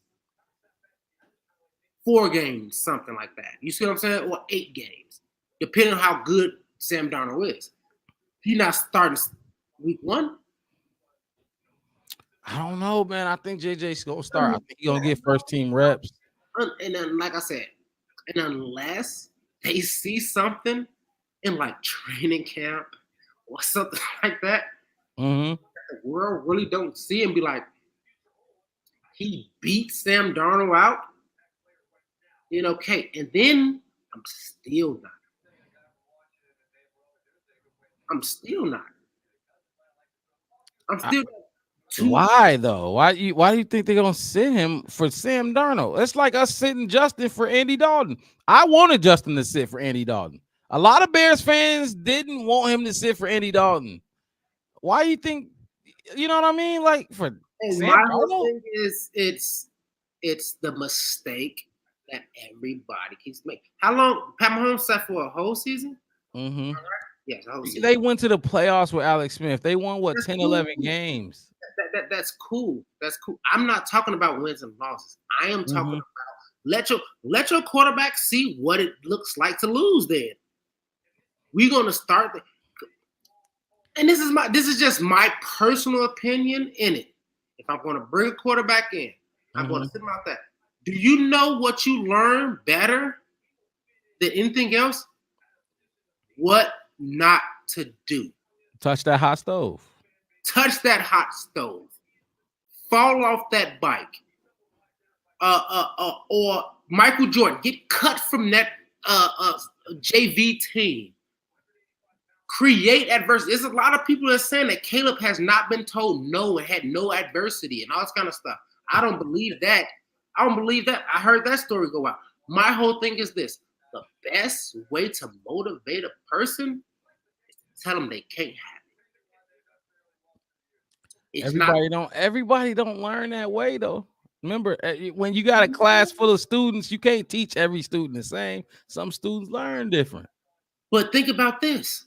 Look, when they put up when you go out we could talk about this. when you put up everybody audition for a play, even in Hollywood and everybody, and they say everybody auditioned. Every time you leave, they say you did great, Mark Rob. Great read. Great, good job. And they put up the cast, and you want Romeo, and you look, and you Mercutio. You know what? I need to figure out what I need to work on to be better. Right? Right. If you come out and everybody baby you, oh yes, okay, what the baby that? Just look at Justin Fields. Look at quarterbacks more quarterbacks who had to go out and be better and a lot of them fail. A lot of those rookie quarterbacks who had to come out and be that quarterback, they fail. Everybody can throw out CJ Stroud. Everybody can throw out all these once in a lifetime kind of, but Bryce Young is honestly is a good. He just was put in a bad. You know what I'm saying? So, would you prefer Caleb Williams? If we had a guy, I'm not saying if we had a fucking guy. Let's think of a veteran that's been bouncing. How about this? I'll tell you this: if we had Kirk Cousins, I would sit Caleb Williams for you. Oh my God, that's cheating. Kirk Cousins 4,000 yards. Sam Darnold ain't that. You asked me if I said no, but JJ McCarthy ain't Caleb. So let's do the scale. JJ McCarthy, right? Sam Darnold. I would take. I think Kirk Cousins. In retrospect, like I said, if we had Sam Darnold, no, I'm not sitting Caleb Williams. I'll sit JJ McCarthy though. You gonna sit Caleb behind Kirk Cousins too? Yeah. Really? For 1 year, I wouldn't give him $100-some million though. If I know I had the number 1 overall pick and I can get Kirk Cousins for a year for I don't know what is he making a year right now with that deal? I don't know what it come out to, but it's 180 and he get 80 $28 million. Yeah, it's crazy. I'll give him $28 million for 1 year. Cool. Caleb, sit back and watch Kirk. Kirk pissed, right? He's blindsided. He thought he was gonna live out that. Think about it. Michael Pitt's gonna sit behind Kirk Cousins, and guess what? Kirk Cousins, his contract is gonna try to get shipped and cut up and dabbled, or you're gonna be like Eric Bledsoe would be the $100 million quarterback who sit behind Tom Brady. The 5th round pick. 6th, what is it? 5th round? 6th round? 6th round. I can't believe. I don't know, man. Look, Wes, I don't know. My whole thing is it's better for them to see it in real time. Mm-hmm. See what happened to somebody. See how it is. It's just like I'm from Chicago. We used to like Maury Povich all the time, and they used to have these scared straights where they took the kids and they put them in the jails with the convicts, and they reach out to the boss. Like, yeah, I'm gonna do this to you. Scared straight. Oh yeah, it's not gonna. Oh yeah, I took a sack before in college.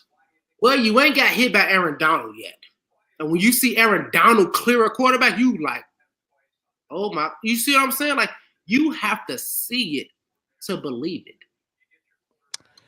And sometimes that's what it takes. And but my whole thing is mathematically it's shown to be better. Yes, but do you think JJ? They don't want to sit through that. Justin Jefferson don't want to sit through that. He don't want to sit through no. Yeah, because you at risk of losing him. You at risk of letting that man walk it away. He's not gonna get this, and that's my whole point. So they're gonna have to, if they even thinking about bringing JJ in, they either have to make the decision now and say JJ McCarthy is going to take the number 1 snaps every single time, right? Yeah. He has to take the number 1 snaps. Okay, cool. I'm okay in my world. I don't think I think Sam Darnold has played enough football. He don't need to take number 1 snaps. He can learn the playbook on the fly whenever he needs to and just come in and play. He already have experience, right? Yes. Right. Got it. I'm okay with that. I'm okay with you throwing JJ McCarthy out there like that. I'm okay with it. I'm okay with them starting him week 1. I'm okay with it. it just not threatened my franchise. Meaning the Bears. Yeah. Oh man. I got Caleb Williams. I got Caleb Williams. I got DJ Moore, Keenan Allen, Roma Dunze, Cole Kmet, Gerald Everett, DeAndre Swift, Roshan Johnson. I got Montez Sweat, Jalen Johnson. Kyle. You think I'm not the Vikings though is what I'm saying. So we just went to the first pick in our division, and that's who we own. Do I think I'm still more worried about the Lions? Honestly. Oh, without a doubt, because like I just told you, their quarterback threw for 4,000 yards without 2-3 receivers that we have. So you asked me why. I was like, okay, cool. Good for you, Vikings. Take him. Hopefully in the future, he might be better than Nas, but more likely he's not. Now, what's your take on it? JJ McCarthy, start him. He's starting, and that's how you're gonna begin your career. That's how you're gonna begin and end your career. I don't know if you're gonna work out or not, but you're starting. If you can't work out with these two wide receivers, because Jordan Addison had a hell of a rookie season. If you can't work out with and then add TJ Hawkinson, I don't know what they O-line look like. I'm sure it ain't the greatest, but if you can't work, you ain't the guy. You ain't the guy. I don't know how much more prep you need because your receiving group ain't gonna get much better than what we got set out for you right now. So I'm starting them right away. I think JJ McCarthy will start right away, and I would start him right away.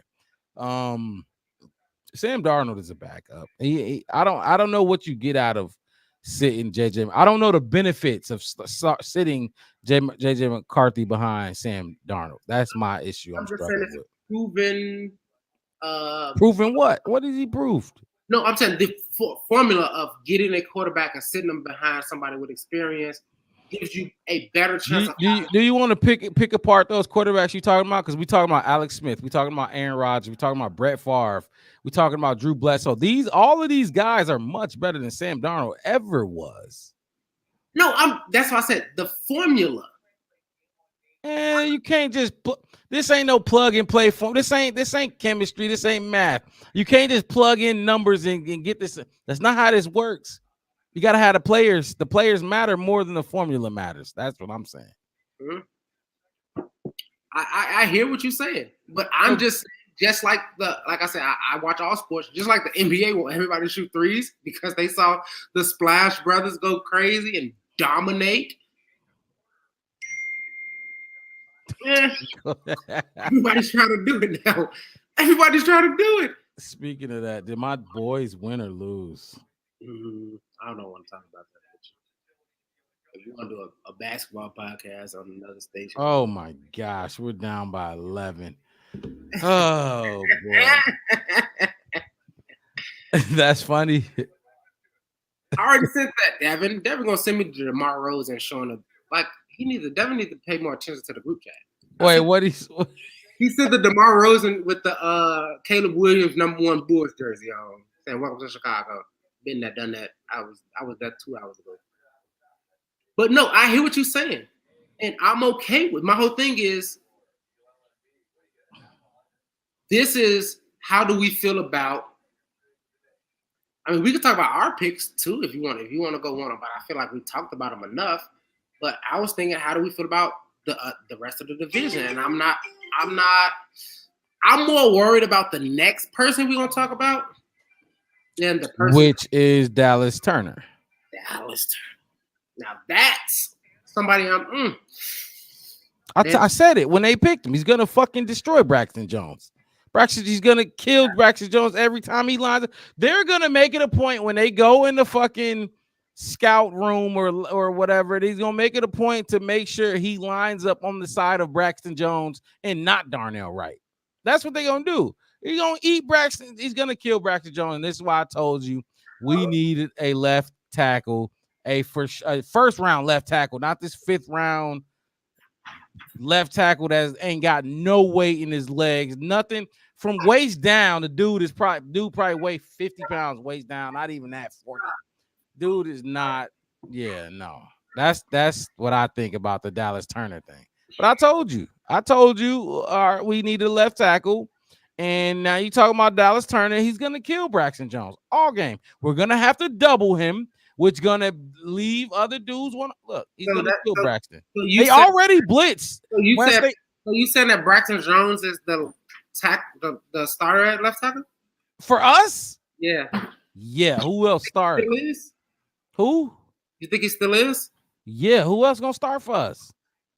Like I said, my whole thing is we want to. I know you ain't. Pose as far as what he's doing. My whole thing is I can't say, to be honest. But who's gonna start? No, I don't. You trying to put all these word salad in there? Okay. Who's gonna start? Look. And not no draft prospects. I'm talking about who's on the roster right now, Wes. Who's gonna start? Now I can tell you. Tyree Carter, Larry Borum. No. Oh my God. Who is Larry Borum? That's our swing tackle. Larry Borum is our swing tackle right now. Honestly, I think that they might even let Ryan Bates take a shot at it. At left tackle. Come on, Wes. It ain't happening. It ain't happening. I guarantee you. It's not happening. You think? Wait, hold on. You talking about as to replace? You talking about to start over there? Oh my God! This is why you was spilling all of that crazy stuff earlier.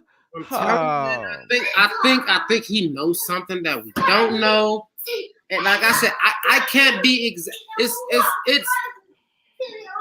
I have a good understanding of majority of what's going on, but one thing that I can think of for Ryan Pose that I can't guess when it comes to him is the offensive line, because he's an offensive lineman and he has the experience, the knowledge. He's been there, he's done that. And my whole thing is, this is where he gets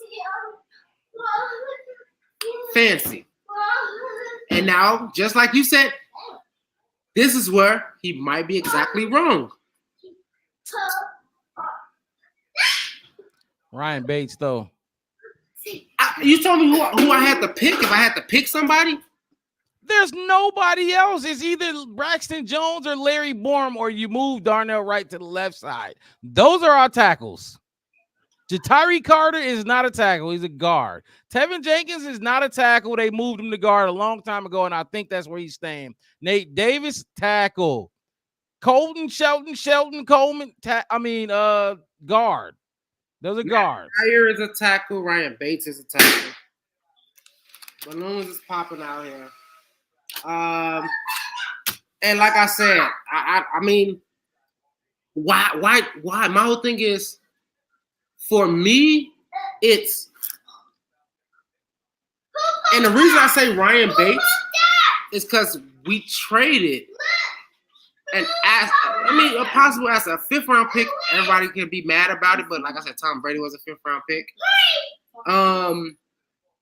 But that could have been something.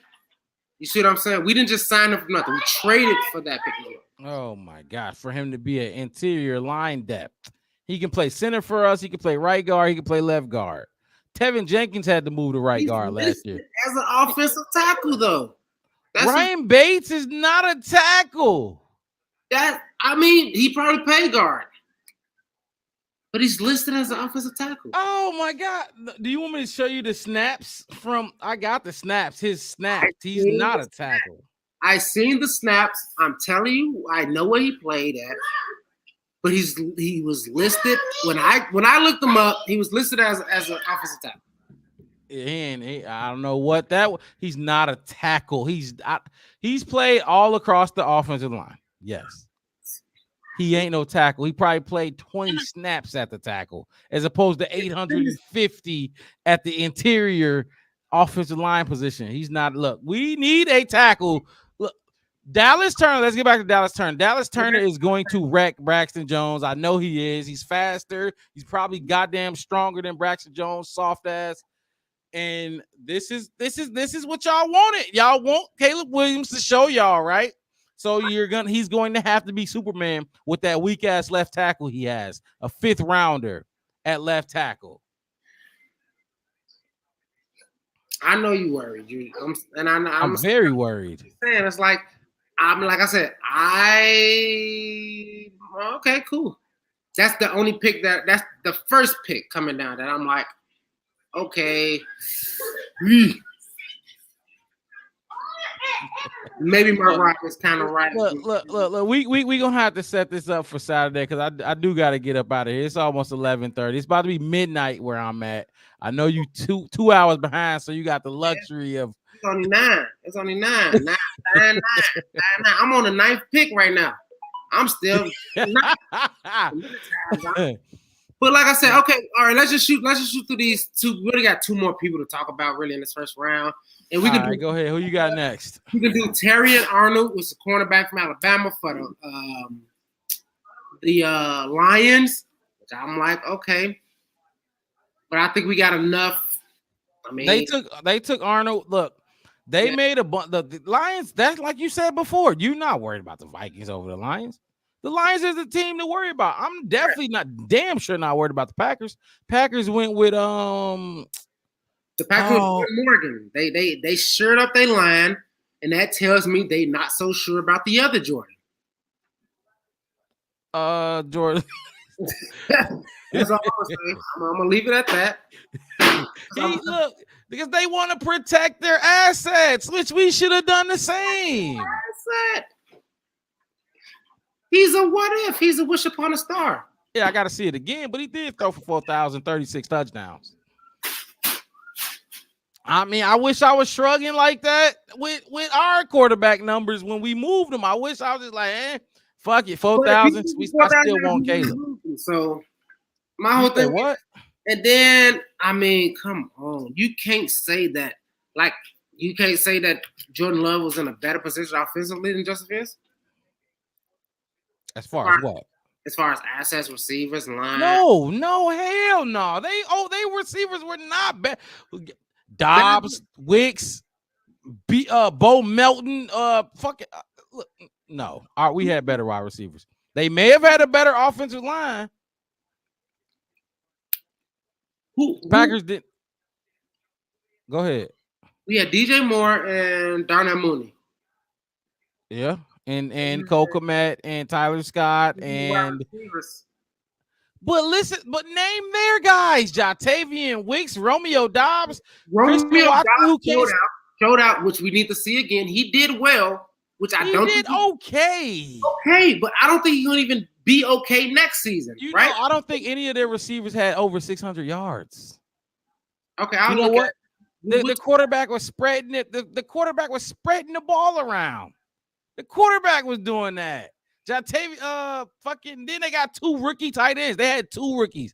Tucker Kraft and fucking Luke Musgrave. We had Cole Kmet. It was a seasoned vet. Like, look, they didn't have a better wide receiver. They weren't set up better than our quarterback. Maybe O-line, I give you that, but their wide receivers was not better. Set up. That's what I said. I said as far as wide receivers and O-line, who you think was better set up? Justin Fields or Jordan Love? That's wide receivers, we had it, but they might have had the O-line, which is why we should have beefed up our O-line instead of wide receiver. You keep proving my point. You keep proving my point. I said it. That's exactly what I said. And you wanted a Dunze. Yeah, because you can't pass on it. You can, though. Oh, you can. You definitely can. It's other teams that did it. We can do it too. Who took J.C. Latham? They passed on Roma Dunze. Let's see. So from there, 4th worst wide receiver, 422. I'm going to go up. I'm not going to say their names, though. 422, 581, 674, 793. You know what our number one had to that 793? 1,300. And what they tight end have? What the tight ends have? Remember, we had a tight end that had his best season yet. That's why we gave him $50 million. Look, and they tight ends ain't getting $50 million. They're fucking rookies. And look at those ages. All of them dudes are young. All of them dudes are young. 3rd round picks, 4th round picks, 2nd round picks. I get you. Now, I'm gonna go to the Bears receiving stats. Come on now. And think about it, like about 250. They can't throw themselves the ball. DJ got it, 250. Yeah. Like a quarter of that he got almost in 1 So, okay, receiving. Now, our 4 best receivers. I could tell you. Who? DJ. Fucking Mooney was 2. 3 was Tyler, and fucking 4 was Cole. Should I put Cole Kmet in there? You can put anybody you want. You can put Cole Kmet was 2. Cole Kmet was 2. Mm-hmm. Darnell was 3, and Tyler Scott was 4. No. Tyler Scott didn't catch more yards than Roschon Johnson. Oh, you talking about running backs too? I'm just saying who caught more receiving yards we for the talking team. about wide receivers. We ain't talking about running backs. We ain't talking about. Right. We talking about pass catchers. This is what I just did. I took the Green Bay Packers top 4 receivers from last year. Receivers, whoever, I don't care. It could have been a running back. I'm talking about not position. I'm talking about it wasn't running back. I'm telling you right now, it wasn't. It was 4 wide receivers. Yeah. Right? And this is a play to you, Mark Robb, to what you said that is true. That the offensive line is probably better than the wide receivers. Our best 4 receivers last year were Darnell Mooney, Cole Kmet. Well, let me say DJ Moore, Cole Kmet, Darnell Mooney, and Tyler Scott. No, our 4th best one was Roschon Johnson. Okay, stop. What about the receivers though? Skip running backs. Tyler Scott was next. Exactly. I said it. That's the order. Running backs don't. We're not talking about pass catching running backs. That's fine. Look. What do you just saying? What happened? You just said he spread it around because he had a good O line. He could have spread it to a running back. Who? Aaron Jones was hurt. And hold on, Aaron Jones fucked us up every chance he got. So yes, he did give it to Aaron Jones.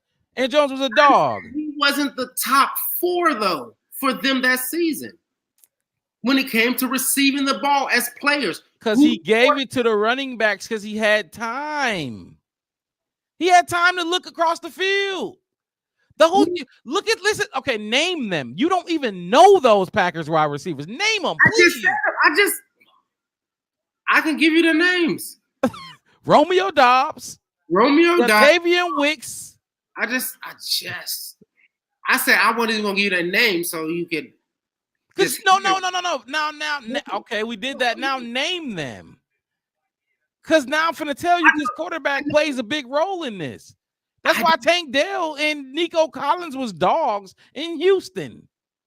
That's why Tom Brady won a Super Bowl ring with Deion Branch. Deion Branch was a dog, though. Oh, my God. He was good. He was a Super Bowl MVP. He was good. He was good. He was a Super Bowl MVP. He was good. Malcolm Butler was good. He was Super Bowl MVP. Malcolm Butler wasn't no damn dog. Reed, Dobbs, Wicks, Watson. Top 3. Jaden Reed, Romeo Dobbs, Jatavian Wicks, and Christian. Like, come on. Ain't neither one of them over fucking 19 years old. Like, what is he talking about? Then it goes down to a tight end, and then Aaron Jones. Aaron Jones is 7th. Their quarterback is spreading the ball around. How many times do I got to? You think they all going to spread the ball to? Huh? Scott. Oh my! The quarterback. Okay, because then it comes back to our quarterback. This is why he's gone. This is why he's gone, Mr. Chef West, because of this shit right here. I'm glad you're making this point for me. Look, this is why he's gone. I guarantee you Listen, I'm going to tell you this. I'm going to tell you this. Please. Outside of Tyler Scott, who had 1 catch a game. Oh, my gosh. You going to keep faulting these wide receivers because these quarterbacks. Look, and I hate to do this, but you're making me do it. You're making me do it. Now listen. Tyson Bagent came in the game and gave Tyler Scott 5 or 6 catches in that same game that Justin never could give him. Like, man, look, man, let's not do this because it's not these wide receivers' fault. I'm telling you, it's not. Okay. You gotta have targets per catch. The worst one that's got targets per catch. Unless, like I say, you want to blame it on Justin Fields, the quarterback. Yes. The only person that has the worst percentage on targets per catch is who? last year with Justin Fields? Who was it? Darnell Mooney? No. Tyler? No. Who? He was supposed Claypool. Oh my God. Wasted targets. That's one. Wasted targets on him. Wasted targets. Claypool played 4 or 5 games with us. Wasted targets. I'm just saying, like, bro, I'm just looking at what it is. This is what it is. This is what I'm saying. So basically you're doing this because you feel like Jordan Love had better receiving options than Justin Fields. No, I said Jordan Love had a better offense. Well, that could mean coaching as well. That could be everything. Not. But it just sounds like excuses to me. It's not excuses. Like the same excuses that I've been hearing for the last 3 years. Not excuses. I'm not making no excuse. I'm just saying what it is. I'm just saying that, hey, look, they got an offensive tackle. Their offensive line was fine. Why get another offensive tackle? Because they lost guys. They lost John Runyon. He's a dog. They lost offensive linemen. The Packers did. They got to revamp that, and we should have done the same. We didn't. We chose Roma Dunze when ain't nobody got the other teams, and they ain't got no Roma Dunze. They ain't got no DJ Moore. They ain't got no Keenan Allen. But we felt the need to keep going and get more and more. I'm just telling you, it was best man at the pick, and I knew they was gonna pick at 9. And I'm sorry that they didn't pick offensive line. I'm sorry. Look, we got to end this live. We got to get off air. We can continue this off air, but we got to get off air. You sleep on it, man. You know, maybe tomorrow you feel better. Have Miss Darius make you a good bacon and eggs. I'm fine with the pick, though. I'm okay with the Roma Dunze pick. I'm okay with it because I believe in Caleb. I believe. I don't feel like we fell back in the division at all. Oh no, but we do need to get somebody on that defensive line. We do. It's just that simple. And not just anybody not no Dominique Robinson. That's what I don't want. Like Dominique, I don't ever want to see him on the field for us again. And he gonna stay on the roster though. I know he is. But my whole thing is like, I don't think he is. Maybe. We'll see. Like I said, it's gonna be a lot of undrafted free agents. It's gonna be some people who should, like I said, everybody don't make the roster. They ain't gonna make the roster. Somebody ain't gonna want to make that. Somebody might not make that roster who might be better than who we. Like I said, we'll see when it comes to week 1. I'm just saying. Don't be blaming them wide receivers for what happened last year. That month. I'm not blaming them. Do that because that one of those wide receivers just got $33 million, and that offensive coordinator just got another job. I'm a big fan of Darnell Mooney. Don't get me wrong. I'm just saying. You brought up Deion Branch. I am a big fan of the 5'10" maneuverable look guy. I'm not. I'm 6 feet. I'm about, that would have been me if I ever was in the league receiving balls. So I'm big. I'm okay with it. My whole thing is overall. They offenses are just structured better than ours. And second, we went through the wide receivers though. Were they wide receivers better than ours? Yes or no? No, I don't think wide receivers is totally better than ours. No. So why were they able to produce so much better than ours?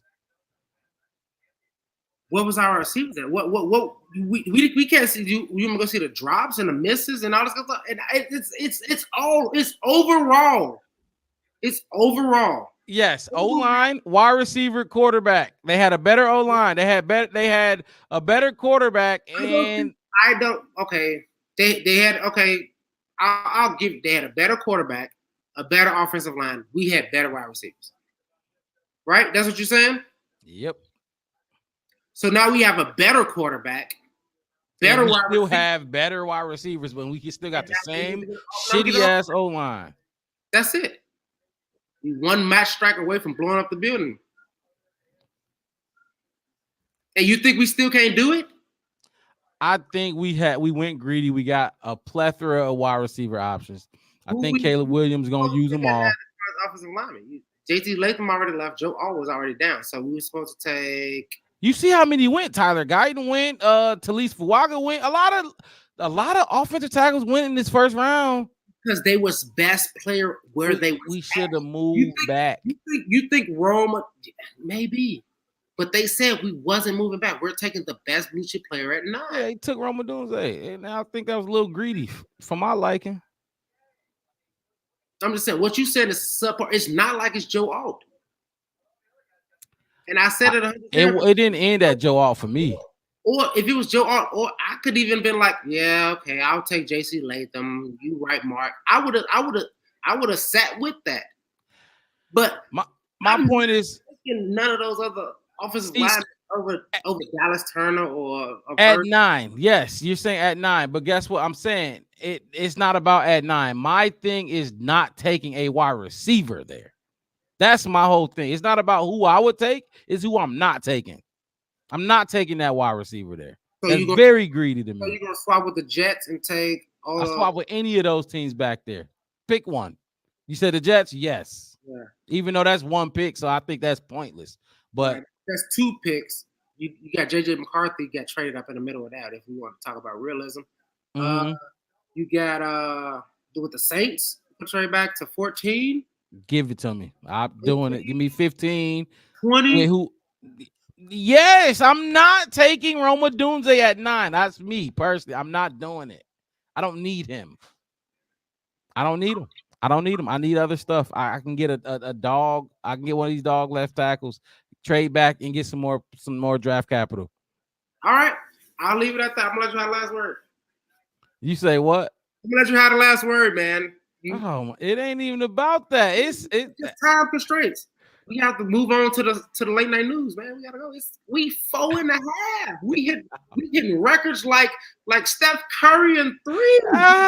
You something else. I'm trying to let you guys look. I can do this for another hour and a half and still get in bed on time. So, like I said, we'll finish Saturday, but we have more information. And we'll see. We'll see if Rob is satisfied with it. What's Devin sending in the chat? Oh, he sent that bet, the $20,000 bet to win $100. Somebody bet $100 and made 50 cents. Yeah, I wish I had 20 grand to just put up on some stupid shit like that. Appreciate y'all tuning into the Black Bear Podcast. Hey. We covered it. Round 1. Y'all seen it. We announced all the picks. Y'all see at the bottom of the screen. Chicago Bears draft Caleb Williams, number 1 overall pick. Tune in to another show, maybe tomorrow, but for sure Saturday we'll be here recapping the entire draft Saturday afternoon.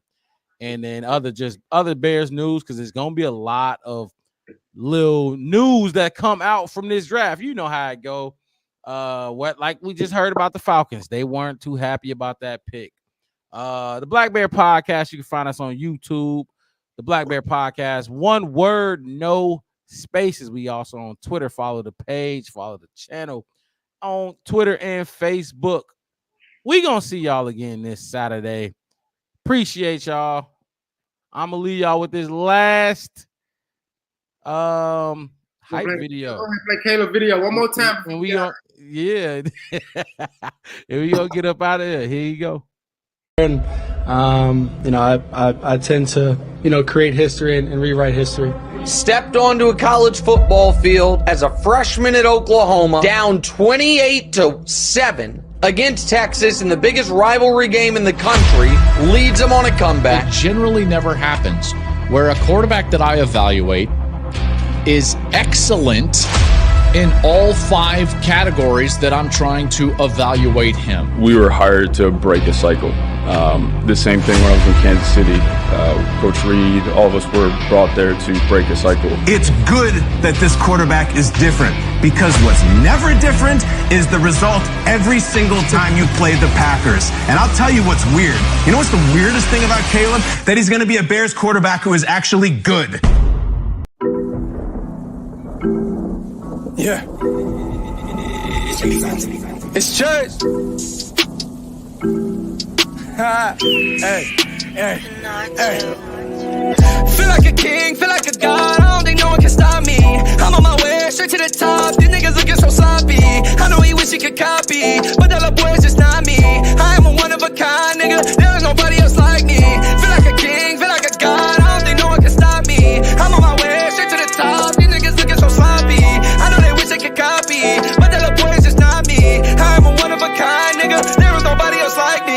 is to lose, my nigga. I wake up and I gotta get to a check. Determined to go be the best. I've been so hungry, I'm working till I'm out of breath. Remember the days I was starving, they wonder why I gotta flex. Every day I'm taking steps to make sure my family's set. Ballin' like a heart and I'm stirring the pot like a chef. You niggas don't get no airtime. Free all the niggas on fair time. Bitch, I been going so hard, you was thinking LeBron when he ain't have a hairline. Too many thinking it's their time, but I think you losing your damn mind. While I just been patiently waiting, the beast has awakened, I need to go get mine. Just watch how I do it, I can't be talking, I gotta go prove it. People to hate, but it only influence me to be better. You mad cause you losing? I know my purpose to live in this music. I won't give up, I got too much to lose, I got too much to prove. Nigga who dropped out of school, come back and stun on the people who doubted my move. Feel like a king, feel like a god, I don't think no one can stop me. I'm on my way, straight to the top, these niggas looking so sloppy. I know he wish he could copy, but that little boy is just not me. I am a one of a kind, nigga, there is nobody else like me.